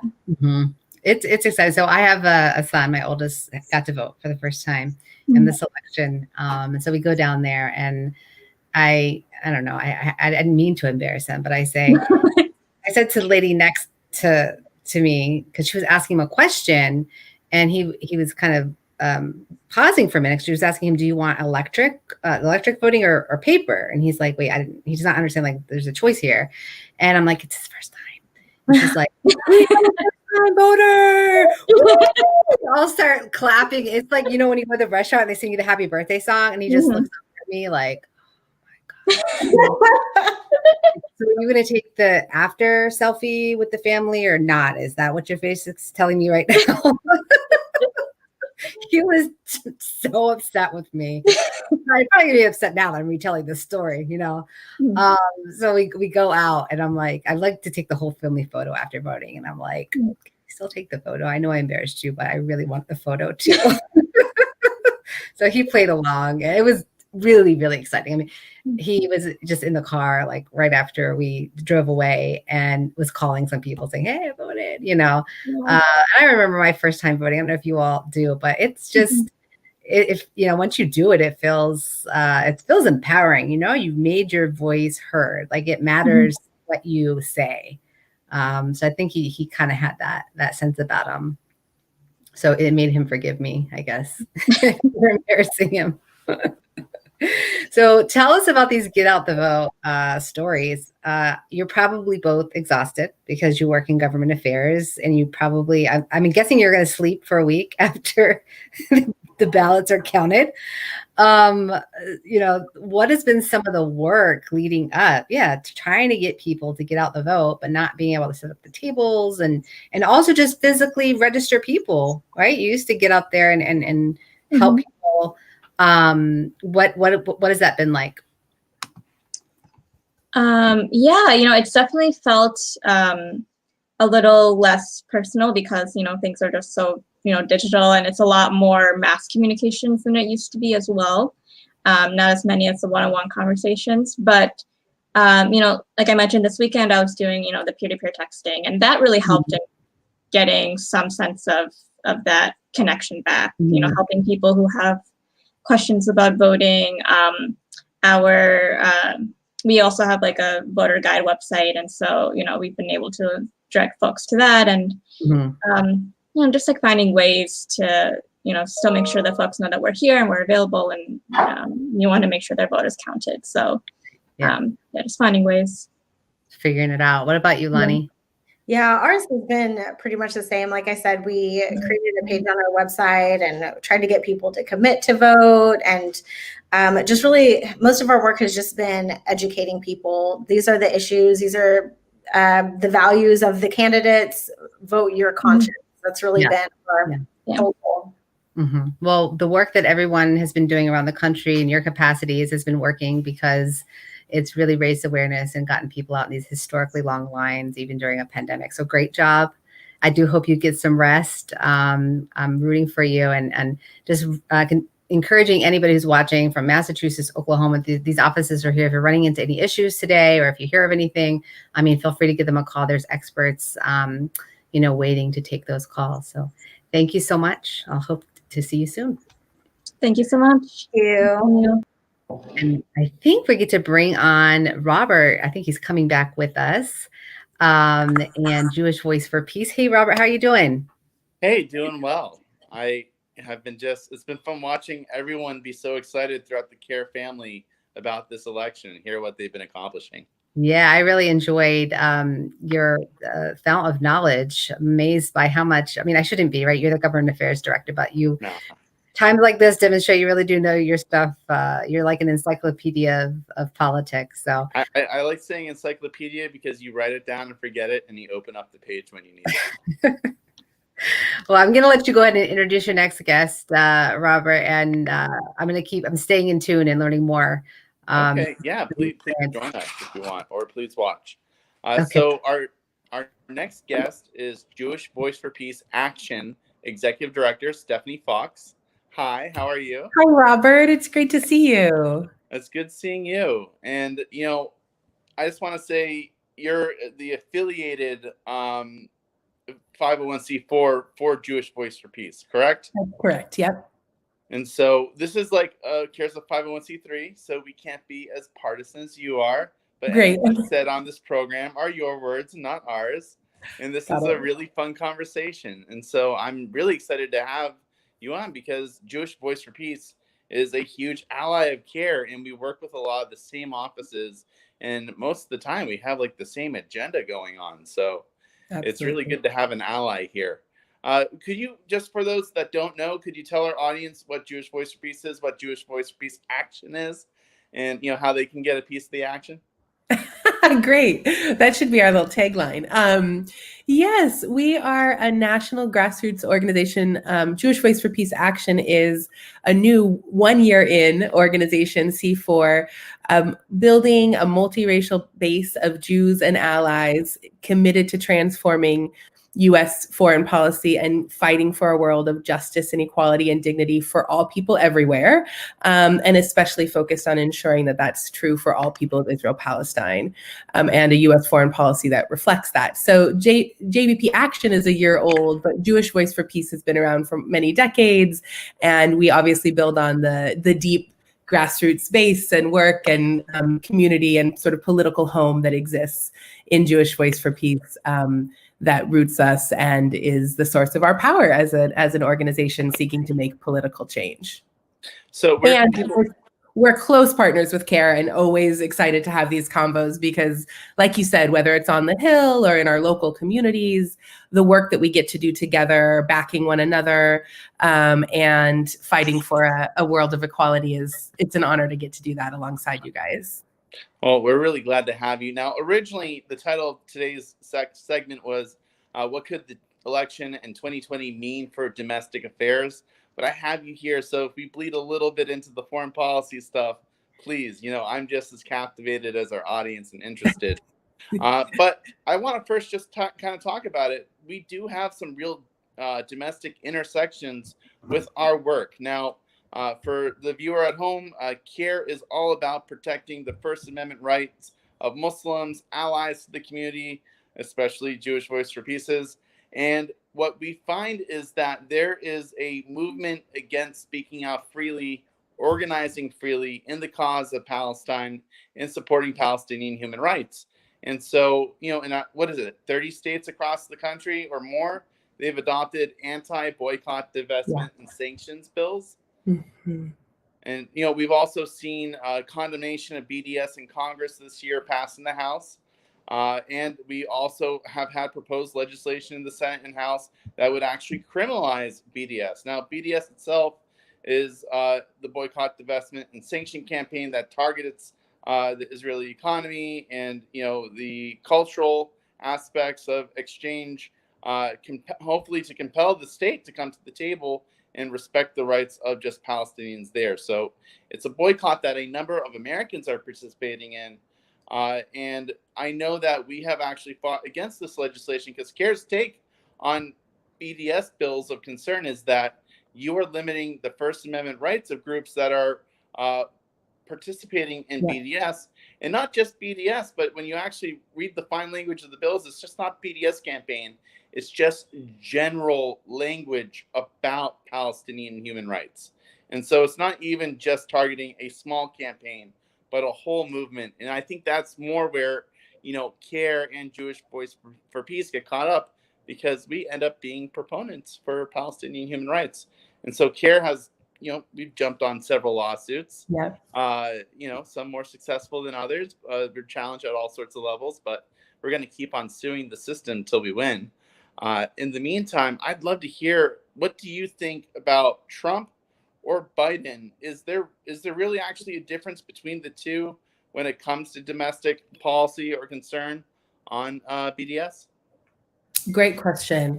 Yeah, and you know, it's interesting when you were even just when setting up the conversation talking about domestic versus foreign policy, and this is an issue that really exemplifies how fighting for Palestinian rights and freedom is a domestic issue, right? Like it's absolutely a domestic issue when it comes to our movement's abilities to advocate, use free speech, use time-honored tools of boycott, divestment, and sanctions to fight for equality and freedom, or whether it's that there are many Palestinian Americans whose rights are on the line. All of these things make it really that those lines aren't really true, right? Like we know that it's a domestic battle for the right to free speech, the right to boycott, the right to advocate and fight for human rights for all people.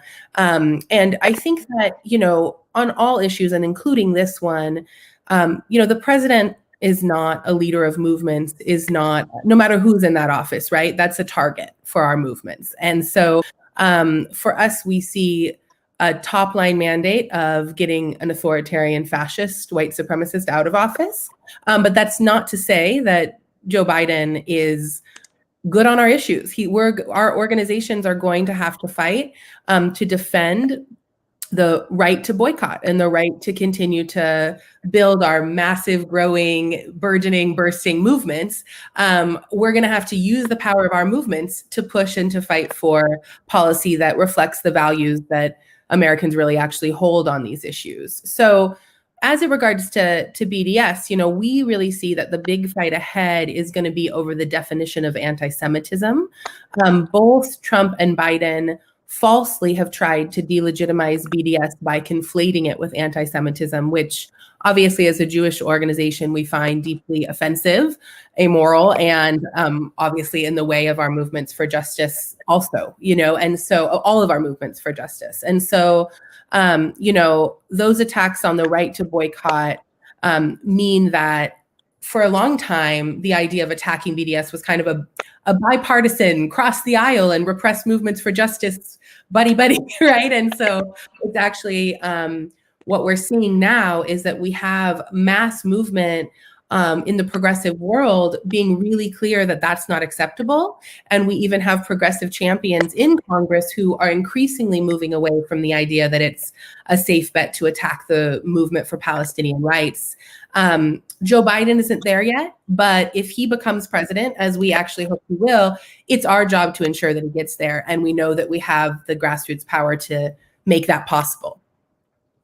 Well, that is really comprehensive, and my hands are tied in what I can, you know, certainly say in response to some of those things coming from that 501c3 non-endorsement line of thinking. But I am really interested, what type of, because you said the next debate, the next issue in regards to BDS is how anti-Semitism is defined. So go a little bit more into that. Who in the Trump administration has been appointed or worked on impacting that issue?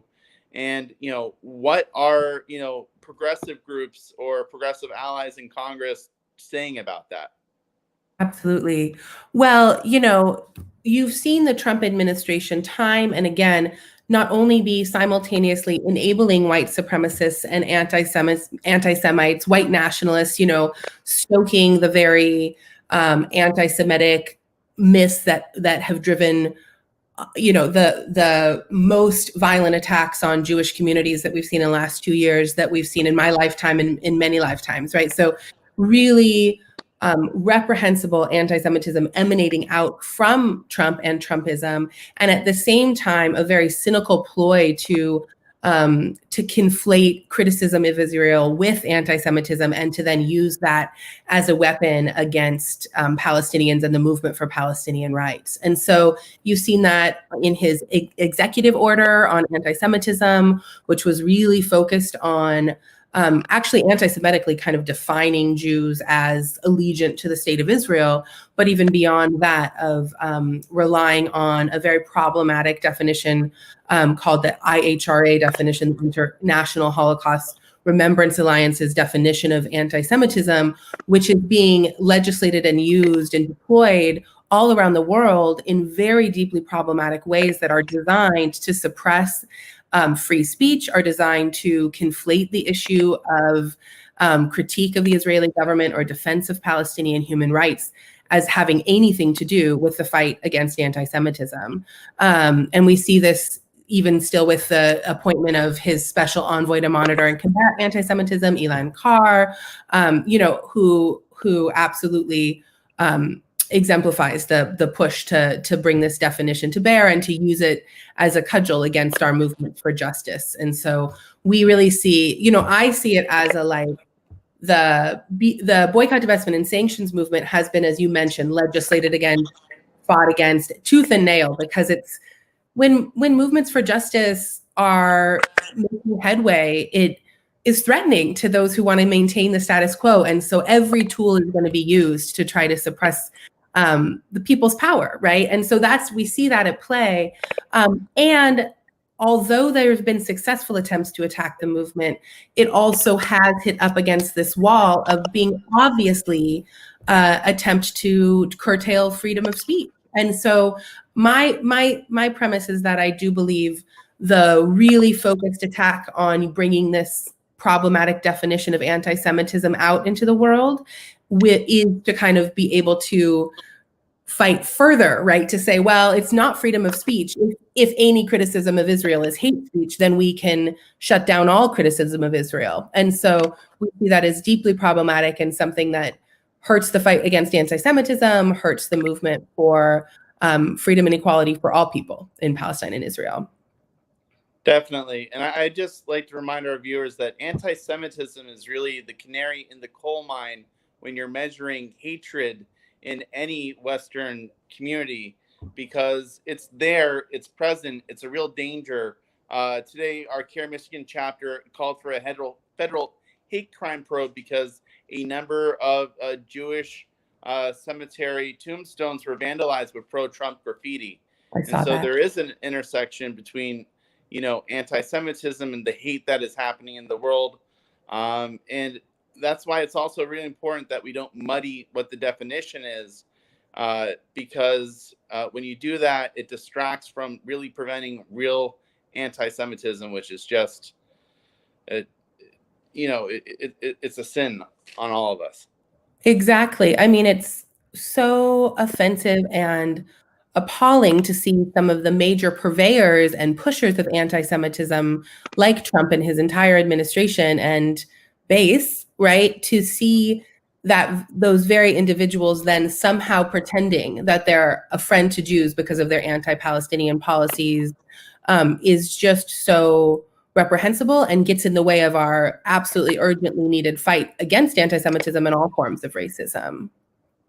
Now, you bring up the issue of racism. Right now we are at a crossroads as a nation once again.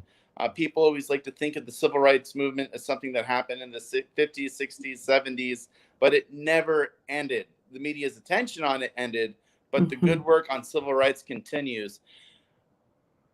I think that both candidate Trump, Biden, they have very different worldviews of what the Black Lives Matter movement means.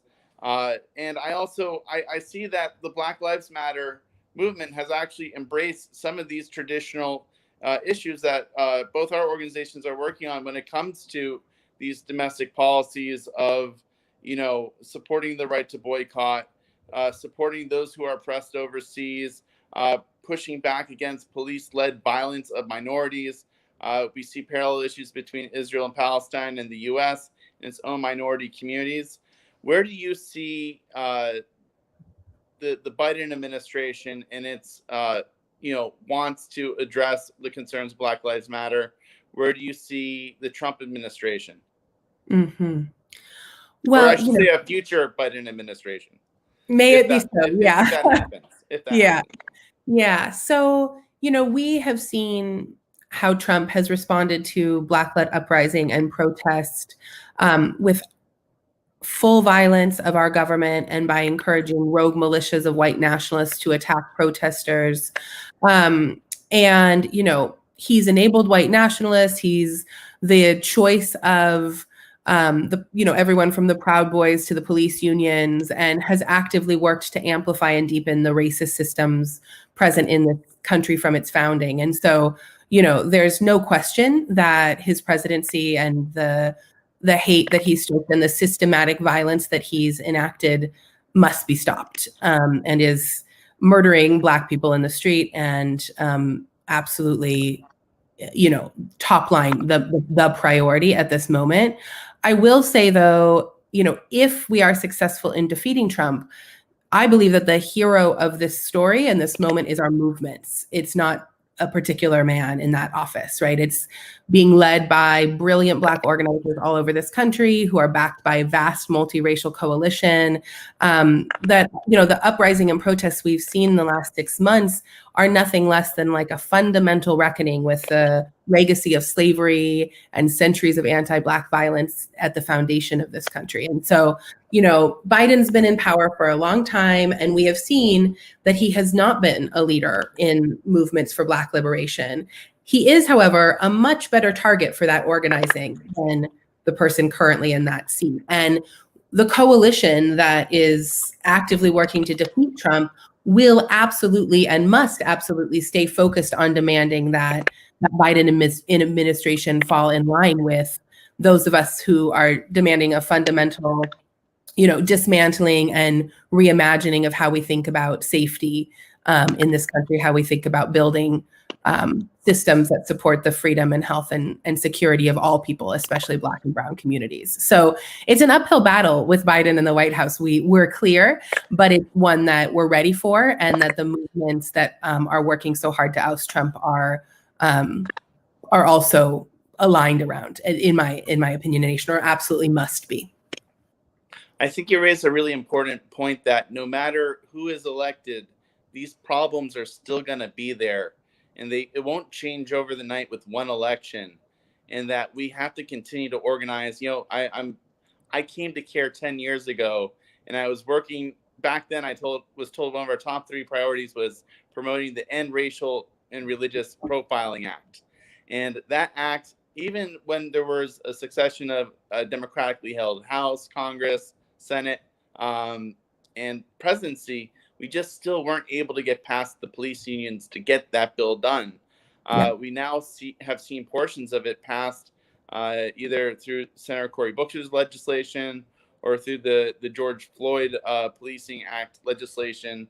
And so it really does take these large social movements on the ground to push, parties on either side of the aisle to really, come to terms and with institutional opposition to change. Because it's one thing to say, I'm against racial profiling, religious profiling, I'm against hate.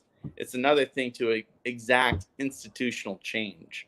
So I'm really excited about this election, though, because it seems like there are a number of change makers that are running for the office the squad might get a little bigger. What are you hoping in the next Congress, if not the next presidency? Yeah, I mean, I think really whoever's in the presidential office, the movement for Palestinian rights has really serious victories on the horizon in Congress and especially in the House of Representatives. We are really seeing a growing debate and fight happening there, and progress in ways that if you'd asked me 5 years ago, or even honestly a couple of years ago, I would have said, no way will we be there. But that's the power of our movements, like we've been talking about this whole time, And so, this past year alone, we saw unprecedented, shifts like a Dear Colleague letter by Alexandria Ocasio-Cortez that demanded Israel stop its illegal annexation and made a bold commitment to conditioning $3.8 billion of U.S. funding of Israeli military every year should Israel move forward. And that frame of human rights and also moving to action rather than just condemnation was a fundamental shift in how members of Congress have talked about these issues before. And we've also seen legislation led by Representative Betty McCollum. And, that's just in the session we're wrapping now, and we really see with the election of Jamal Bowman and Cori Bush, new members of the squad, and our fingers are crossed today. We've been fighting really hard to elect Mike Siegel to Texas 10, which would oust the leading Republican in the House Foreign Affairs Committee, Michael McCaul, who, people might know from his attacks on Ilhan Omar, his co-creating of the Muslim ban legislation, of his fighting to build the wall with Mexico, just absolutely reprehensible. And we're wanting to replace him and been fighting really hard and have a really good shot at replacing him with a civil rights attorney and school teacher, a Jewish progressive man named Mike Siegel, who we're a big fan of and have been working with hard. So, we see this possibility that we actually have members of Congress who reflect the values of our grassroots movements and who say, okay, let's fight together for this, and that's just a different landscape than we've ever had before. Well, again, I think next year, inshallah, when I open up CAIR Action, I can contribute more to that statement. But what I will say is that there's a lot of candidates with a lot of really great options that are out there running for office, and change always comes.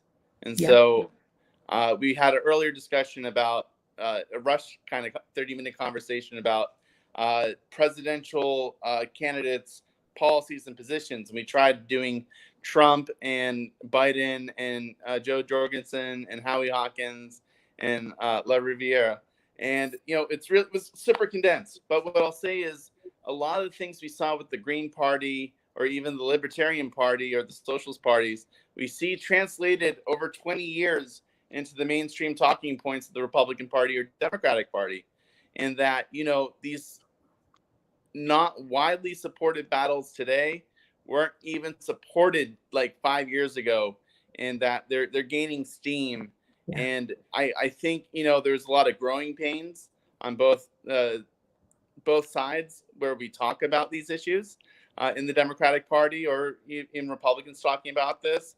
But that, when Ilhan Omar, was tackling AIPAC and learning how to tackle AIPAC, she actually created a very large conversation in DC that I never thought would happen. And so, there's always growing pains in, how these issues are debated, but it's happening. And I think that we're going to see a lot more debates on these as these ideas gain steam. We're rounding out our half hour. That was really just too quick. We have a CAIR on the Air program that we're definitely going to have to invite you back to just to hear about what you're doing. And in the meantime, do you have any final parting words for our audience?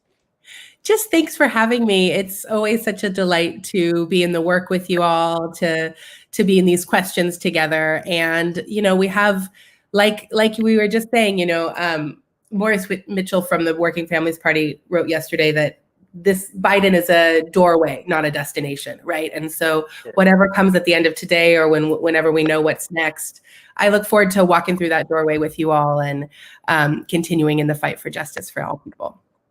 Well, thank you so much for joining our program.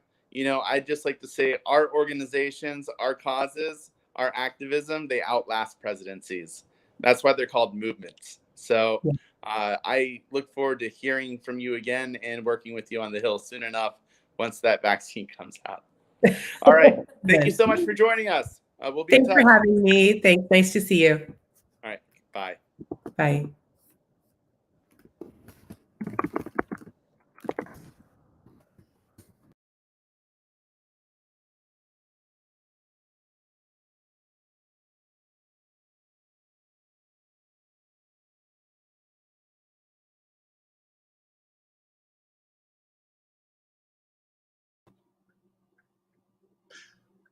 Assalamu alaikum. This is Ibrahim Hooper. I'm National Communications Director for the Council on American Islamic Relations, with you once again on our continuing live coverage of the events surrounding today's election nationwide.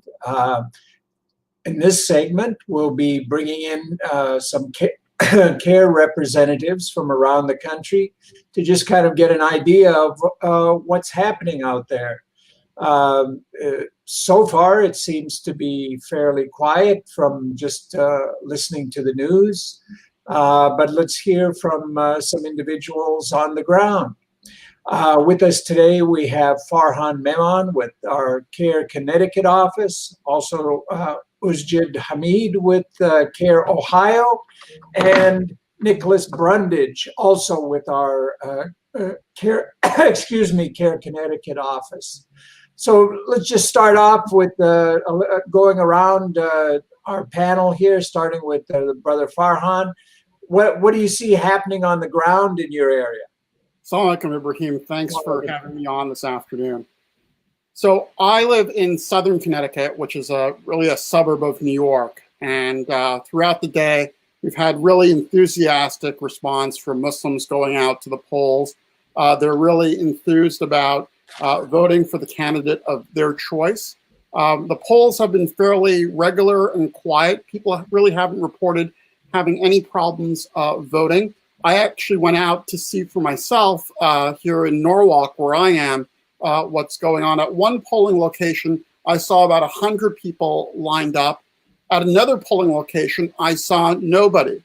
What I speculated was that perhaps there's a demographic shift from one area to another, where one area has actually voted by mail and the other area really didn't vote by mail. I saw, for example, in the area that had lots of people in line, actually no Biden-Harris signs, whereas the other area had lots of Biden-Harris signs. So maybe that's sort of indicative of the demographic of each area inside even a small city like Norwalk that is voting. I think that certainly Connecticut is a very safe state for the Democrats. We have a congressional delegation that is comprised entirely of Democrats. We're also having a state legislative election, electing state House representatives and state Senate representatives. Once again, both of those houses are currently under control of the Democrats. I don't really see anything much changing here in Connecticut in regards to that.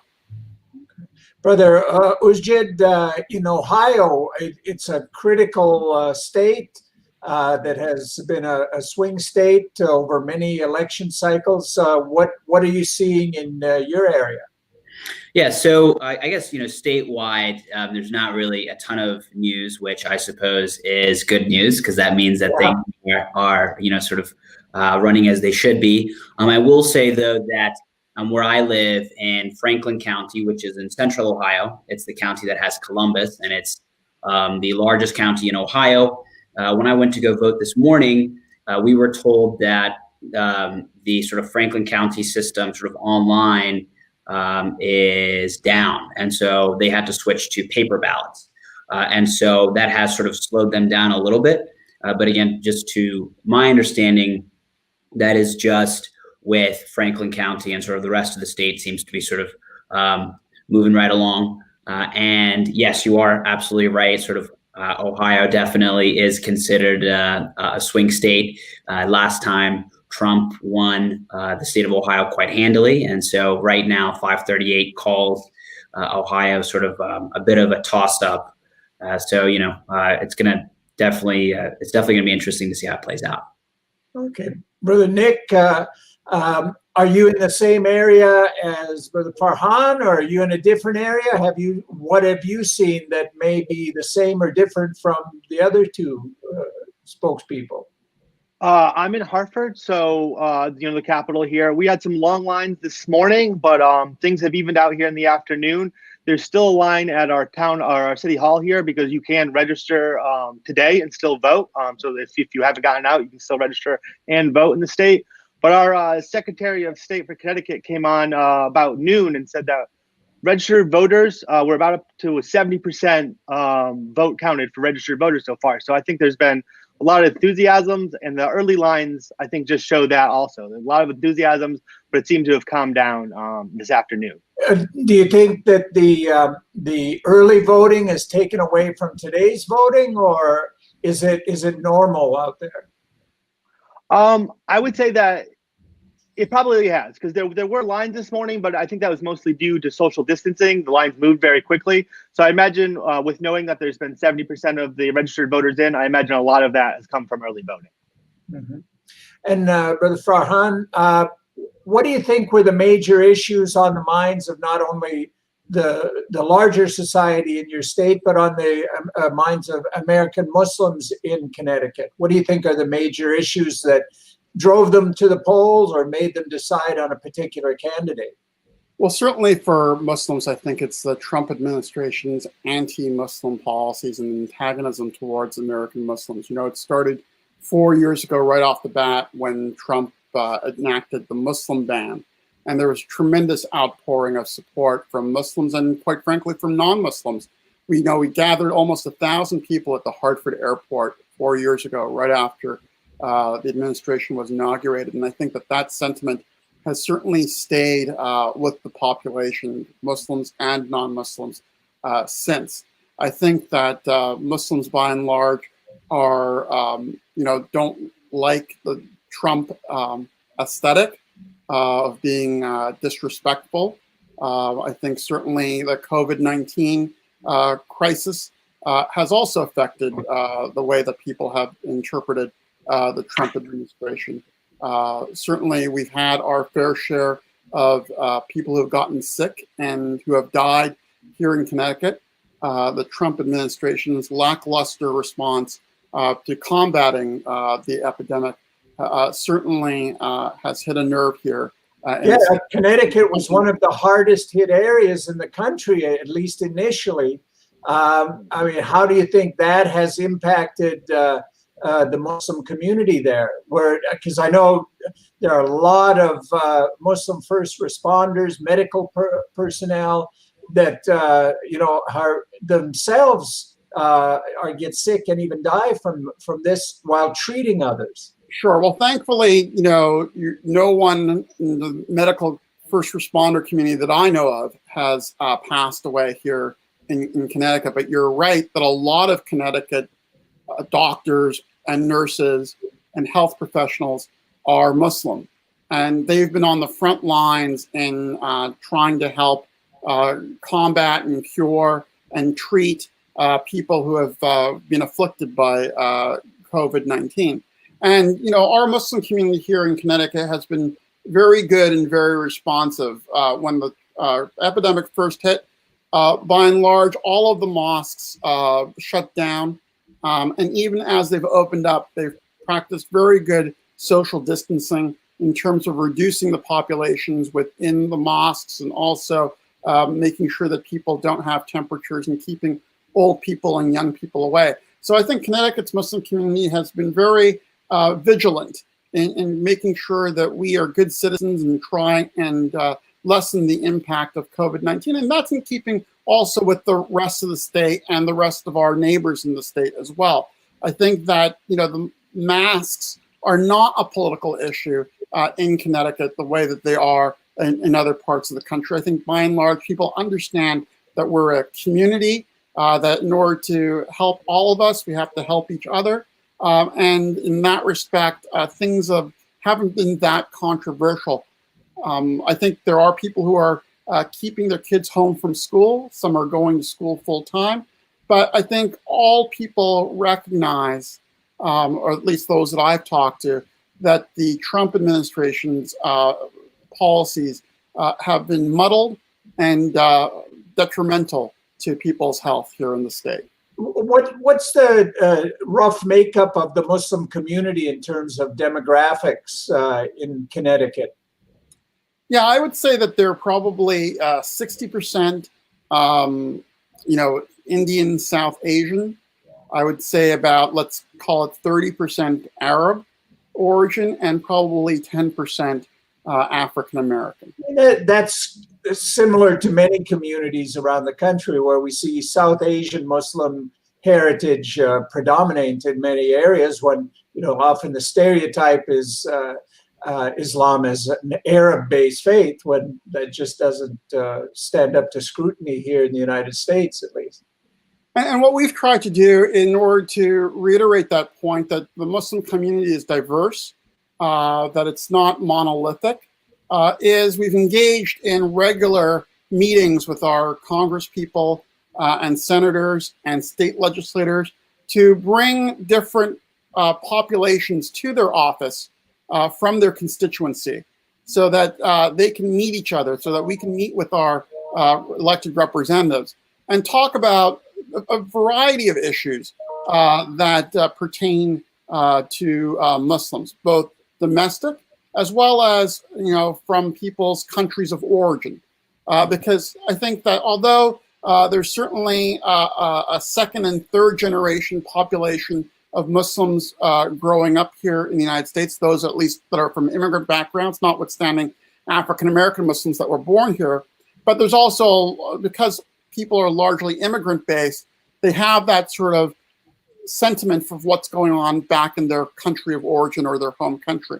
And so when we meet with Congress people and senators and state legislators, we're talking about really both issues that pertain to us here in the United States, like gun control and poverty, as well as issues that pertain to our countries of origin, whether that's Kashmir, Palestine, the Rohingya crisis, etc. Or in my case, Canada. Oh, I'm Canadian too.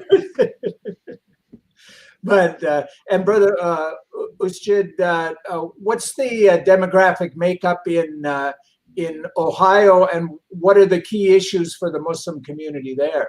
I know there's a large Somali Muslim community in the Columbus area and others. Yes, absolutely. So the Muslim community in Ohio is quite diverse. So in central Ohio, we have quite a large Somali population. Down in the Dayton area, we have quite a large Turkish population. But really sort of throughout the state, we have many Muslims that are of Arab and South Asian descent. So just quite diverse across the board.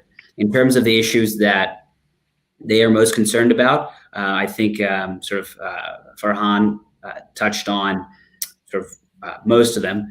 Definitely the virus, and the way that the White House has handled the virus is a major consideration of Muslim voters when figuring out who they wish to be the next president, and also the issue of race more broadly.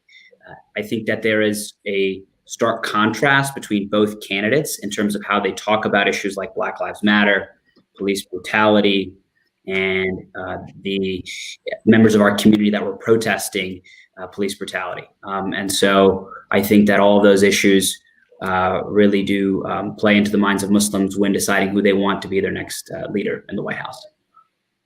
Brother Nick, have you been able to gauge the Muslim turnout and enthusiasm in this election, or are we yet to see it? I know CAIR is going to do, inshallah, an exit poll this evening of Muslim voters nationwide, but I'm just wondering if you've been able to get a sense of the enthusiasm on the ground in your area.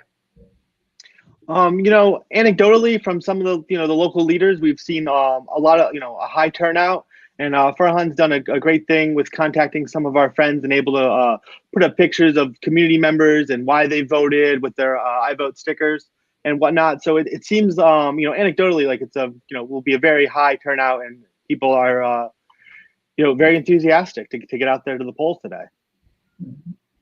And just for those who are watching, you should go to muslims.vote to get information about voter intimidation, what you can do about it, how to resources if you still have the time. And I think there's still a few hours that you can go to the polls yet. And I should tell you, I was grocery shopping over the weekend.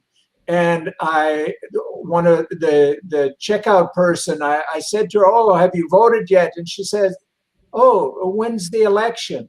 And I just hung my head and I said, you don't know when the election?" I didn't want to insult her, but I said, "It's Tuesday." And I said, "My wife and I will give you a ride to the polling station if need be." But you'd be surprised how many people don't know, don't care, and are clueless about what's going on and how important this whole situation is for the future of the nation and for the future of the world, let alone for the future of the American Muslim community. So again, for resources, for forms that you can submit if you feel that you've been targeted by voter intimidation, go to muslims.vote. You can go to CAIR at CAIR.com for more information. Twitter, CAIR National, Facebook, CAIR National. And so all of these resources are available. There's really no excuse for not voting. But Farhan, have you heard anything about voter intimidation? Has that been an issue in your area? Because I know, when you've got a president tweeting out that there might be violence at polls, I mean, it's unbelievable what President Trump has done in terms of trying to delegitimize the process of democracy in our nation. Have you sensed any unwillingness of people to go to the polls? No, thankfully not. Everyone who I've spoken to has been really happy to go to the polls. Now, of course, we've had over 500,000 people here in Connecticut vote by absentee, right? So a lot of people, including myself and my family, we all voted by absentee ballot well before Election Day, just because we didn't know how the situation would turn out with COVID-19. And we also didn't want to do our part in making sure that there was social distancing taking place at the polls. And so we voted absentee. But to your question, everybody's been really happy to go to the polls. There haven't been any incidents that I've heard of here in Connecticut of people being intimidated or blocked from going to the polls. But frankly, what I'm concerned about is not what happens today, it's what happens tomorrow. As we know that if President Trump is seen as losing tonight or in the days that come after, he's all but promised to have his supporters go out into the streets and, as he's put it, induce violence. We certainly saw that this weekend when we saw those caravan of trucks trying to run the Biden bus in Texas off the road. We've seen it in New Jersey where Trump caravans have blocked the highway there.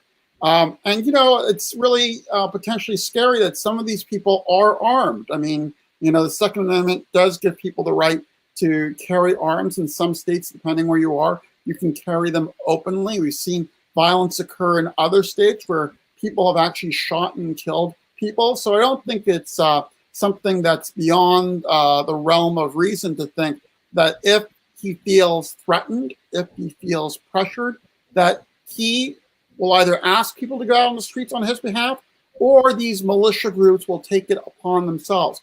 Here in Connecticut, we've advised mosques and other organizations to be vigilant. We're not trying to scare anyone, but at the same time, mosques should try and make sure that their property is safe, that they've talked to the police department in their area to make sure that there are extra patrols and that their security systems are working. I mean, look at what happened just today. I spent most of the day helping put out a statement by CAIR Michigan.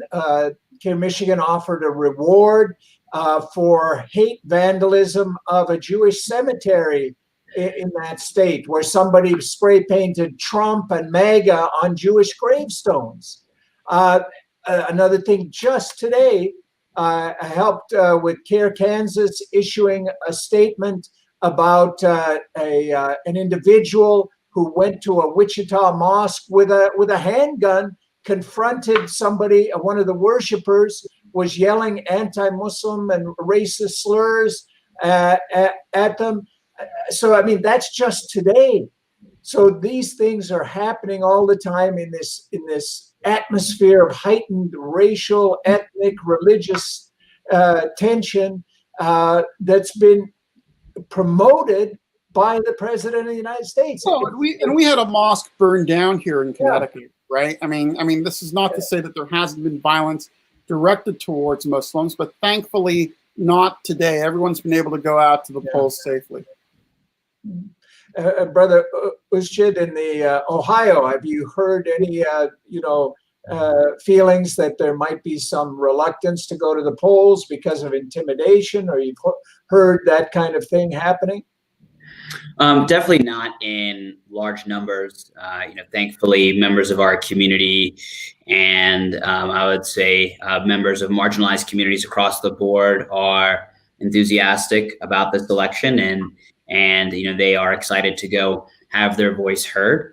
That being said, there have been sort of like some one-off instances of I think what could be called obstruction, where maybe someone was blocking the ballot drop box here in Franklin County, for example. But thankfully, we have not heard of any sort of large-scale attempts at voter intimidation.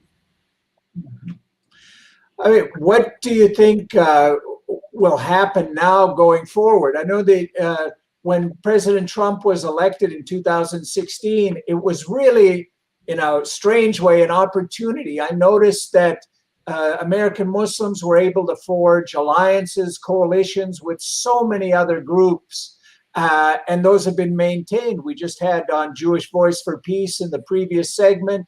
We work with so many other groups that are equally concerned about what's happening to America and to American democracy and the rule of law and constitutional rights. Have you, Brother Farhan, have you seen that in your area where you've been able, since the rise of Donald Trump, been able to build coalitions and maintain coalitions with a variety of other groups? Sure. Well, our organization and staff, including Nick and our executive director, Tarek Aoudi, who recently joined back to CAIR Florida, both of them have been working really hard in maintaining relations with groups like the ACLU and the NAACP. And maybe, Nick, maybe you can speak to, the type of relationships that you've been working on. Yeah, I would say, the election of Trump really just sort of showed a lot of people who might not have realized sort of what was boiling under the surface of America, if you will. So we've been able to work with, different groups like the ACLU, League of Women Voters.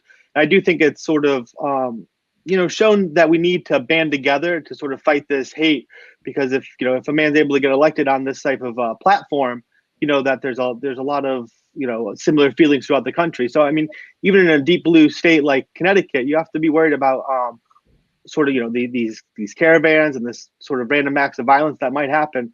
So we've been able to work with a lot of the groups around the Connecticut. I think it's been sort of in its way good, because it showed who's on what side, if you will.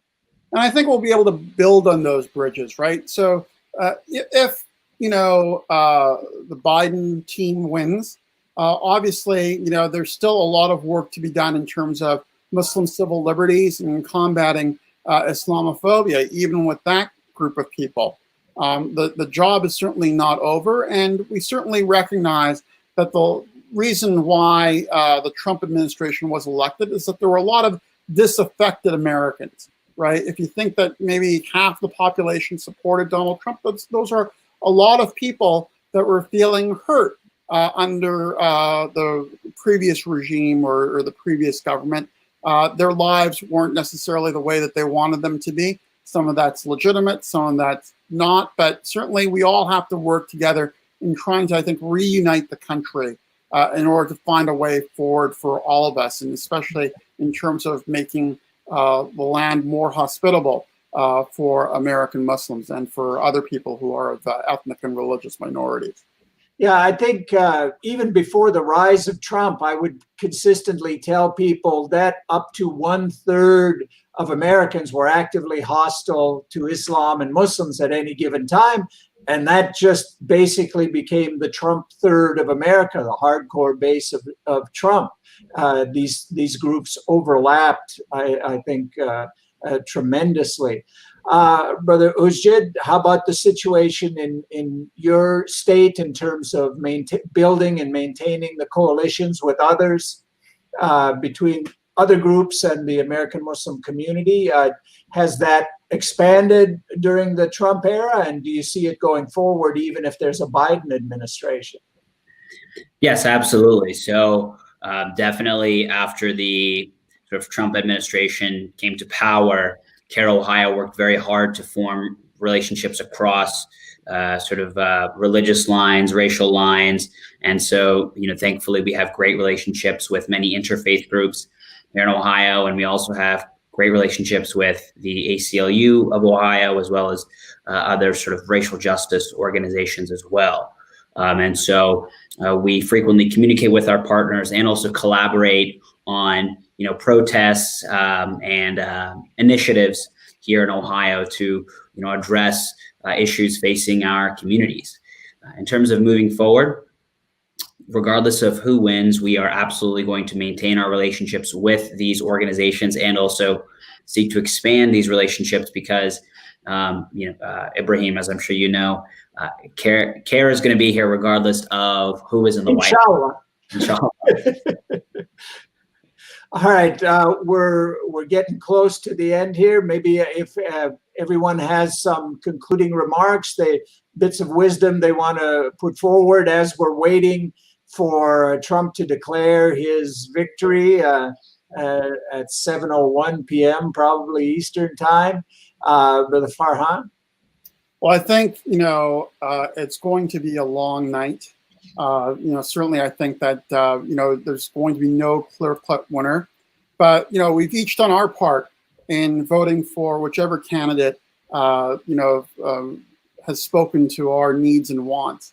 And all we can do is go forth and try and work with whichever party wins in order to improve the interests of Muslims in Connecticut and in America. Of course, we're looking forward to a time when the hate and the vitriol that we've seen is tamped down and handled more responsibly.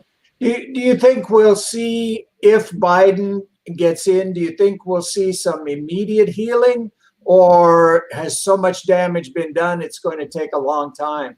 Well, I can tell you that we have talked with our senators and congresspeople, and we believe that one of the first acts of a Biden administration will be to repeal the Muslim ban and to cancel that executive order.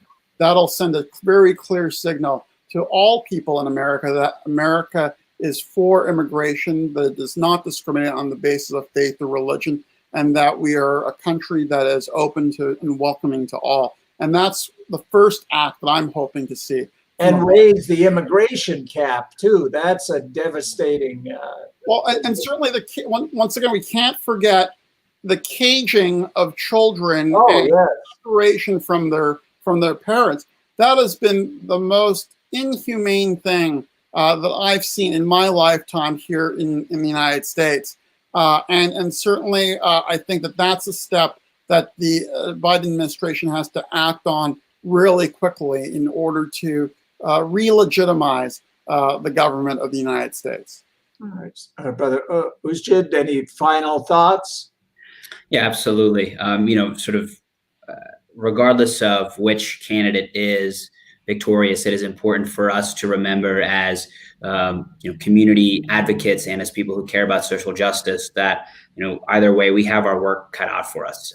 And so it is just important for us to continue to stay engaged and to not feel either that we have won or feel that sort of all is lost. And so it's important for us to continue to be involved because addressing the inequities in society is a lengthy process. And so regardless of who wins, we should just continue to work hard and try to make our communities more equitable.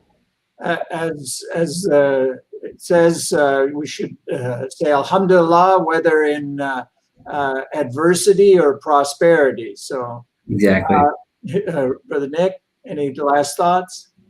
Yeah, I would just echo that. No matter what happens after tonight, there's not going to be a magic wand that goes over and fixes everything. So we'll have to get back to work. But I just hope everyone's able to take a breath after this election. Relax a little bit, get some rest, and then get back onto the ground and work. Yeah, I mean, it wasn't like things were perfect even before Trump. So we were working for 20 years on civil rights issues before he even came on the scene. So, or more than 20 years. So, well, I think we're at the 5 o'clock hour. I'll toss it back to Sister Ayan, who's working behind the scenes diligently to bring in each segment. And hopefully she's there. And thanks for having us on. Thank you. Thank you for being on.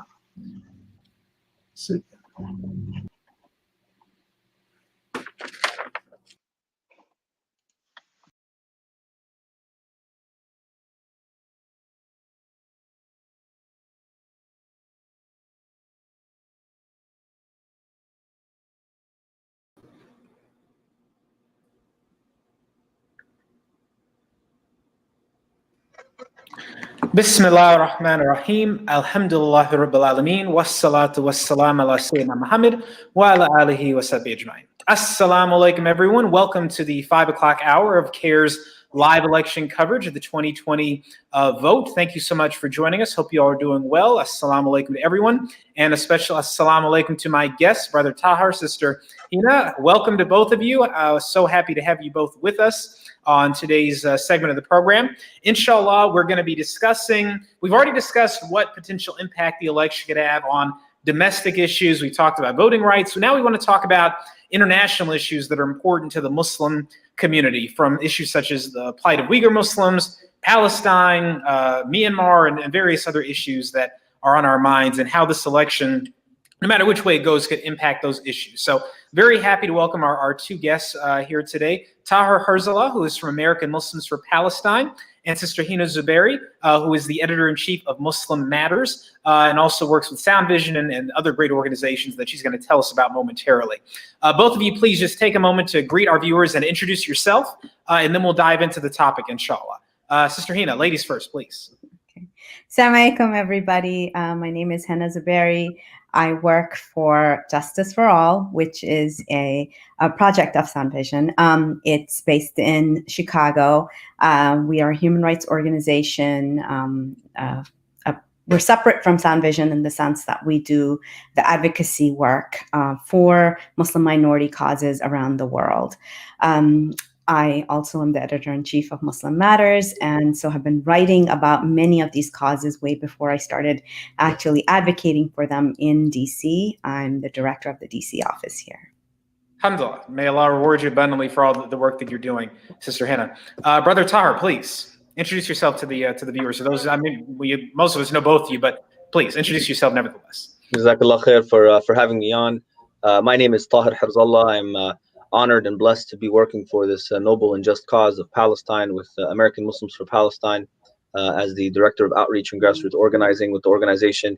Alhamdulillah, I've been with the organization for more than 10 years now, and blessed to be able to contribute to this cause and to the just cause of liberation of the Palestinian people. MashaAllah. So let's dive in. So we want to just discuss and analyze, really. I mean, not so much, we all have our opinions and our organizations have opinions, but we're going to just get an analysis, right, of what the election could mean, whether or not these international issues have played a role in either candidate. They expressed an opinion about it, the presidential candidates, and what the future could hold. So first, can we talk about the Uyghur Muslim situation, inshallah, with Sister Hina? Can you just kind of give us a lay of the land of where American policy stands right now in regard to China's oppression of Uyghur Muslims? I know we had a bill that passed. I know Secretary Pompeo has made some remarks. Can you just give us kind of where do things stand right now?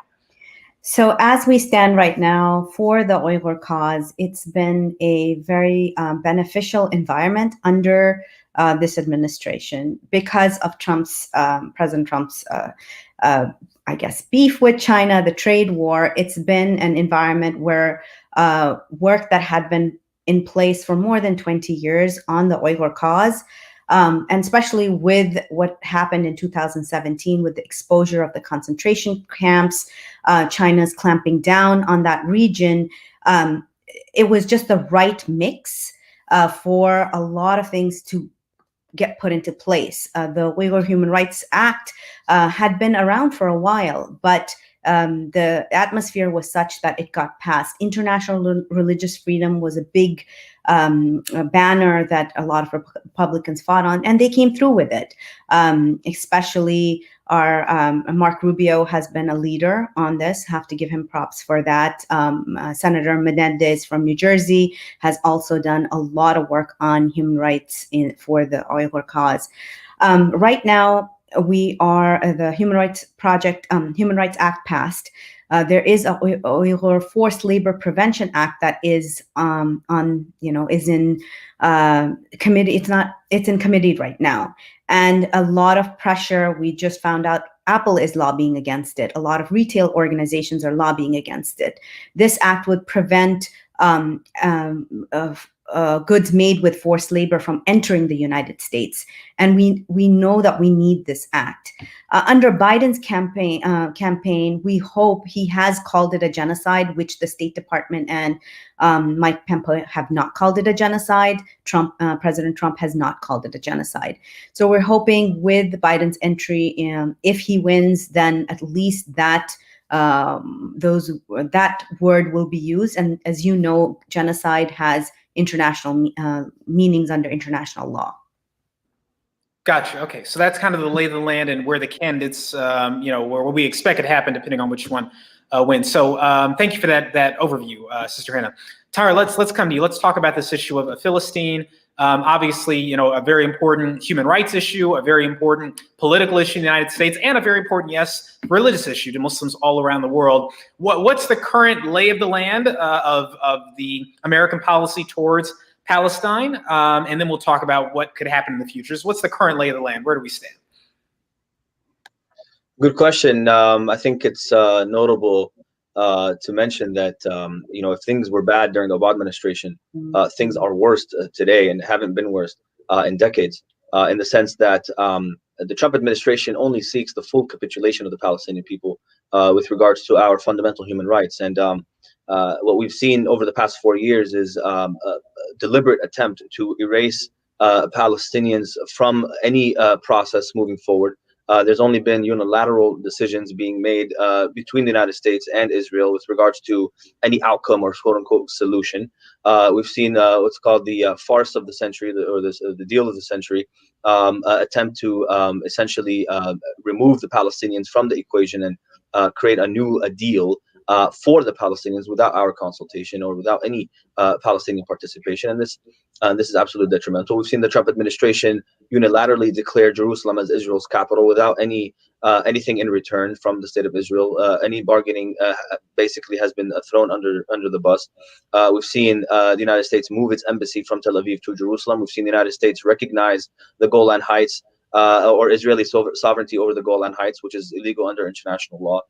We've seen just recently the United States just last week changed the laws in with regards to interacting and working with settlements, which the United States considered illegal over the past several decades. And so we've seen a fundamental shift in U.S. policy with regards to the most important aspects of the struggle of Palestine, and which the main tenets of the struggle for the Palestinian people are threefold: the right of return of the refugees, Jerusalem as the capital of a future Palestinian state, and equal citizenship for Palestinians living within what's called Israel proper today, or 1948 Palestine, historic Palestine. And all of those things on all fronts, the Trump administration has essentially brought down the hammer and trying to remove any sense of hope for the Palestinian people to achieve a state of their own without being under the patronage of a neighboring and more powerful state of Israel. Gotcha. All right. So that's kind of a lay of the land. And Hina, can we also talk about, I'm not sure if you've done any, I think you've done some work on the issue of Myanmar. Is there anything you can share about that situation right now, or any other topic that you think we need to be addressed? I mean, there's so many. We can talk about Yemen, Libya, Egypt, Myanmar. I mean, we can literally go all around the world. But maybe the ones that America has a stated policy on or has some ability to influence. Can you maybe just highlight a few others?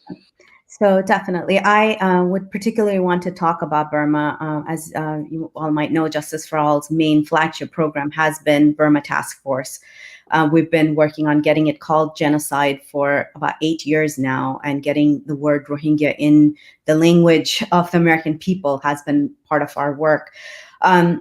This administration has dragged its feet on calling it a genocide, even though the report by the State Department on the genocide was the best scientific report ever done on this genocide, which is remarkable. The law offices that they hired to conduct the research and do the report was superb. But to this day, Secretary Pompeo has not acted on his own report. He has not acted on Yusuf's recommendations on Myanmar. So this is something that we are, however, under this administration, $600 million have been given to Rohingya refugees. This work obviously was not done out of any, great love that this administration has for the Rohingya people, but had a lot of work was done with Christian evangelicals who were concerned about this cause because of what has happened. I don't know if you all know, Myanmar has a very large, sizable Christian community up in the north who are also at the Myanmar government has been genocidal towards them as well. So that really helped push the State Department on this. We are currently looking. We believe that the Rohingya people are being treated like essentially zoo animals that will feed you, but we won't do anything to actually get your statehood back. So this is something that we look forward to the next administration making some active and great pushes, like demands on the Myanmar government and the Bangladeshi government to resolve this and let Rohingya people come back to their country. The other issues that I work on deeply is Kashmir and the Indian Muslim issue. For this, we are also, as you know, Modi and Trump are cut from the same cloth. It has been disastrous to watch how India has hurled its way into fascism without anybody in the United States speaking up against it, except for a few senators like Senator Van Hollen, Congressperson Joe Khanna, Jayapala, Congresswoman Jayapala. They have been voices that have spoken about both Kashmir and Indian Muslim issue. But we also sense that if the Biden administration comes through, Biden has RSS and Modi linked people on his outreach team. So this is very concerning to us. So this is concerning to a lot of people who are working on this cause, that obviously the Democratic Party is very open and to other communities, which is great, but they have not vetted who they're opening up those gates to.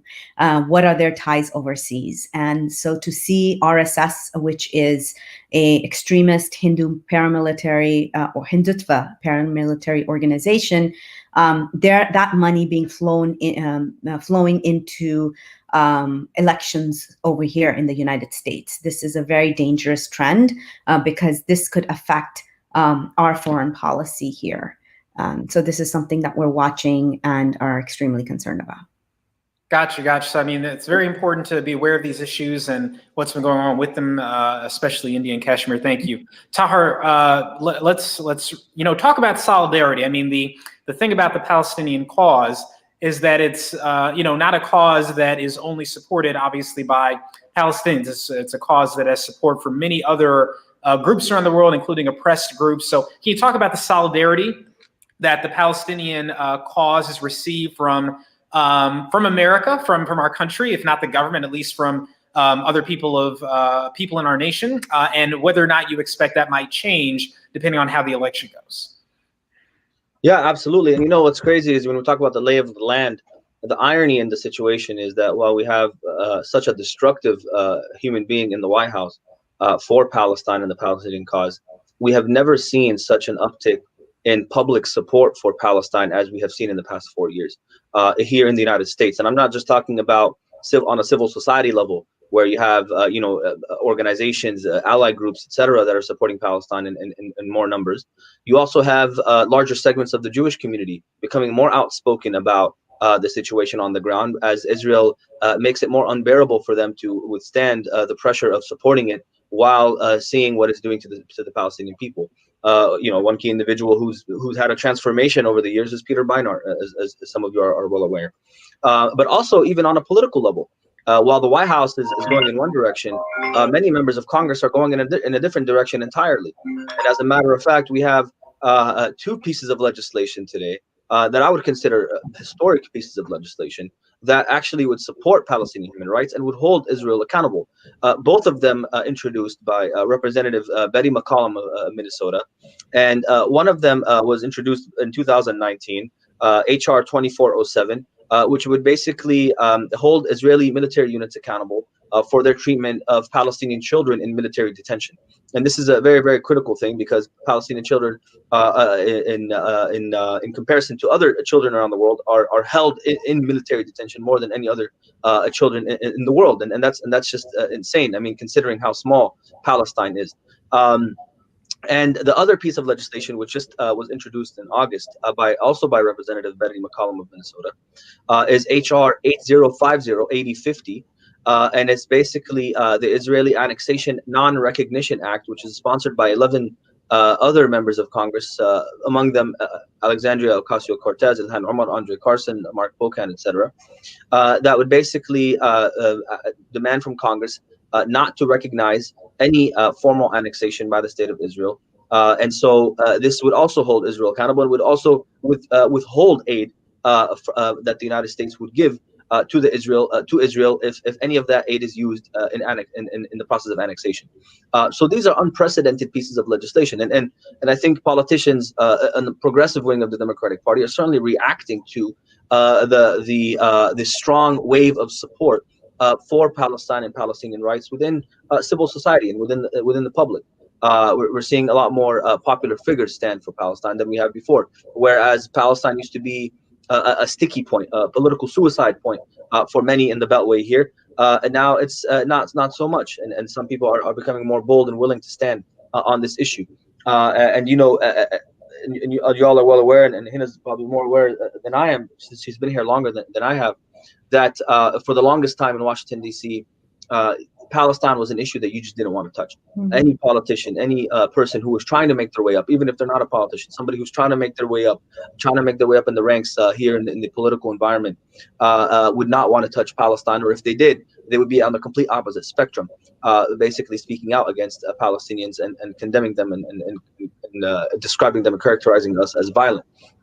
And now we're seeing a huge shift in that regard. Is it a tipping point shift? Maybe not yet. However, it is a significant shift, and it's moving in the right direction. And I think this is one of the sort of the ironic benefits of having somebody like Donald Trump in office. That he's become such an antagonist for those who are considered progressives, and those who consider themselves people of conscience, who are concerned with America's foreign policy. That they're standing on this issue firmly against him, just to be against the Trump administration policies, but also because human rights of Palestinians is something that people care about, and it's something that people are becoming more concerned with as Israel's violations of Palestinian human rights become more discernible. So, that brings up an interesting question. Put aside the Trump-Biden thing for a moment. No matter, eventually you will have a different president, whether it's now next January, 4 years from now, and I assume eventually there'll be another Democratic president. And so, assuming that you have another president who's a Democrat who is, traditionally pro-Israel. Does that actually make it harder to advance the cause of Palestinian freedom than it does if you're dealing with a president who is openly hostile to Palestine? In other words, it's kind of like the wolf who openly says, I'm a wolf, I'm here to get you, and the other person who kind of keeps it calm and kind of maintains the status quo. But the person who's more of a mortal danger might create more quicker action, quicker responses, and mobilize the community to respond more so than someone who just kind of keeps things quiet, maintains the status quo. I'm not sure what I'm saying makes sense, but no, 100%. I understand it completely, and I think the abrasive nature of the way Donald Trump does things, solicits sort of a reaction or a response from the public, and I think going back to we had 8 years of Obama, in which we saw a massive increase in U.S. military aid to the state of Israel. We saw Israel engage in the wanton destruction of Gaza on 3 different occasions while Obama was president, and yet Obama defended Israel's "quote-unquote" right to defend itself. We saw that, and this is Obama, mind you. Barack Hussein Obama was someone who was in Chicago chilling with Edward Said and Rashid al-Khalidi at fundraising dinners. He was well aware of Palestine and the Palestinian dynamics and the entire liberation struggle. He was well aware of those things. He had deep connections with the Palestinian community. However, when he became president, everything shifted, and I think that was a very hard lesson learned for us in the Palestine movement, not to necessarily trust the outcome of a presidential election, because for us, whether it's Democrat or Republican, it's going to be a major uphill battle either way. And I think let's say tonight changes the game and Biden wins the election. I think it's very clear from the outset that a new Biden administration would not change the pre-existing policies that the Trump administration has put in motion. And what I mean by that is that I don't see Biden declaring Jerusalem no longer Israel's capital. I don't see Biden moving the embassy back to Tel Aviv. I don't see Biden not recognizing Israel's annexation of the Golan Heights or the West Bank. Maybe the Biden administration will reinstitute much needed aid to refugees. Yeah, possibly. And Kamala Harris has said as much. Maybe they will reopen the PLO office here in Washington, D.C. But all very small measures that I would not consider in any way, shape, or form a reconciliation from an American administration towards the Palestinian people. And I think we were under no illusions with either result. And I think if the Trump administration continues for another 4 years, we can see a much more severe battle here in Washington, focused on literally whatever we can get, essentially with advancing our mobilization in support of those who in Congress who are supporting Palestinian human rights, building up our grassroots movement and our grassroots power in order to hold those in power accountable, while this president continues his destructive path. And I think for us, it's a very clear, whatever happens tonight, it's very clear that for us, our battle is going to be long fought, and it's still starting today. Exactly. I'd like to say, Edward, for that, under the Trump administration, we also saw a lot of what was considered fringe at the edges of society become normalized, which was great for us because as Muslims, a lot of people might not realize this, but we gained more allies under the Trump administration than we ever had in the Obama administration for many of our causes, domestically and overseas. However, as allies go, a lot of allyship that we saw in the under the Obama administration, because they weren't fighting so strongly, they had the resources and the time to pay attention to many overseas causes. Those same allies, when we would call them now, under Trump, they'd be like, we're too busy fighting fascism in our own backyard. Sorry, we can't be of help. So this is something that I'm hoping that they don't go back to sleep. The anti-capitalist, the civil liberties advocates that we see speaking loud and proud today, I hope they don't go back to sleep. But I hope also that they do realize that the fight will still keep going on, whether it's under Trump or under Biden. Very, very interesting to think about.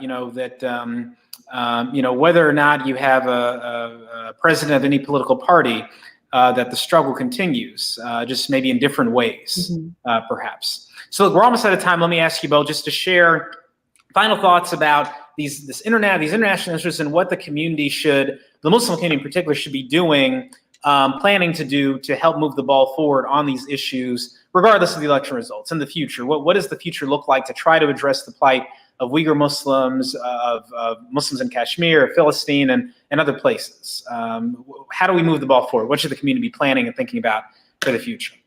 Whichever one of you wants to go first, inshallah. Sure. I mean, you want to go ahead first? Go ahead. On you, Tahir. I think one of the things that I really want to sort of emphasize here is that as a Muslim community, we should not be shy about the fact that we do have an interest in changing America's foreign policy. And I think, there's this trend within American Muslim politics that sort of looks down on or underappreciates those who are working on foreign policy, saying that, no, this is the stuff that's outside of the U.S. We need to focus more on domestic policy and what's happening here with the Muslim ban, et cetera, et cetera.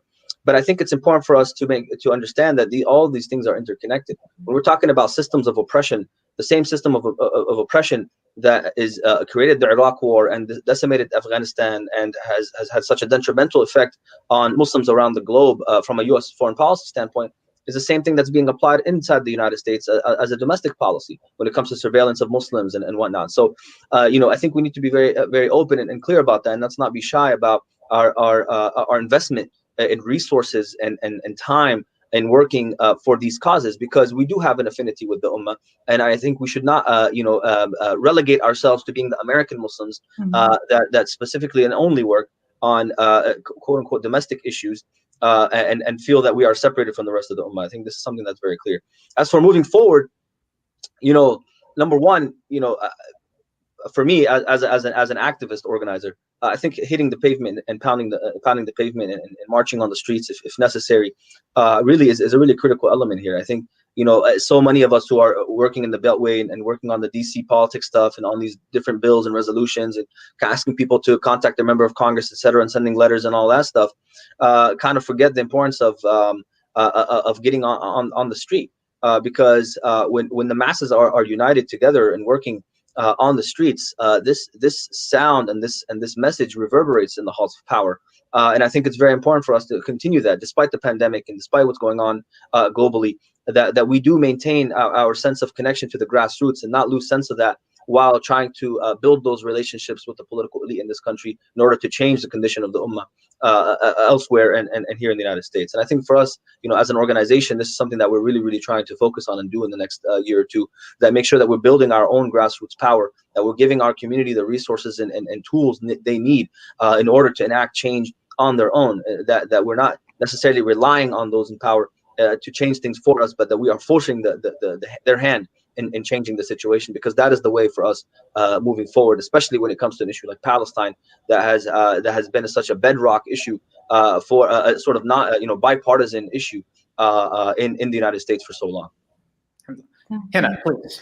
Well, I'd like to say that I believe that the oppressed Muslim nations that have united here in the United States in Masajid, they might have never met each other if they were back in their home countries. Now they're praying side to side, shoulder to shoulder here. They need to work on their causes together. So when we talk about Palestine, we talk about the Uyghur cause. When we talk about the Uyghur cause, we talk about Kashmir, because so many of these, as Tahir said, these systems of oppression are tied together. The Israeli military that supplies the Myanmar military, it's the same company that is killing our Palestinian brothers and sisters. So I feel like we're a small part of the population here, but as we combine together, as we join in each other's struggles, that's really important. Another thing that I really believe in is that we are sometimes very short-sighted. These are long fights. We need to plan long-term and short-term. A lot of I feel like our community gets really, they'll get really active if it's billboards in Times Square, and we'll see a rush of activity, and then it's like nothing. And this is what is so important, that we keep working daily on this. And if you're not able to work on it, then support the activists or the advocates, organizers, mobilizers who are doing the work. So I think that is really, really important. No, great advice all around. Thank you so much. And I want to note that here at CAIR, we definitely believe you can walk and chew gum at the same time, that we can fight for these international issues following the lead of the experts at the same time that we're fighting domestic issues, the Muslim ban, police brutality against African Americans, and the various other issues that are happening right in our streets. We believe that Muslims can and should address both and should not sacrifice one for the other. So CAIR, I can tell you for sure, stands with you on that. And I think the vast majority of the Muslim community does as well. And inshallah, will continue to do so. Tahar, Hina, thank you so much for joining us. Thank you for the work. May Allah reward you abundantly and allow us all to live to see us experience the success of defeating these evil systems of oppression that are harming our brothers and sisters around the world. We'll see you next time, inshallah. Assalamu alaikum. Thank you for having us. Thank you. And now, inshallah, we're going to shift to our next segment. Let's go.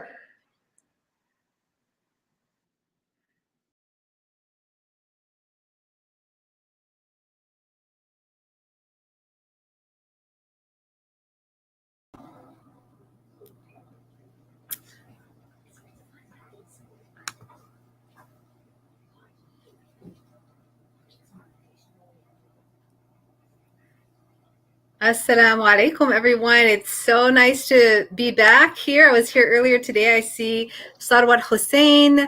She is the founder of CAIR in San Antonio.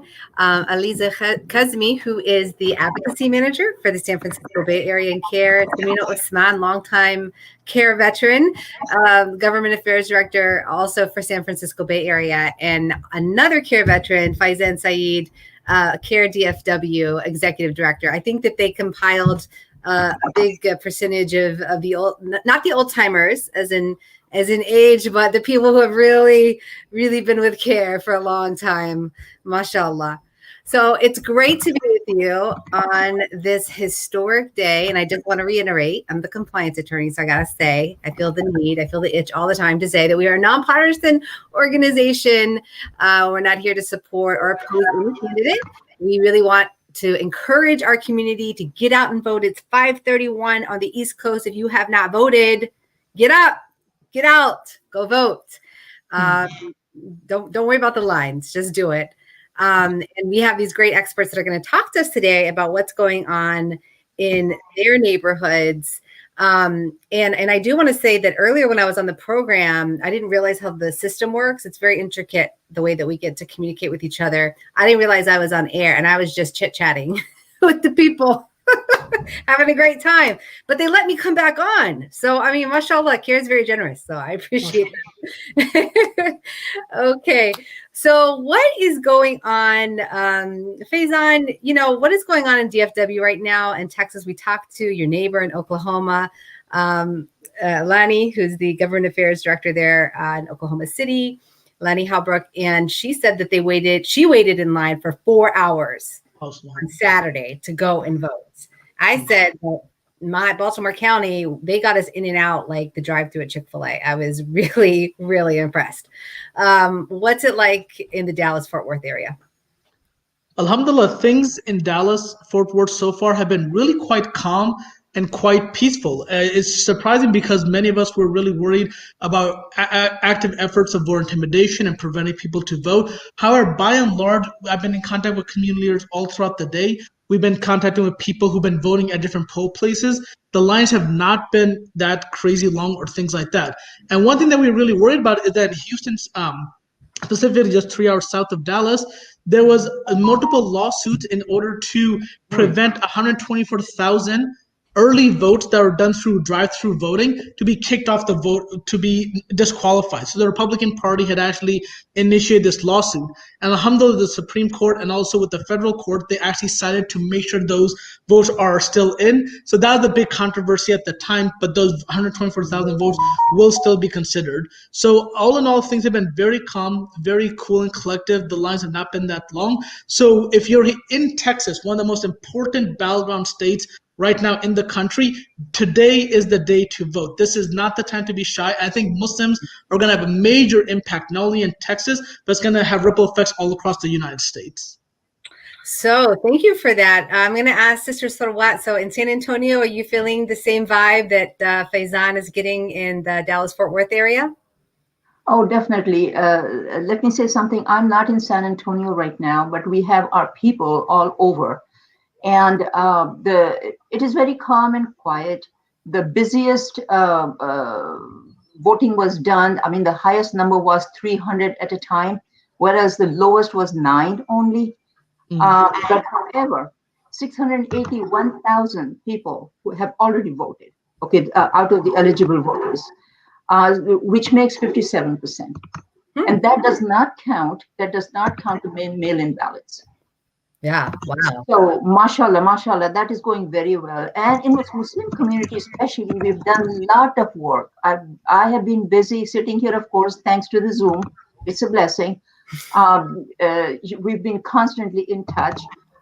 We were not able to do any of the candidate forums in person the first time in like last 5 elections, but we did do them on the Zoom. That turned out so good that about 300-400 people from the community will attend. Wow, that's great. Yes, You've been doing great things in San Antonio for a long time. You look great, by the way, Sister Sarawat. I want to say I've known you for a long time. You look the same as when I met you over a decade ago. So it's really glad. I'm really happy to see you. I want to figure out what's going on in California now. If we can jump over there, Samina. Why do you think so many more people are coming out to vote? What's up with these long lines? I mean, it's great, right? You think it's just because people want to socialize or something? Where oh yeah, that's what I want to do. I want to stand in line to socialize, of course. No, well, I have to tell you this. Of all the states, and of course I'm not biased because I'm in California, but of all the states, California is the place to be because in order to vote, because they had a plan like last year, probably even longer than that, in order to make sure to protect the vote, to make sure that they had enough resources in order to, let people know in multiple languages about what's on the ballot, how to vote, opening up different, and of course my guy, he has to, yeah, he was really excited about the vote too. But yeah, like California made it very, very easy to vote by mailing everybody a ballot. So all you had to do is just plop it in the mail. And for somebody like me, who, even though I love USPS, I still went to the registrar of voters. Plus, I wanted to get a picture with all like with all of like the, different signs and stuff like that, because and I want to take my daughter because I think it's important for her to see, even though she's like 11, that okay, this is what she's going to be doing pretty soon in order to make sure that our democracy is protected, that our issues are going to be that we're going to be advocating on these issues. So again, California made it hecka easy in order to do this whole thing, by mailing it out, by also opening up different, locations in order to ask questions. I've had a few people contact me today saying, I can't find my ballot. What do I do? And then we're like, no, don't worry. We got you. Go ahead. This is a, location to go to. And so yeah. So again, it's super easy. In terms of lines, I be honest with you, I haven't heard of much in California. People were able to just get in and out, and I'm like, dude, you're done, So in terms of like other states, though, I'm not going to be naming names. Just judge you today. California. Cold. People were standing in line. They were taking pictures of them standing in line, and they're like, "Oh, it wasn't bad. It was only 30 minutes." And I'm like, 30 minutes? Like that's just ridiculous. I'm like, and they're like, "No, it wasn't that cold." I'm like, 40 degrees, that's cold. I mean, 70 under 70 is cold for me. So yeah, like we didn't have to worry about the lines. We didn't have to worry about any of that. Other states, you got to up your game. Well, Faizan, I think you need to tell her about the DFW housing market, okay? Because she's repping her state like crazy. So later I want you to jump in and tell her about our real estate prices. Aliza. Wait, hold on. One more. Oh, actually, I can have Aliza do it. But just to let you know, 11 million voters have, voted before today. And then there's a ton of other people who wanted to make sure that they're voting on election day. I mean, like people, like my mom, she always wants to go in person to vote because she's like, look, as a hijabi, I want them to know that I am, political, that I support our country, that I, am going to be politically active and I'm going to have a say in our democracy. And so she always goes, this time because of COVID, she's like, let dad go. So she just gave her ballot to my dad and he took it in and he took care of it. But still, like, again, I think there is some type of impact that you make when you do show up in person in hijab. And, I think it sends a message. So You have a very famous cat right now. And yes, I do. This guy, cat. I love him. Eliza, what's going on? You're the advocacy manager for a big market. What have you been doing up to this day? I feel like you're probably exhausted like Samina. I think all the government affairs people are just going to pass out for a week. What have you been doing? And then leading up to this day, does it feel like climatic? How are you feeling? First of all, thank you so much for having us. In a way, it feels a little like, we're holding our breaths because I think we're just waiting for tonight and tomorrow at this point. We have been working really, really hard since August. We really amped up our voter outreach because August was National Muslim Voter Registration Day. And as we all know, CAIR is always working year round, doing all kinds of campaign work and registering voters and doing that integrated voter engagement. And of course, this year, I know all of us have been just really challenged, but really trying to be strategic and pivot, given our outreach and communications parameters completely changed. So I know that we all really appreciate all of our government relations, in addition to the outreach and communication staff who just have been working around the clock, and some of our outreach staff actually, were taking PPE and going to Jummah and just standing with retractable banners that we designed and ordered, just to have meeting people halfway and still sharing the information for the masajid that were able to convene and have Jummah the past couple of months, and they got out there and they were there physically in person, but of course the majority of our outreach was online, over text, over social media. We've been texting people a lot. I know that people in the Bay Area in particular are all texted out and they're like, stop, I've already voted. But that's what it takes is we don't know, we're not getting that face-to-face interaction. So we have to just continue pinging people and hope that for the people who don't respond to us, that they're already good and they don't have questions. Yeah. And I think at this point, our whole jurisdiction knows, and the entire state, alhamdulillah, knows that CAIR is here for them.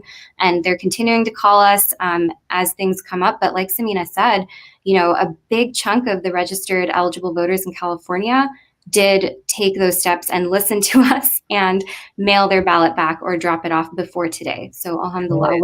the next step is to encourage them to track it. So CAIR's like your mom. You don't call her back when she calls you. She's going to keep calling you. Vote, vote, vote. But I just want the button to say Mom, I voted. Okay. So you can stop texting me now. But no, go do your patriotic duties. I saw your hand up.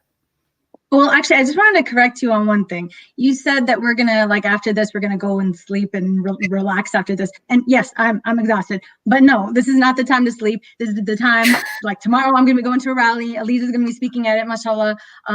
This is the time to hold our elected officials accountable because I don't care who gets. Of course, I care who gets elected, but regardless of who gets elected, we still need to hold people to task. So actually, the work really begins after election. Right. Really, really good one. No sleep for you. Sorry, guys.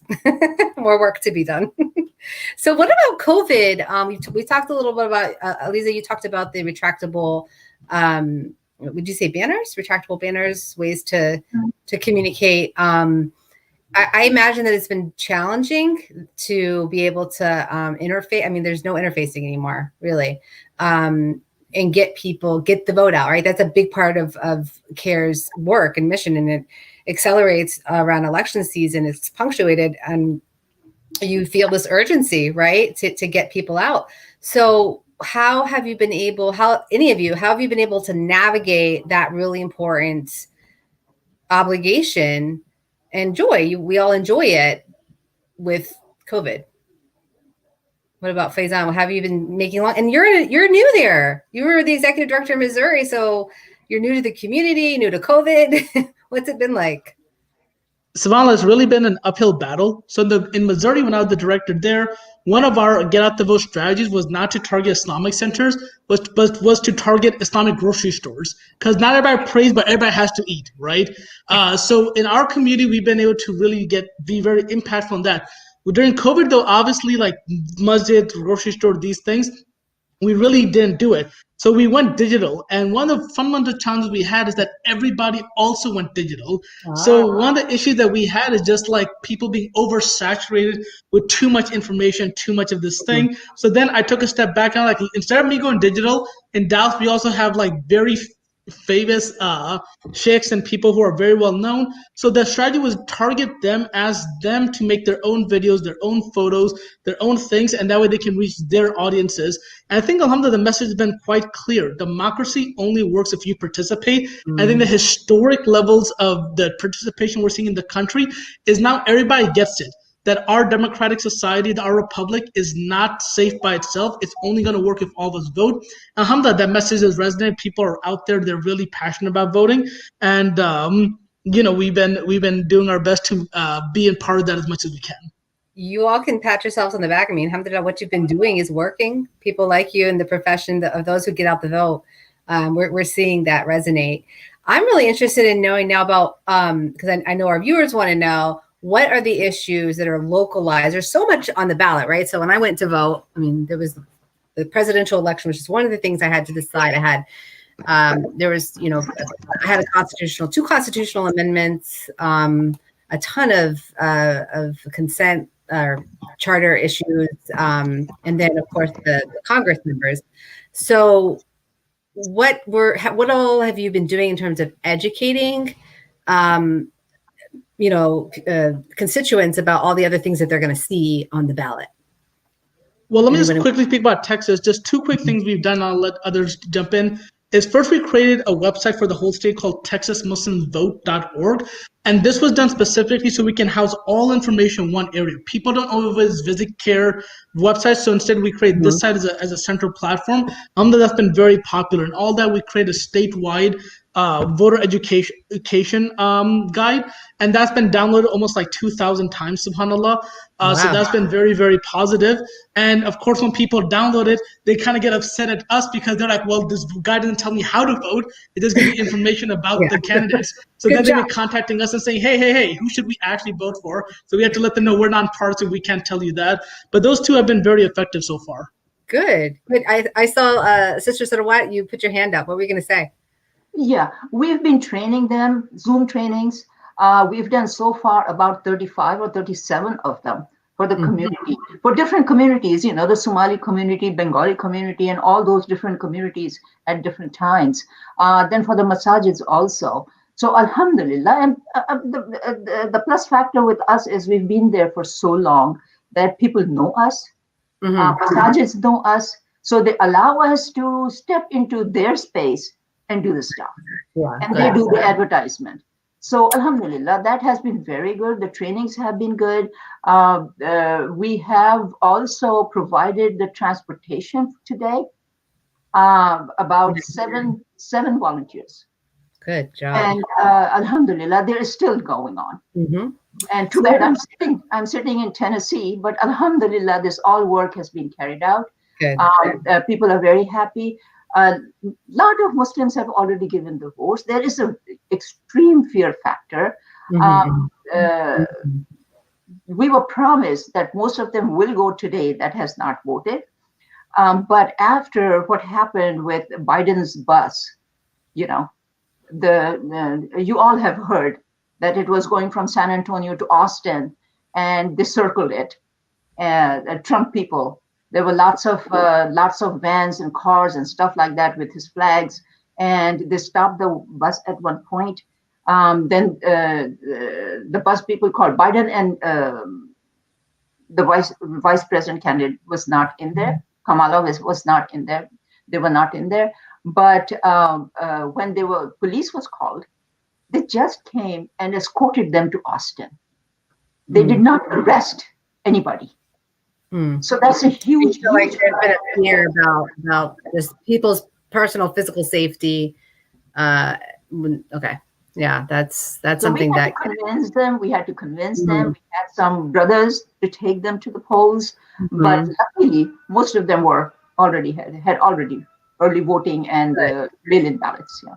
Good. And the mail-in ballots help with that. So, Samina, what are some of the issues in the San Francisco Bay Area and in California in general that have been on the minds of California voters and those in the Muslim community there? Well, one of the things is that, I mean, mute. pretty much every no, I shouldn't be. Okay, you're fine. I'm unmuted. Okay. Okay, I'm like, wait, hold on. I pressed unmute. Okay. Anyway, pretty much for every election, we've published a voter guide to analyze the votes of all of the California state legislators and also congressional members, and also give ballot recommendations for all the ballot propositions. We've also, CAIR San Francisco Bay Area has also published a local voter guide to give recommendations of the local measures. And so this year we've had 2,306 downloads of our the CAIR State Voter Guide, and along with about over 9,000 page views for that as well. So again, you know, a lot of people, I mean, they contact us saying, you know, thank you so much for analyzing the measures, because a lot of times they're written very trickily, and so it's like it's really hard to determine, okay, is this good, is this bad, I don't know, and then it really involves a lot of research behind it to say, okay, wait, what are the implications of these measures? So I know I'll talk about a couple of them. Maybe Elisa, she can chime in about a couple more. But I mean, there's been a couple votes that have, you know, I've heard from people from both sides about whether or not like they support it. And one of the ones is Proposition 15, which would increase the funding sources of public schools and community colleges and local governments. And what they do is by changing like the tax assessment of like commercial and industrial property. So basically, let's just say you got Disney, who has been paying property taxes at a rate of from the 1970s, and it hasn't changed much. So it's like, okay, well, why is it that I, as a homeowner, am being charged different, like increased property taxes in order to fund the schools, which I'm happy to do because this is what we need, but companies aren't paying their fair share for that. So we've seen actually an outpouring of support from it, but we've also seen some people who are like, no, this is going to cost us more money. You know, this is going to increase like the, you know, for small businesses or whatnot. So we have to like kind of alleviate a lot of their fears. But no, you know, it's not going to apply to mosques. It's not going to apply to, you know, XYZ. So I've had a lot of people who have been contacting us about that, but we are overwhelmingly, we're yes on Prop 15.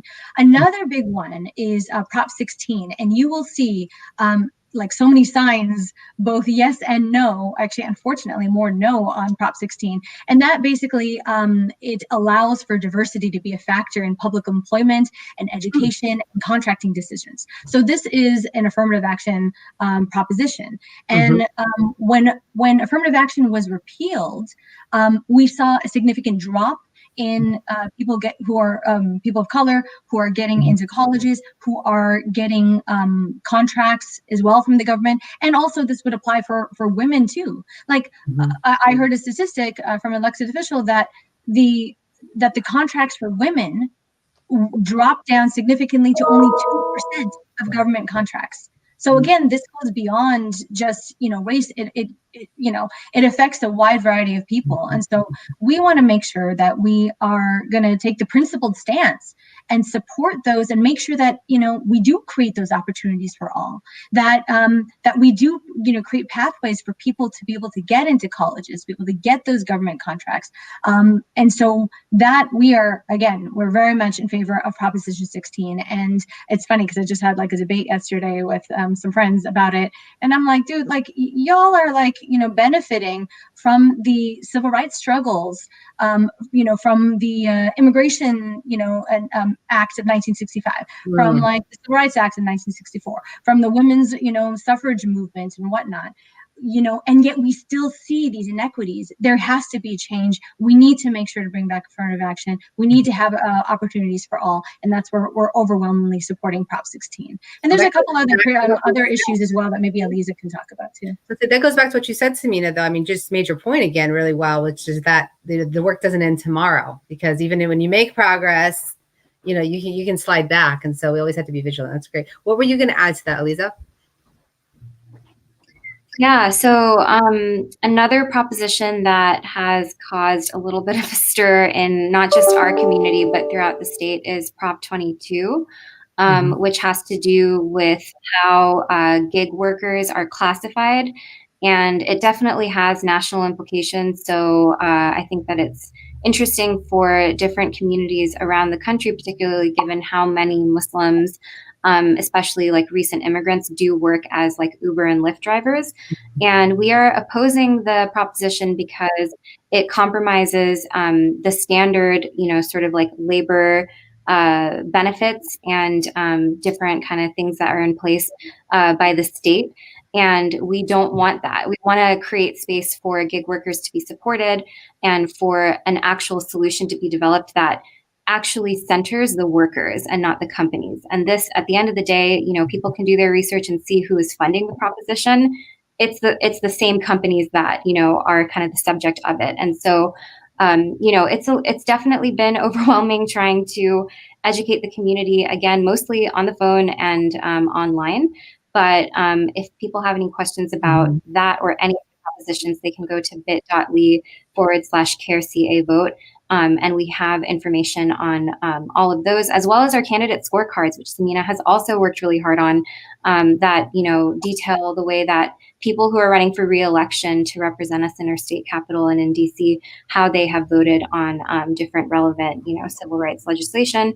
And then I think that we can talk about this as well, but frankly, a lot of people in our state right now are concerned about voting rights just in general. I mean, there's definitely questions around voting rights on the ballot, such as we're promoting yes on Prop 17, which would free the vote for people on parole. And there's also another proposition related to young people being able to vote.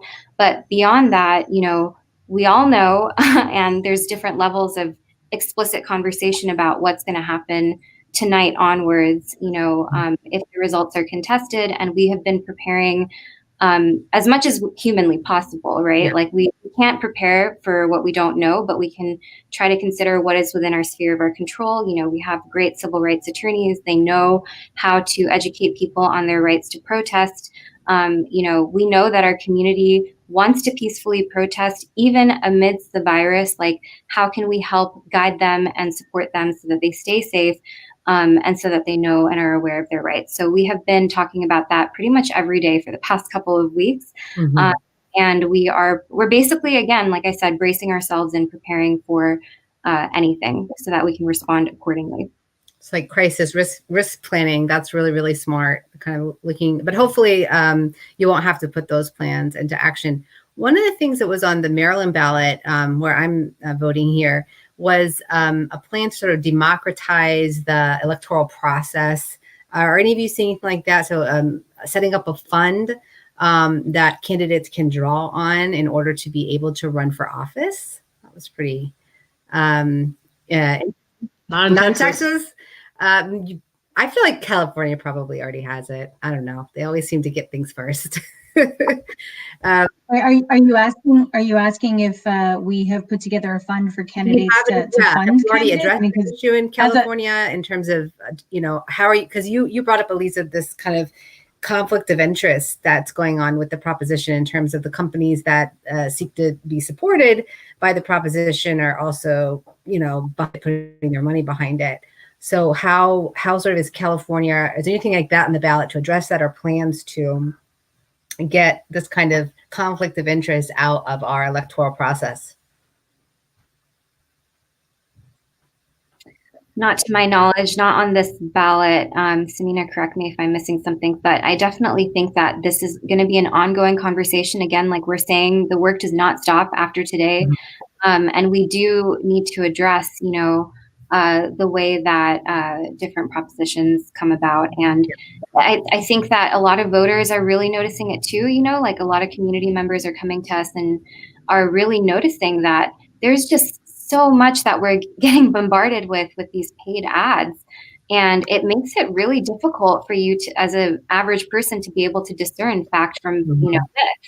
And even for us, frankly, like we want to improve our process of making sure that the way that we relay information that we're sharing as much as possible, but clearly and concisely. That's always a challenge, and especially when you have to go digital like this year. Mhm. But I mean, even frankly, pointing people to the yes on Prop X and the yes and no on Prop X sites feels really inadequate because of the way that so much of the information is really spun and people are being manipulated. And so we've also been engaging volunteers. So I'm sure we've all been leveraging Zoom and Facebook and all of the platforms as much as possible. And we've been trying to create that space actually at least a couple of times a week to just open up and have online kind of ballot filling parties, again, nonpartisan, but, giving people space to ask us these tough questions. And, again, it has been challenging, but we try our best to help people find, unbiased and nonpartisan information. That's awesome. I'm really excited to hear about the work and the creative potential in our community in the way that honestly we're seeing it in real time. We have we're actually out of time, but I'm just going to run over if IN doesn't kick me off because I want to hear from you.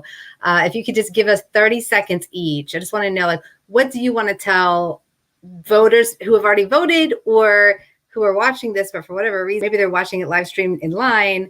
I'm on the East Coast. There's still more time in Texas, a lot more time in San Francisco Bay Area. We'll start with Samina. What do you want to say? 30 seconds. Oh, 30 seconds. Give me a break. No, but in terms of, again, be educated on the issues, be educated on the facts and the people who are running for office. I mean, that's why we've done 7 candidate forums in the Bay Area that you can find online. And the thing is that, look, this, I always say this every year or every election, this is the most important election of your lifetime. But I truly believe that for this election, because there's just too much at stake. There's absolutely too much at stake. That is not only going to affect you for this year, next year, it's going to affect you from decades to come. And so that's why, if you're not, interested in voting for yourself, vote for your children, your future children, your whatever. For those who can't vote at all, it's important to vote for my cat, for goodness sakes. So again, we want to make sure that we are going to be creating a future that's better for, for everyone, for the environment. It's just too important. And we can't slack off. I always say, this is the purpose of us being in this country is not just to live and make money and whatnot. The purpose for us living in this country is to make a difference, not only domestically, but also internationally. And you can only do that by doing the simplest of things, by voting. It doesn't take that long. It takes a few minutes. So, again, take those few minutes, educate yourself, go vote, and go tell other people to vote. I think people are going to be writing you in as a candidate after hearing this, Samina. I've been asked, but I like to agitate from the outside. So. Okay, Faizan, 30 seconds or less if you can. I know Ayan's she might kick us off, but I think she'll let us stay. Inshallah, really quickly, I just want to remind everybody, no matter what the results of tonight are, remember that everything that happens is the will of Allah subhanahu wa ta'ala, that Allah is the one that's in control, and for us to either have patience or to be thankful regardless of those results. And of course, with that, we also as Muslims have to tie our camel, and CAIR is here to monitor the election, make sure it's safe, and to respond to whatever is there. That's how we tie our camel while also having tawakkul on Allah. So inshallah, we're here to support everybody that's out there. And of course, my kids just came in, so I'm going to get off right now. Okay. Give your family our salams. Aliza, what do you say? Thank you. Very simple. Voting is a privilege. It's not a right. And there's a reason that they try to suppress people's votes. So if you have that privilege, please take action. And please know that if you don't vote, you are still making an impact. So either way, you're going to make an impact. And inshallah, it is your choice, whether you want to make an impact by making your voice heard or not taking advantage of this crucial opportunity. That's a good one. Wow, you're making an impact regardless. Smart. Okay, Sister Sarawat, you get the last word. You're getting them to go out and vote as if your life depends on it. And whatever difference you will make now, either candidate, does not matter who you're voting for, is a yes vote. If you don't vote your candidate, it's a yes vote for the other candidate. Mm-hmm. Great. So they have to be vigilant. They have been given all the workshops, do's and don'ts. And this one more thing we are telling them is this election is not the end. Now that they have been so very active, they have to stay active. And for that, the leaders of the community, including CAIR, will have to come up with different programs for them to keep them engaged. Yeah, Yeah, that's really important. Because sometimes if I could just have a last word real quick, we tend to demonstrate that throughout our history when there's a heightened level of fear, there's a heightened level of support, but the issues that are being faced require a long-term solution, a telescoping type of solution and resources. So really have to keep that in mind. So thank you for contributing. Thank you for staying on here. Thank you for your cat, Simina. Thank you for your energy. This was a lot of fun. I'm really glad that I got to be here for this segment. And next we have a big group coming. Looks like we have Florida and Georgia. And let's see who else. I think we've got Florida and Georgia. So my home states. I'm originally from Florida, but I've been in Maryland, but I keep repping my state there. So I think that they're going to be coming on in a minute, but you guys stay tuned. But I know you can't because you have a lot more important things right now that you have to get doing. So take care, everyone. Thank you so much for inviting us. Thank you. Assalamu alaikum.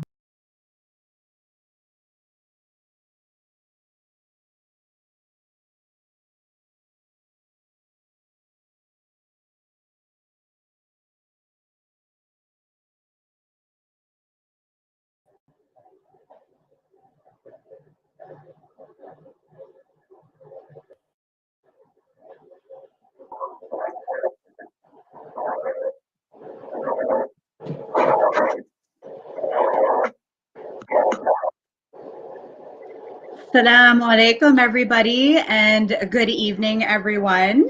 My name is Asma Rahman, and I'm the National Chapter Manager for the Council on American Islamic Relations headquarters, and I'll be facilitating today's discussion.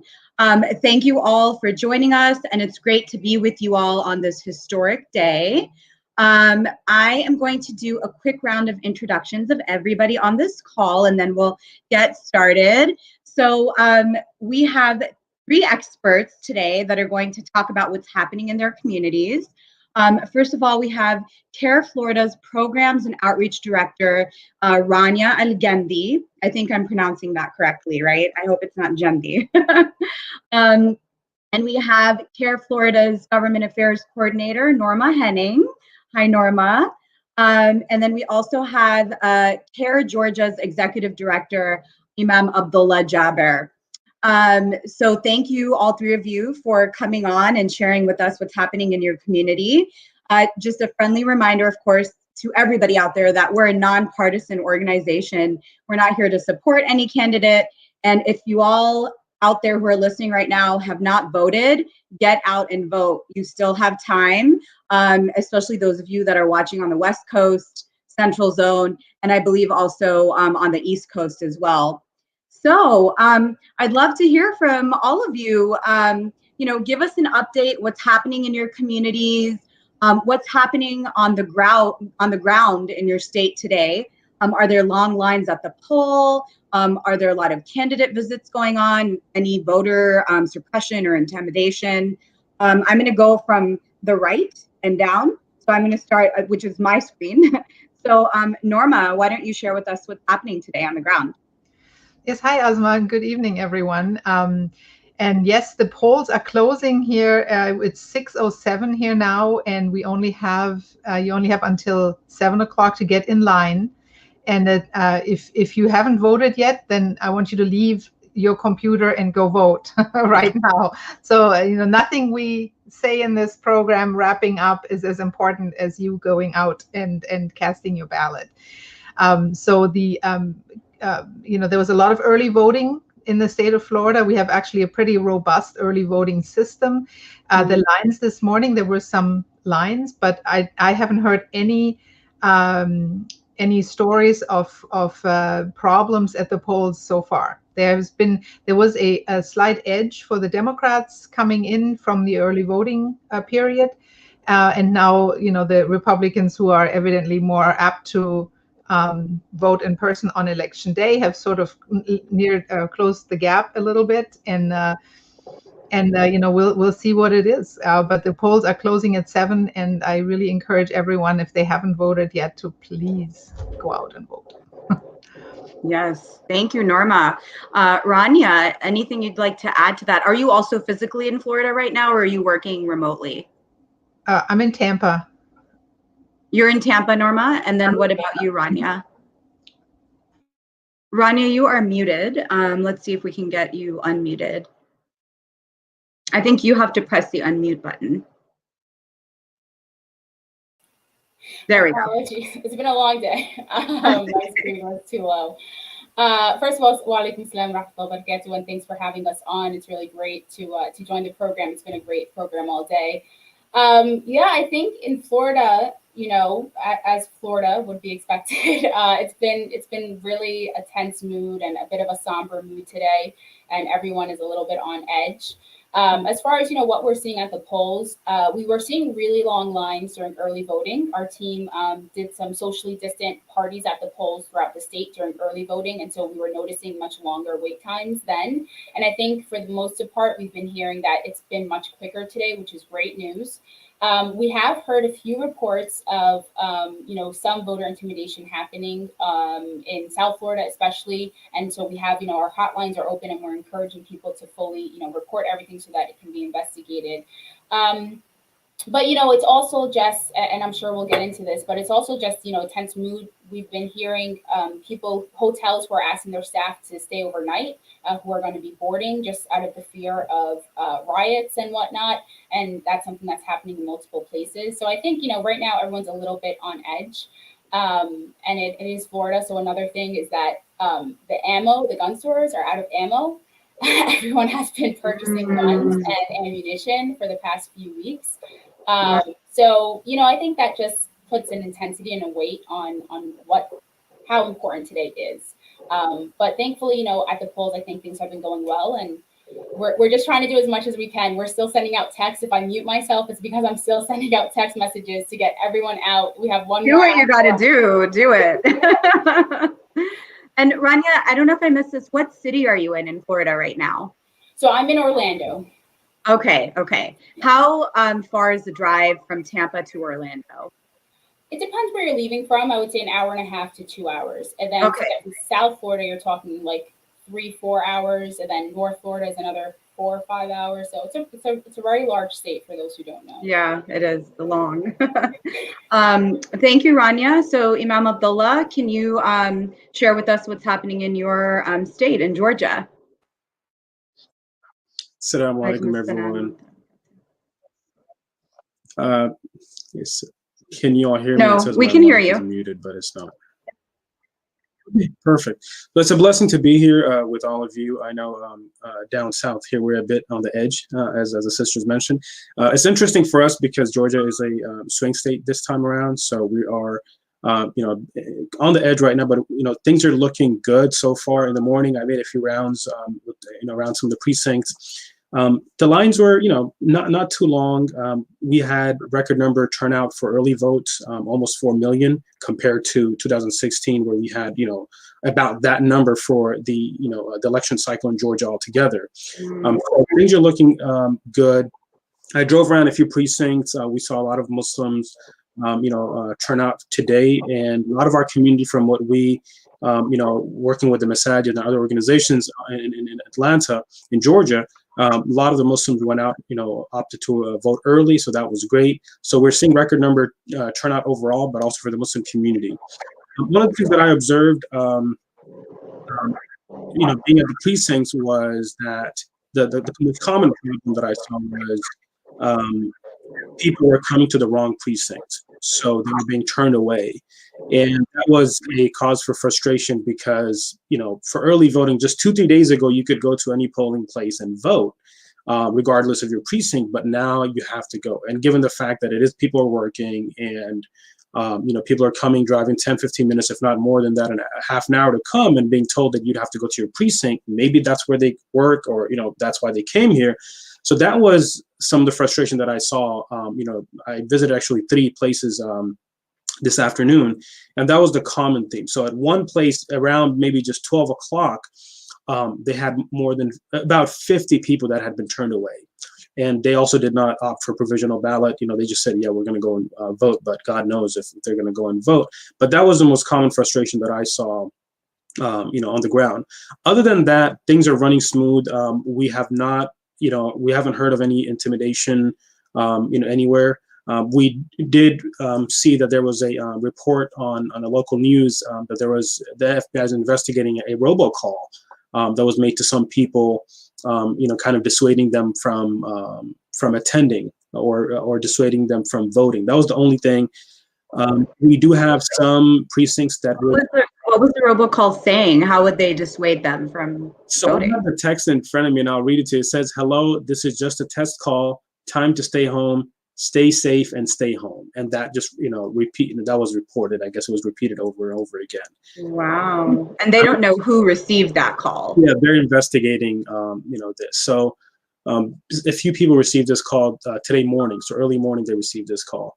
Stay home, stay safe. So, it sounds like it's trying to dissuade them from going out and voting. But other than that, things are moving smooth. We didn't see any lines. Some of our precincts will be staying open past 7. To allow people to get out and vote. So again, just to our community, maybe you're working and you haven't had that chance to vote, please go out and make your vote count.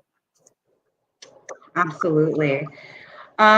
So I'd love to hear for each of you, for Norma and Rania in your respective cities, and then of course, Brother Abdullah in your state. What are the major issues on the minds of voters in your area? What are the things that you're hearing that are information or interesting to people to get them out to the polls? What are your community's areas of interest right now? Before I answer that, I wanted to speak real quickly about those fear tactics that are being used to try to keep people away from the polls. And they're also showing, big stores boarding up, and the hotels have told employees in Miami to stay home and prepare like your family and so on. But I understand that is motivated by the insurance companies for those businesses that are basically sending out memos to those stores saying that if you have damage, if there's a riot, and if you have damage, then sayonara, you're on your own. So I'm not sure how much of that is actually motivated by actual concern for unrest. So, and those rumors tend to keep people away from the polls, and that might just be the idea of those rumors. There are experts on both sides of that fence saying, yeah, we believe there might be some, unrest, but don't let that keep you from voting. So that's and that's a concern, and I think that plays into the whole community. And I guess maybe you can tell I'm not Muslim. I'm one of the allies working for CAIR. We all have those concerns about justice, fairness, and obviously COVID-19. And I think that's a concern that all the communities here in Florida share. And then, we have a governor who has, by the way, activated the National Guard and also is proposing laws to, make felons out of people who organize disorderly protests. So this is something that really rubs a lot of Americans, and I'm a naturalized citizen too, of all persuasions, the wrong way. And I think that is something that drives people to the polls. I mean, it's certainly, I could be a felon next year for having organized a protest that turned what they deemed to be disorderly. Of course, they couch those words disorderly in between violence and looting. So it's violent, disorderly, or looting. Violence, disorderly, or looting is, but disorder is to me, dangling participles are disorderly. So I mean, it's really in the eye of the beholder, and those kinds of things are scary and are not un-American, and I think that's what drives a lot of people to the polls. So what I'll let Rania speak to the other issues. Yeah, no, I agree, Norma, and thank you for clarifying that. And to your point, when we talk about voter suppression tactics, or even honestly, there's a fine line between suppression and just incompetence, right? State incompetence, but they both have the same effect. But you have kind of like the overt as well as the covert. And so, I mean, in early voting, we saw an instance where there were armed guards at polling locations that may or may not have been sent by a certain presidential campaign. And then we had sheriffs who were then saying that they would send police officers to polling locations. So I mean, that is something that is very clearly, something that could definitely intimidate people or put more fear into people, like Norma said. But then you also have like the Orange County Supervisor of Elections website going down today. So, like Brother Imam Abdullah said, I don't know where my polling location is, so maybe I'm going online today to figure it out, which so many people do, and then the website's down. So, there's a lot to kind of consider how the system works on a whole. But to your question, Esma, I think, the things that we've been hearing from our community are definitely varied.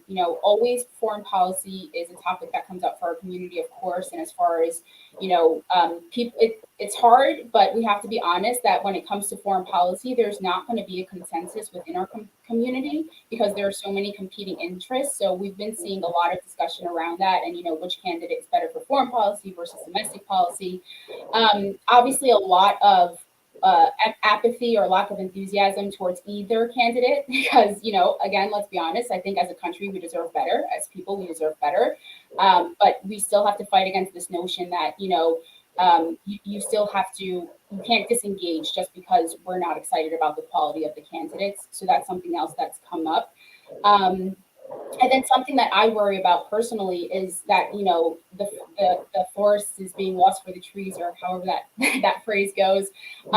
People are really focusing on just the presidential race and forgetting about all of these hugely important down ballot races of, who your sheriff is going to be, who, your representative is going to be. And in Florida, we had so many important amendments this election, which included, raising the minimum wage, which included how the Florida Constitution can be changed, making it harder to pass amendments. So those are, some things, the message points that we try to really get people in the community to take a hold of. And we hope at this point that, my office lights are going out, telling me I should be going home. But we hope that, people took the message to heart, and we just hope that we got more people motivated. We could talk about, what we've been doing throughout the past couple of months and weeks, but everyone has a role to play, and we hope that, they're going to show that difference tonight. Absolutely. Thank you, Rania. So what about you, Imam Abdullah? What are some of the major issues on the minds of voters in Georgia?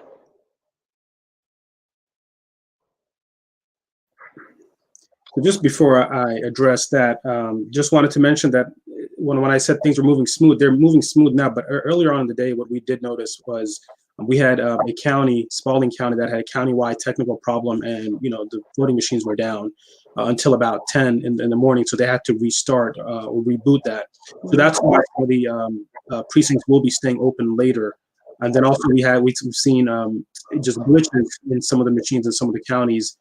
So that also forced a lot of the voters that were in line at that time to fill provisional paper ballots. There were a few other, where I live in Gwinnett County, there were a few reports where, individuals who came in and they had requested absentee ballots and did not bring them with them. They were actually turned away wrongfully. So those are a few, incorrectly rather, a few issues that we did have. But to go back to what Sister Rania was saying, I think, one of the things that I heard from a lot of young voters was, the idea of having a perfect candidate. And that will never happen. We do deserve better, but, that will never happen. And to wait for that, or to wait for the perfect election cycle, that's also not going to happen. If you look at our history as Muslims or people of faith, the prophets and the people of God or the people of faith have never waited for that perfect moment. The perfect moment to engage is now. I think it's very important to keep in mind as we move forward and come to the final hours and minutes. But right now, with Georgia Muslims, and I think this is synonymous with across just one of the main concerns we're dealing with the pandemic. So basically, when we look at the economy and we look at healthcare policies, these are very important in this election, especially given how the community has taken the hit because of this global pandemic, and it has really highlighted the inequalities that exist and the disparities that exist in our community.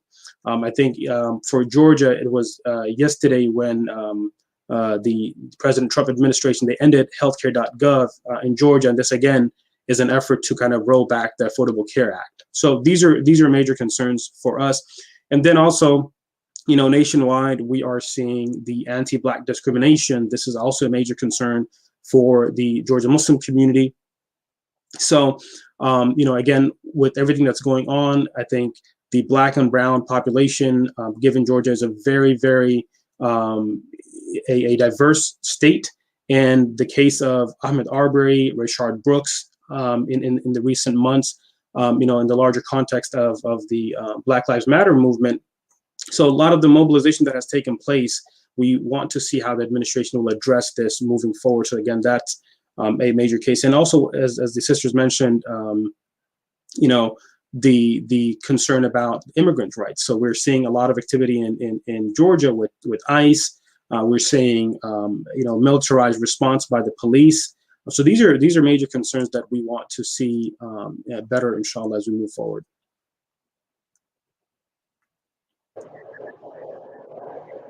Thank you, Brother Abdullah. So Rania, my next question is for you first. What sort of voter turnout do you expect from your local Muslim community over there in Orlando? I'm really optimistic that this is going to be the highest levels of turnout that we have seen historically. I think for all populations, and Muslims will be a part of that. I think in the Muslim community, we'll see the highest levels of turnout as well. I think just because the ethos of everything that's happening, you have to have heard of the elections, right? You have to. In previous years, you might have been able to get away with being disconnected and not being involved, but this election cycle, even if you're living under the rock, we found you under the rock and we sent you 10 text messages. So I think that more people are going to be involved and there's going to be a higher turnout. What that higher turnout means, though, I think, we won't be able to tell until the results are in. And what about you, Norma, in Tampa? What does it look like for the local Muslim voters? What kind of turnout will it be? Well, the little city that I live in, Temple Terrace, is actually a quarter Muslim, and so we have local candidates running, and also on the East Coast there are Muslim candidates running, and I think if some people have said that the current president has been sent divinely inspired, but I think he has inspired a lot of people to become politically active, to run for office, and also to become active in the political process. And also, the more we talk to elected officials, the more we realize here at CAIR Florida, which is part of what we do, is keep relationships with elected officials of any party, but they are really starting to consider Muslim voters a constituency, which is, I think Rania had a great term earlier this year, the most neglected constituency in America or something. And even earlier, I was listening to reports from Deutsche Welle, international news coverage, and they're talking about the Latino vote, they're talking about the African American vote, but they're not talking about the Muslim vote. But I think that is changing because a lot of candidates are running and people are really taking an interest in bringing the issues that are important to the Muslim community to the forefront. So I share Sister Rania's optimism. And what about you, Brother Abdullah? What does it look like for you from the local Muslim community turnout? Yeah, I think the same. We've seen record number turnout within the Muslim community. We've had our Get Out to Vote team work, as many other CAIR chapters have been, making hundreds of calls throughout the past week. And it looks like, from talking to hundreds of people, about 70% have already voted, early voting. So, we are seeing, again, a record number turnout from our community. So, we are optimistic about the results. That is great, inshallah. So, shifting a little bit here, I guess, going towards the pandemic, really. My question to you all is, how has the pandemic changed the way that CAIR and the local Muslim community would normally engage in the political process? And I know, Rania, you were mentioning earlier about what you all have been doing for the past few months. So why don't you go ahead and take this question first? Sure. I mean, listen, we all have, electronic fatigue, right? We're all really tired of joining the Zoom calls, no matter how important it is, no matter how great the title is or who your guest is. So that's been very real. We've had to combat that within the community. But we've tried to do our best to make things as interactive as possible and really just to make things accessible, to make things really simple for people. I mean, at CAIR, we have a landing page, which is cairflorida.org/election empowerment. And we put things for there, where your polling location is, what you need to do to register to vote, how to request your vote by mail ballot, everything just very simple, organized, easy for people to understand and really, access it. And then we've created over 35 educational materials, including videos almost on a weekly basis on the census and on voting, combating those myths that we've been hearing so much. So just getting the education out and then reminding people through a lot of, direct voter contact, making like thousands of phone calls and text messages. So incredibly proud of our team that has done so much to push out the vote for Florida Muslims. So I think, just trying to build those connections, make things easy for people, provide the education, and then provide as many reminders as we can. Awesome. That sounds like a lot of work. What about you, Norma? What's been going on for your community during the pandemic in terms of, engagement? Well, we're in the same boat. I mean, Rania is our director of community outreach, and she's really running a tight ship, encouraging everyone to, to really also learn this whole process. Because I mean, for me, and this is real gray hair, by the way, it's been a huge learning curve. Also to to do these kinds of programmings. I mean, that's not exactly something that was taught in law school when I graduated back when dinosaurs roamed the earth. So, it's been a huge learning curve, but it's also been really exciting learning from the young people who do Instagram and TikTok and all these things that, I mean, I feel like I'm, up to date when I do Facebook. But so, and I see you laughing, but so that's been a huge learning curve, and also just to serve the community and meet their needs. Like I went from doing in-person meetings with elected officials to doing them on Zoom, and in one way it cuts down on the travel time, but on the other way it loses a bit of the human contact. So it's been a huge learning curve, but I think we're starting to get pretty good at it. So and Rania's leadership in that aspect has been really great, and everyone and all the young people at CAIR. I mean, that's to me been one of the most exciting things, also to see the partnerships with Muslims for Democracy and Fairness here locally in Tampa Bay, to see the young people and to see them excited and to see them empowered and saying, look, this is our country. We're not going back. We're not going back to our country. We're here. We're Americans, and we're going to take this bull by the horn. And that's been the most exciting thing to me. That's great. Thank you, Norma. And what about you, Imam Abdullah?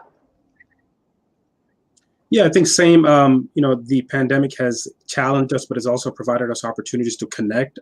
This election cycle, our community is much more prepared. Our, civil rights organizations are working together.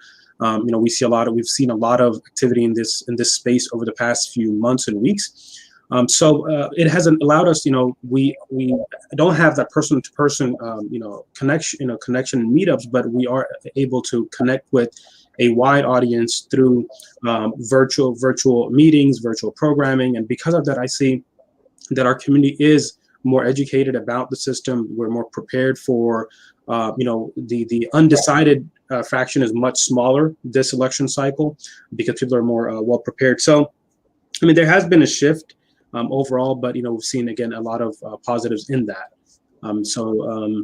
Yeah, I think overall we have connected better with our community, and in educating them and preparing them for this election.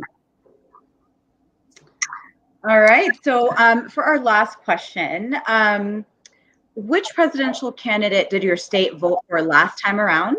And what do the polls indicate about who you think will win this time? Brother Abdullah, since you're unmuted, why don't you go first? Okay. Yeah, so I mean, last time it was a close race, but it was President Donald Trump that won the state. And what's interesting again this time around is that we're a swing state, so it's unpredictable as of right now. We do have reports of the state secretary saying that there will be some results that will be coming in by morning. So we'll wait and see. But as of right now, it is unpredictable. And what about you, Norma? And Rania, really? I mean, it's going to be the same. Well, I mean, Florida is a swing state, and it's geographically, it's really fascinating. It's so diverse, and depending on where the highways are, whether you're from the Northeast, the Midwest, I mean, and people vote accordingly. We have a large Latino population. We have a large retiree population. All of these things come into play. Florida went for Donald Trump last time. And but like Pinellas County went for Trump, Hillsborough County went for Biden, for Secretary Clinton. So it's touch and go, and I think one of the reasons, for example, the president said mail-in ballots are evil, except in Florida, is because we have a large population of people who don't live here, who live in their home states but declare Florida domicile because they don't want to pay taxes in Ohio. So they don't want to pay taxes in Florida either. They just don't want to pay taxes, period, which is smart according to our president. And they obviously aren't coming during the pandemic. So they all of a sudden voting by mail was really cool in Florida because that was how his constituency was going to grow. So I don't know. We're a toss up, and I hope that we can heal whoever wins after this. I mean, we have to look forward. We want the community to have a seat at the table, I think we're now down to 20 minutes that you can still get in line at the poll. 25. Don't lose those 5 minutes, Norma. 25 minutes. I'm still sending out text messages, by the way. I have 2,000 left, and I won't quit. Who do you think is going to give communities a voice and a seat at the table? And but for President Trump, I wouldn't have joined CAIR. So I'm very grateful for that. And Rania, what about you? What are your thoughts? Well, I'll just say I very respectfully reject the question because I don't care about polls, and I don't even care about the candidates to some extent, to be honest. But I'll just leave you guys, with one sobering thought, reflection, and one hopeful reflection. Norma actually shared with me right before we joined the call. She said Hitler was elected, and I was blown away. I mean, that's a terrifying thought when you think about it. So that just shows you the magnitude of these elections. But the hopeful thought is, right before the call as well, we were praying Maghrib, and the surah was recited was Ayat al-Kursi, which for those who may not know is the ayah is the ayah of power. I forgot the word for ayah in English. But yes. So the birds of power. Thank you, Norma. And so this is a scary time. We don't know how things are going to turn out, but to echo the sentiments that we've heard tonight, put our trust in Allah subhanahu wa ta'ala, but also put forth our effort. So as long as our community is engaged and we put forth our effort, we don't know where the khair is, but I'm hopeful that just us being engaged is half the battle won already, inshallah ta'ala. Absolutely. Thank you so much, Rania. And we're about to round out this segment of the show. Before we go to the next part, Norma and Abdullah, do you have any last comments? 10 seconds, 15, because we are a bit over time. Anything you'd like to add? I guess my last thought is, what would you want your grandchildren to think about what you did at this time, and whether or not you got off the couch, or or maybe said, okay, well, I'm just going to put dinner away, that can wait, let's get a pizza tonight or something, and didn't vote, because I come from a generation of Germans. We always wondered what our grandparents did during this critical time in the history of our country, and nobody talked about it. And it wasn't until I was an adult that I somehow came across a photograph of my grandparents' dining room with a portrait of Hitler on the wall, and those are the kinds of things and that's when the Muslim ban came down. I mean, that's when a lot of people, a lot of Americans or immigrants like myself became more aware of CAIR in the Muslim community, and because this is so wrong. This is so wrong. So I didn't want my grandchildren to have that question, what did grandma do? So and that's why I think, just think about your children, your grandchildren, what kind of a country do you want them to live in, and don't be complacent. Please don't be complacent. Powerful words. Thank you so much, Norma. How about you, Imam Abdullah? Yeah, I just want to share same thing the sisters echoed. As Muslims, people of faith, we don't know despair. We don't let despair become the norm. It is against our faith. It is against our beliefs. So no matter what happens in the days coming, we will continue to engage as CAIR, as Muslims in this nation, as minorities, as people. We'll continue to engage. So don't give up. Don't let despair become the norm of your day to day. And trust God, trust Allah in this process, and inshallah, this too shall pass. Ameen, ameen, inshallah. Well, jazakallahu khairan. It has been an honor and a pleasure to have all three of you on the show today. Thank you for making the time. 21 minutes. You have 21 minutes left, Rania, to get those texts out. So jazakallahu khairan, and inshallah, we are going to roll over to the next segment of our show. Have a great evening, everyone. Get some rest.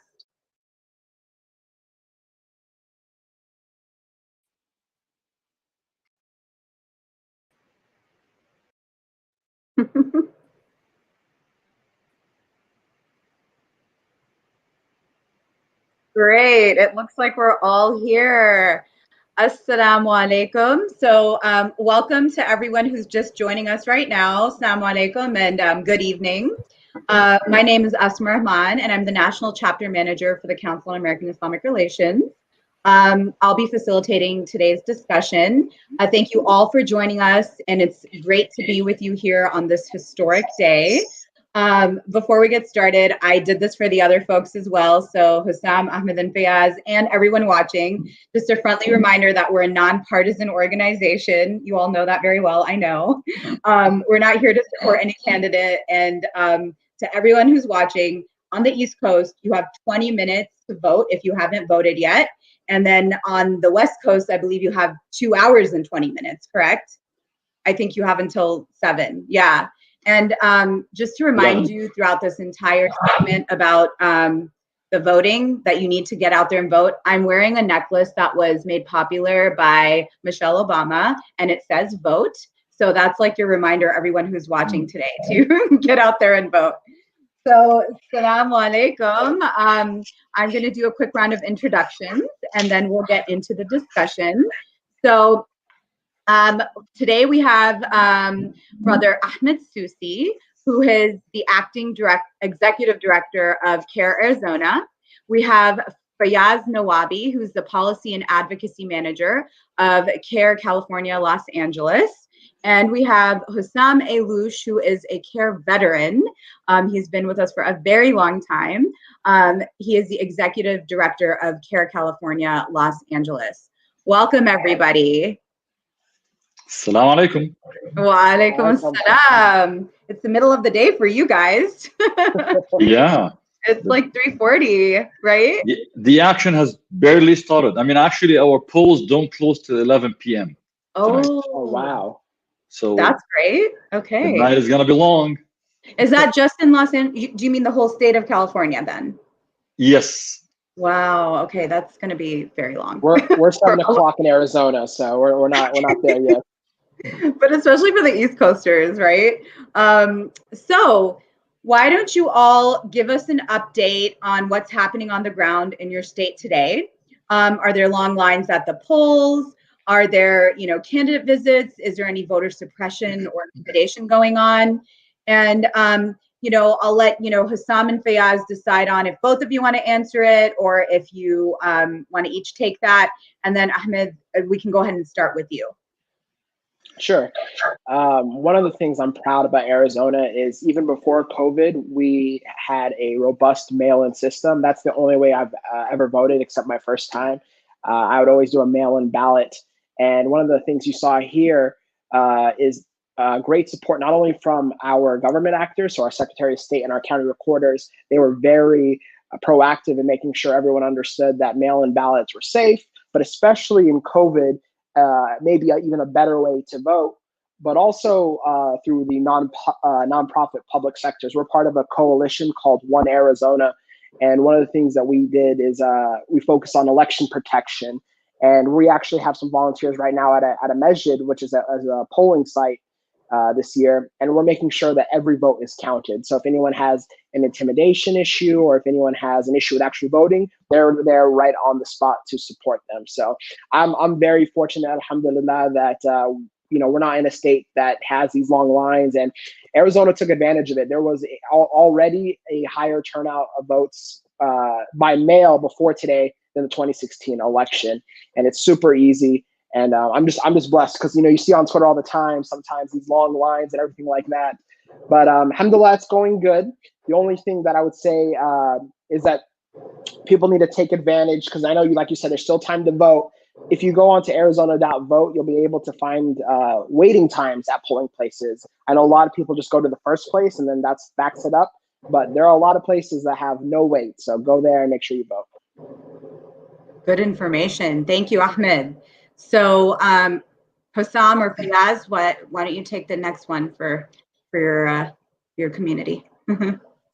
I'll start very quickly. I just actually came from one of the voter centers in my city. Just wanted to kind of check out, see the lines, and just to clarify, for the closing of the polls, because I realized East Coast, West Coast. I was talking about your time, East Coast, 11 p.m. your time. So 9 p.m. your time. No, 8 p.m. 8 p.m. our time. 8 p.m. But Right. It will be midnight for you, almost 11 p.m. So I visited one of the polling centers or voter centers here, and alhamdulillah, there was a nice line. It wasn't that busy, keeping in mind that California in general has a good tradition of people doing absentee voting or ballots, the mail-in ones. So it wasn't big change for a lot of people when now they have the option of voting by mail. I think nationwide over 100 million people, almost 70% of potential voters voted early using this option. I think in California, probably, I don't have the exact number, but I would think it's probably even higher in California. So people are excited. Those who haven't voted, please use the last couple of hours to head out to your polling centers, voter centers, and drop off. And you can also put it in the mail, obviously. If it's stamped today's date, it will count. It's going to take a couple of days before it gets counted. Exciting times. I think there's a lot of excitement, more so than I've ever seen in the past. Alhamdulillah. So inshallah, people's hard work will prevail with some good justice, good candidates, things to celebrate, inshallah. Just a quick update on my end. Again, this is Fayaz Nawabi, serving as the Policy and Advocacy Manager at CAIR.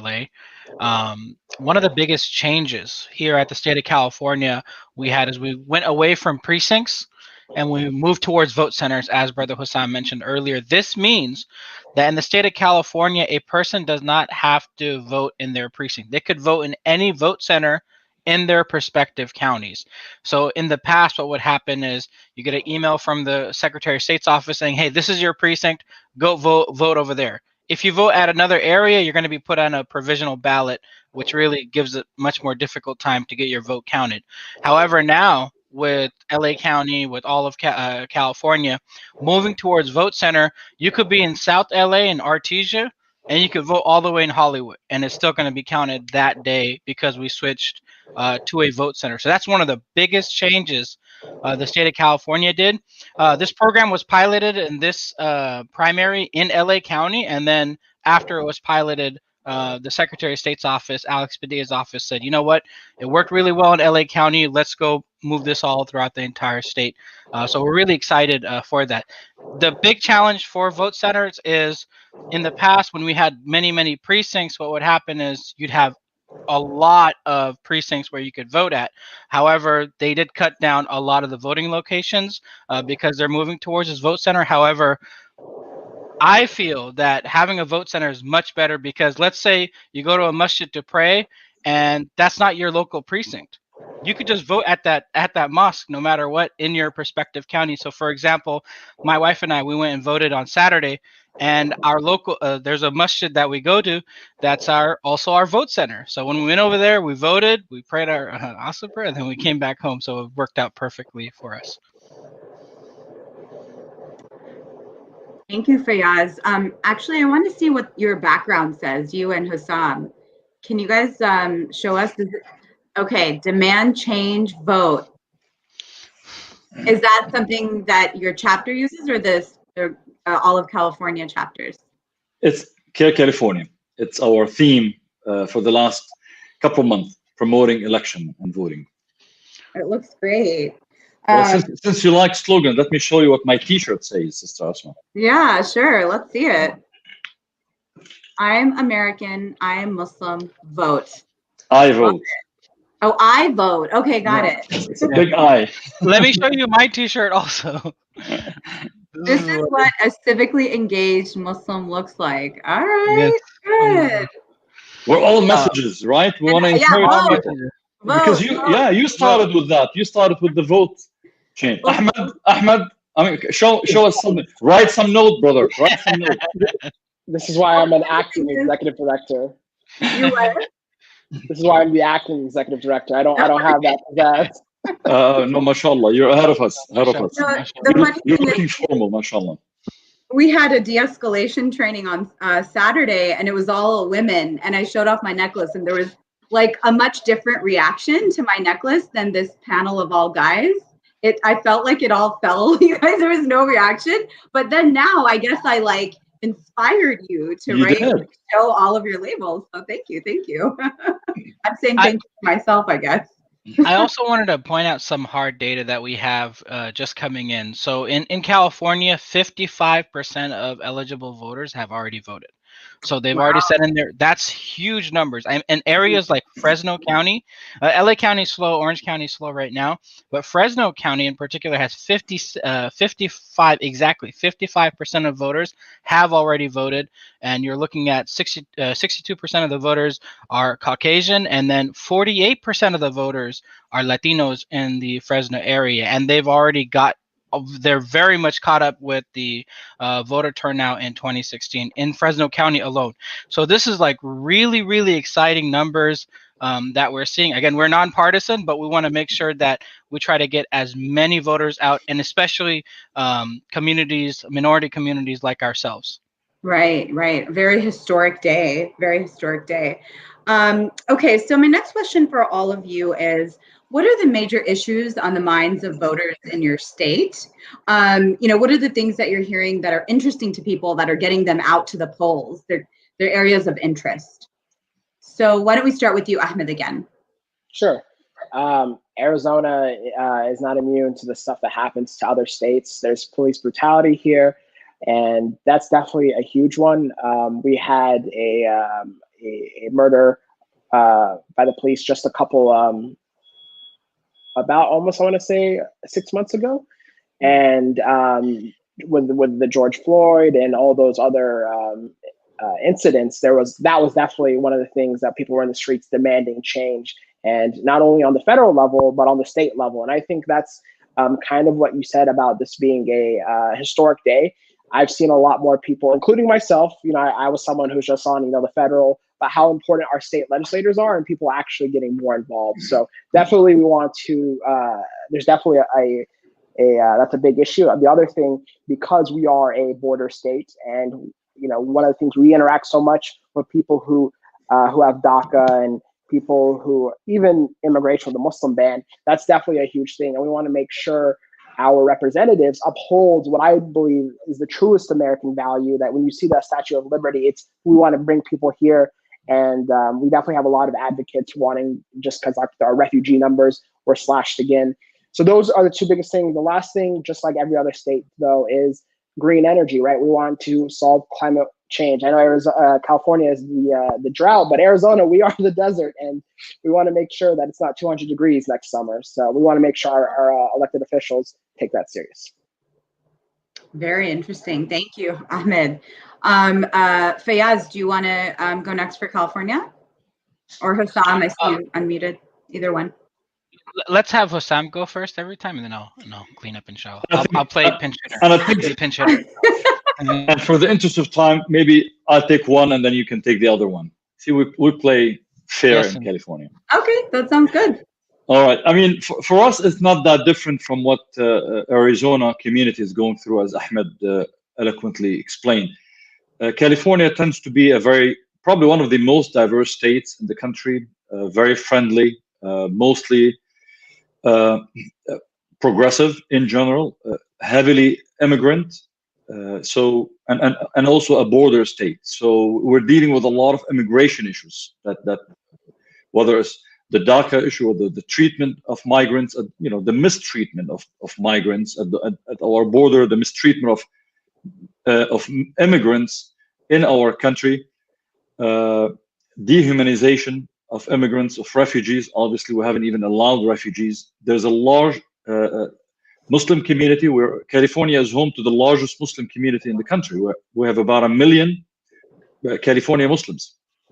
And that means they are also concerned, in addition to immigration issue that impacts us, impacts Latinos, impact Asian Americans, impacts African immigrants, impacts a lot of other communities. But you have, in addition to that, issues dealing with the Muslim ban or the African Muslim and Muslim ban, where many families are impacted who have loved ones who couldn't be petitioned here or come here to join their loved ones because of the ban that was imposed by President Trump through the executive order.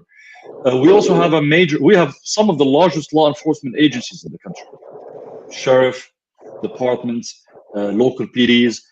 So a lot of the talk about police brutality, police reform is a big discussion happening throughout the state of California, and that is on the minds of a lot of people as they're voting locally for their city councils, for their board of supervisors, just to make sure that there are enough checks and balances to address those issues. Add to that some civil rights issues in general that have become part of the day-to-day concerns for American Muslims, whether it's national security issues, whether it's mistreatment at the border, the discrimination that goes unchallenged, Islamophobia being promoted sometimes by elected officials, by even the president sometimes. So these are concerns. They're asking candidates to commit to helping combat all forms of bigotry, including Islamophobia. They're talking to local candidates as well as county, state, and federal. Last but not least, as with the case with any immigrant community, the American Muslim community has a substantial segment that is of immigrant background. So many of them, their mind is on what is happening around the world in ways that we as America and our policies can impact, whether it's in Afghanistan, in India, in Kashmir, in Palestine, in Syria, in Egypt, in Turkey. And a lot of people are concerned, and they've been talking to candidates, from the presidential level all the way to Congress, to find out what their policies are going to be, and that has shaped how some people have voted. That's why you hear, within the Muslim community is not a monolithic community. So depending on what is the priority for that individual, chances are that their vote took a certain direction. Those who care more about one issue more than the other chose the candidate, whether it's the congressional or the presidential, who they deem to be able to address that concern of theirs. Great, thank you, Hussam. So, Brother Ahmed, what sort of voter turnout do you expect from your local Muslim community this year? I definitely expect a lot. We're not as big as California. I think there's about 70,000 Muslims here in Arizona, but the last 4 years definitely there was a switch, and a lot of people have become activated to wanting to make change. One of the things, whenever I do any Know Your Rights presentation or anything like that, I remind people that our elected officials are not some special thing that you get in college where you're like, you might think it's a poli-sci degree, but you can become an elected official. And there are ways that if you don't want to become one, you could, write laws, draft laws, and all of that. So there are a lot of people who are getting into the get out to vote. And we've seen measures, like I said, 3 measures in Arizona are vote centers this year. And Muslims are basically, I'm not, maybe it's just because I'm seeing it now, but it's a lot of that. We're taking action of our own fate, right? We're not going to, if something's going to happen, we're going to make sure that we give it all out on the field, a football reference. And I just, not to sidetrack, but one of the things you saw too within our community, Arizona has a proposition about schooling, basically more funding to our schools. And you basically see not only the Muslim community, but everyone revolving around our teachers, making sure that they have the tools necessary so we could teach our youth that then they can become our leaders of the future. So we're definitely seeing a huge turnout, and I'm excited and proud about my community.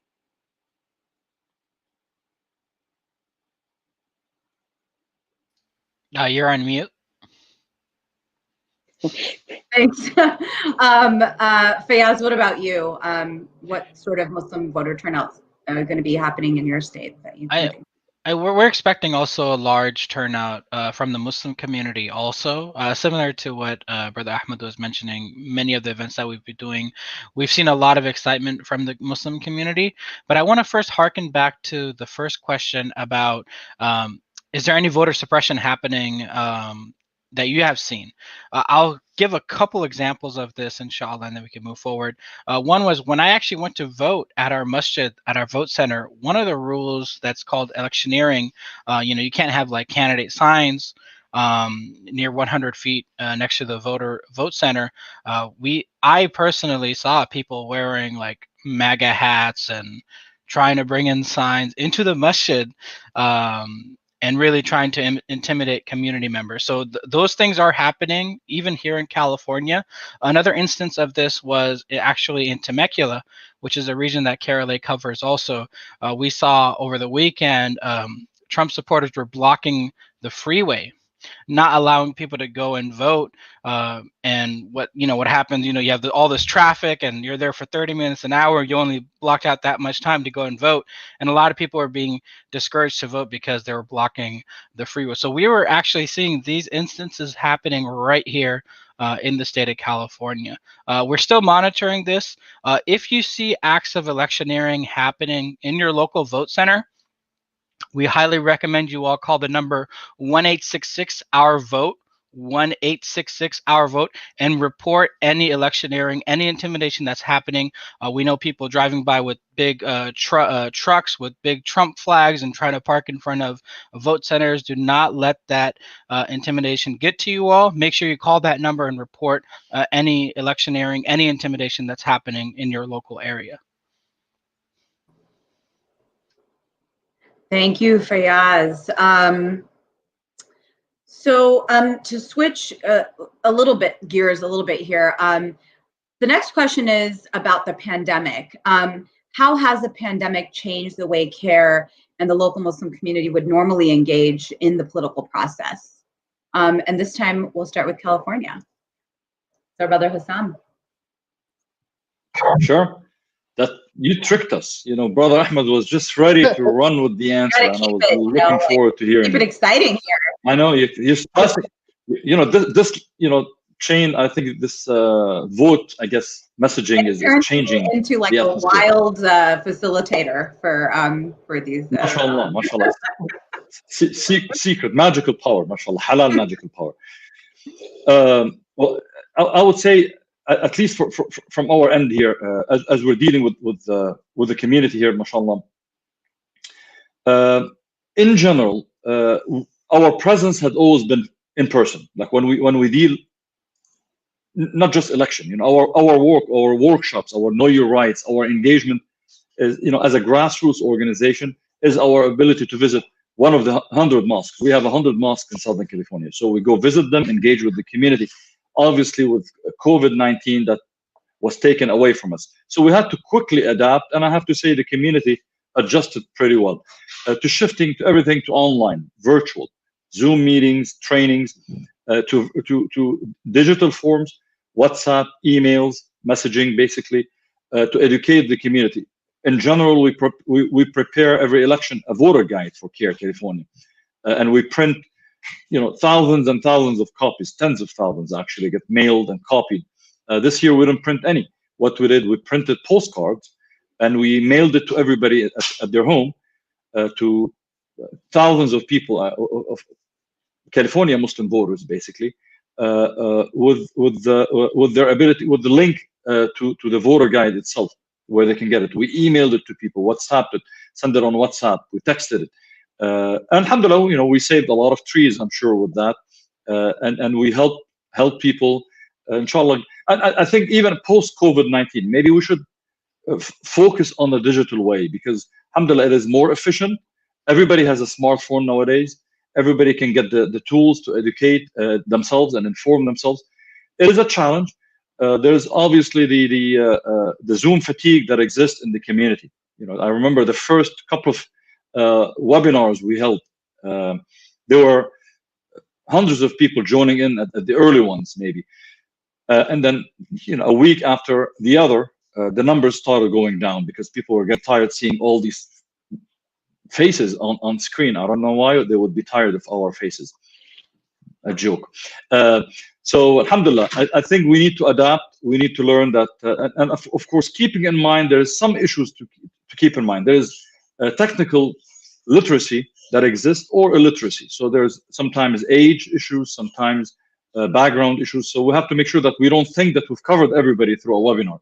Some people might have a difficulty, and that's where I found out that, generationally speaking, WhatsApp has been a great tool. Everybody, even those who are not tech savvy, have a WhatsApp account, and there are and languages. We printed in almost every language that exists within the Muslim community: Arabic, Farsi, Turkish, Bengali, you name it, and what Somali. What we've learned also is that within the Muslim community, especially the immigrant one, there are a lot of clicks. So if you send one in Arabic, it goes around, among the Arabs.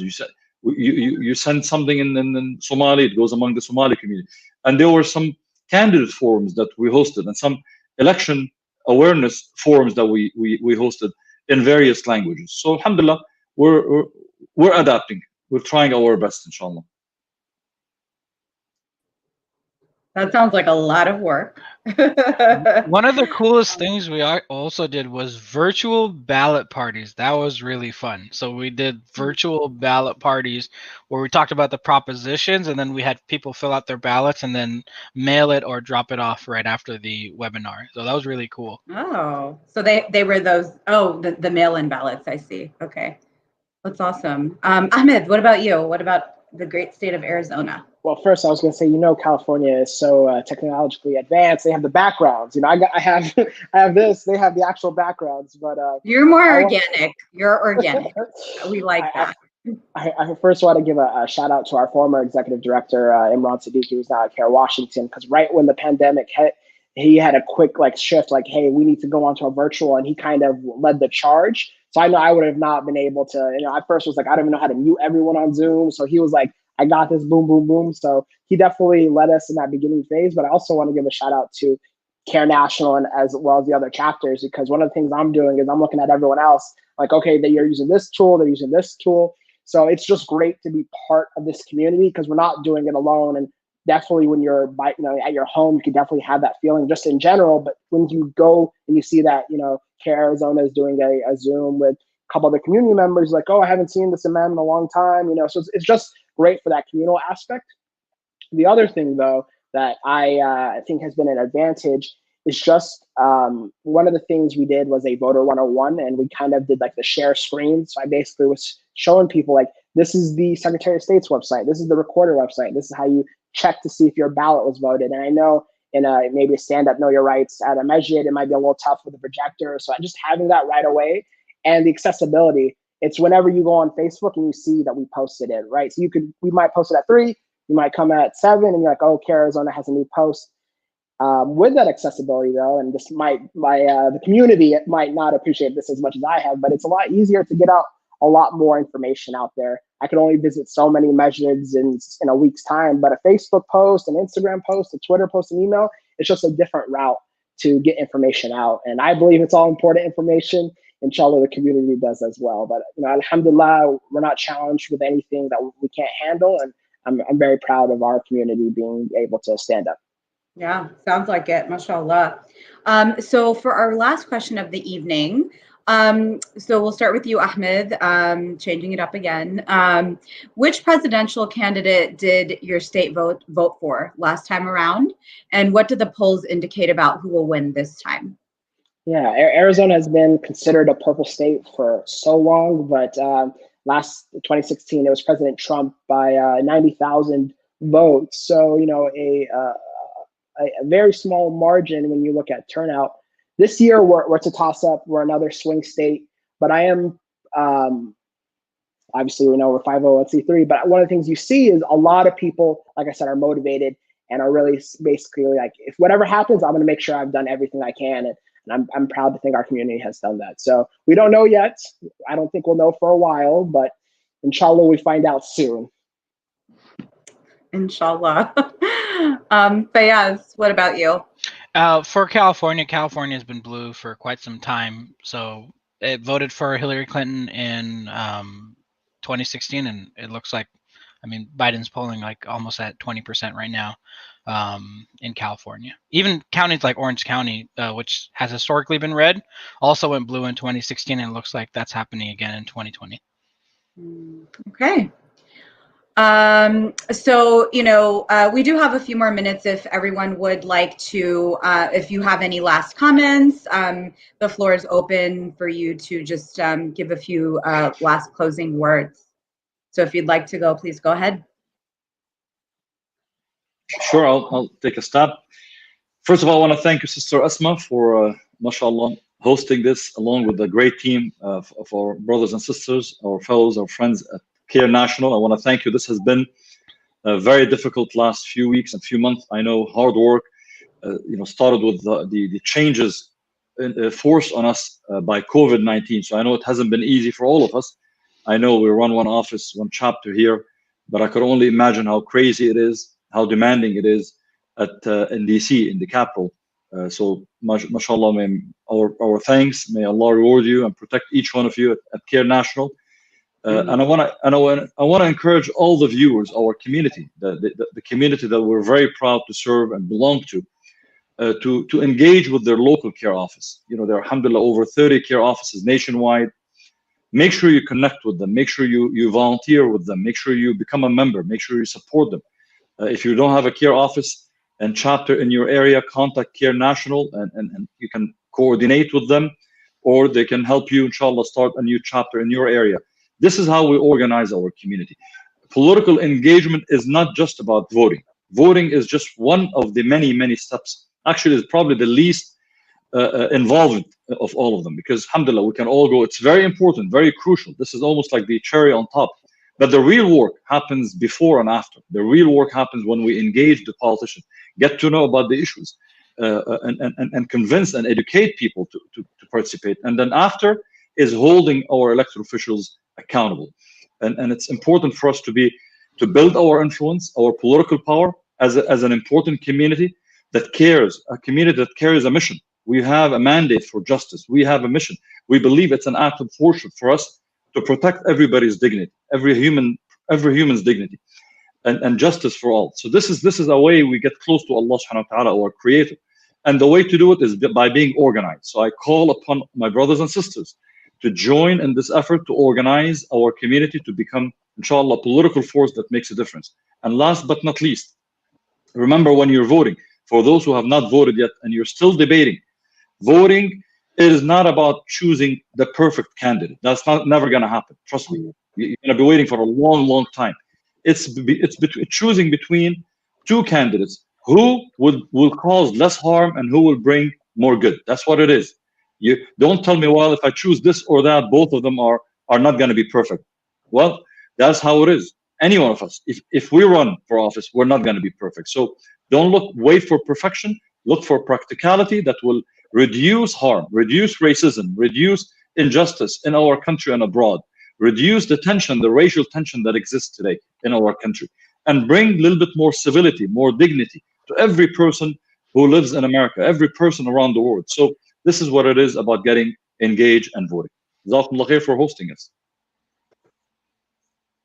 Jazakallah khair for joining. Ahmed or Fayaz, do you have any last comments or words you'd like to share? Sure. I definitely just want to retweet real quick everything that you said, Brother Hussein. That was awesome. So that's why you're the veteran. Wow. But it kind of sounded like he was talking about choosing a spouse. Actually, those are the same rules. I didn't get that.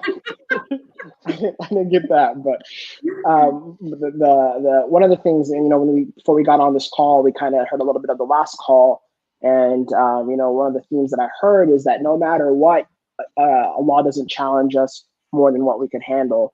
And obviously, we hope that the next 4 years isn't as stressful as these 4 years, but we don't know if that's going to be the end result. And whatever happens, we can handle. We may have to dig deeper, and that's kind of what you were saying, Brother Sam, that we have to organize, we have to be better engaged with our elected officials, or even become elected officials, but we can't lose hope. And that's the thing. If you lose hope, that's it.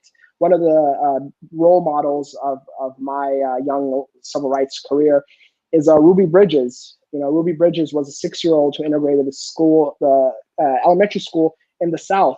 And I always tell myself, if Ruby Bridges she had to be walked in by the marshals, where there was this huge mob basically denying, like you said, dignity, denying integration.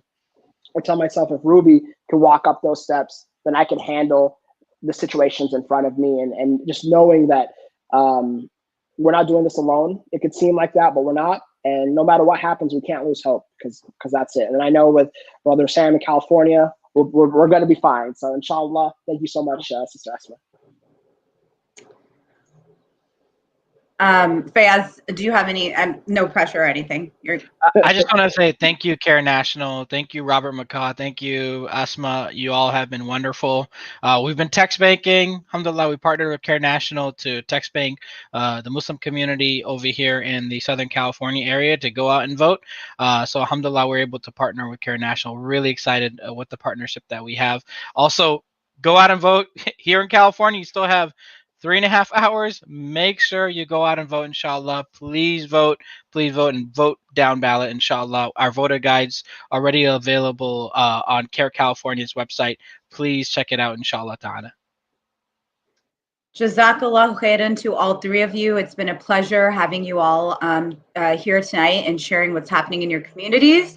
It's time to get some rest, inshallah. Well, not really, but hopefully later in the evening. And have a great evening, inshallah. Assalamu alaikum.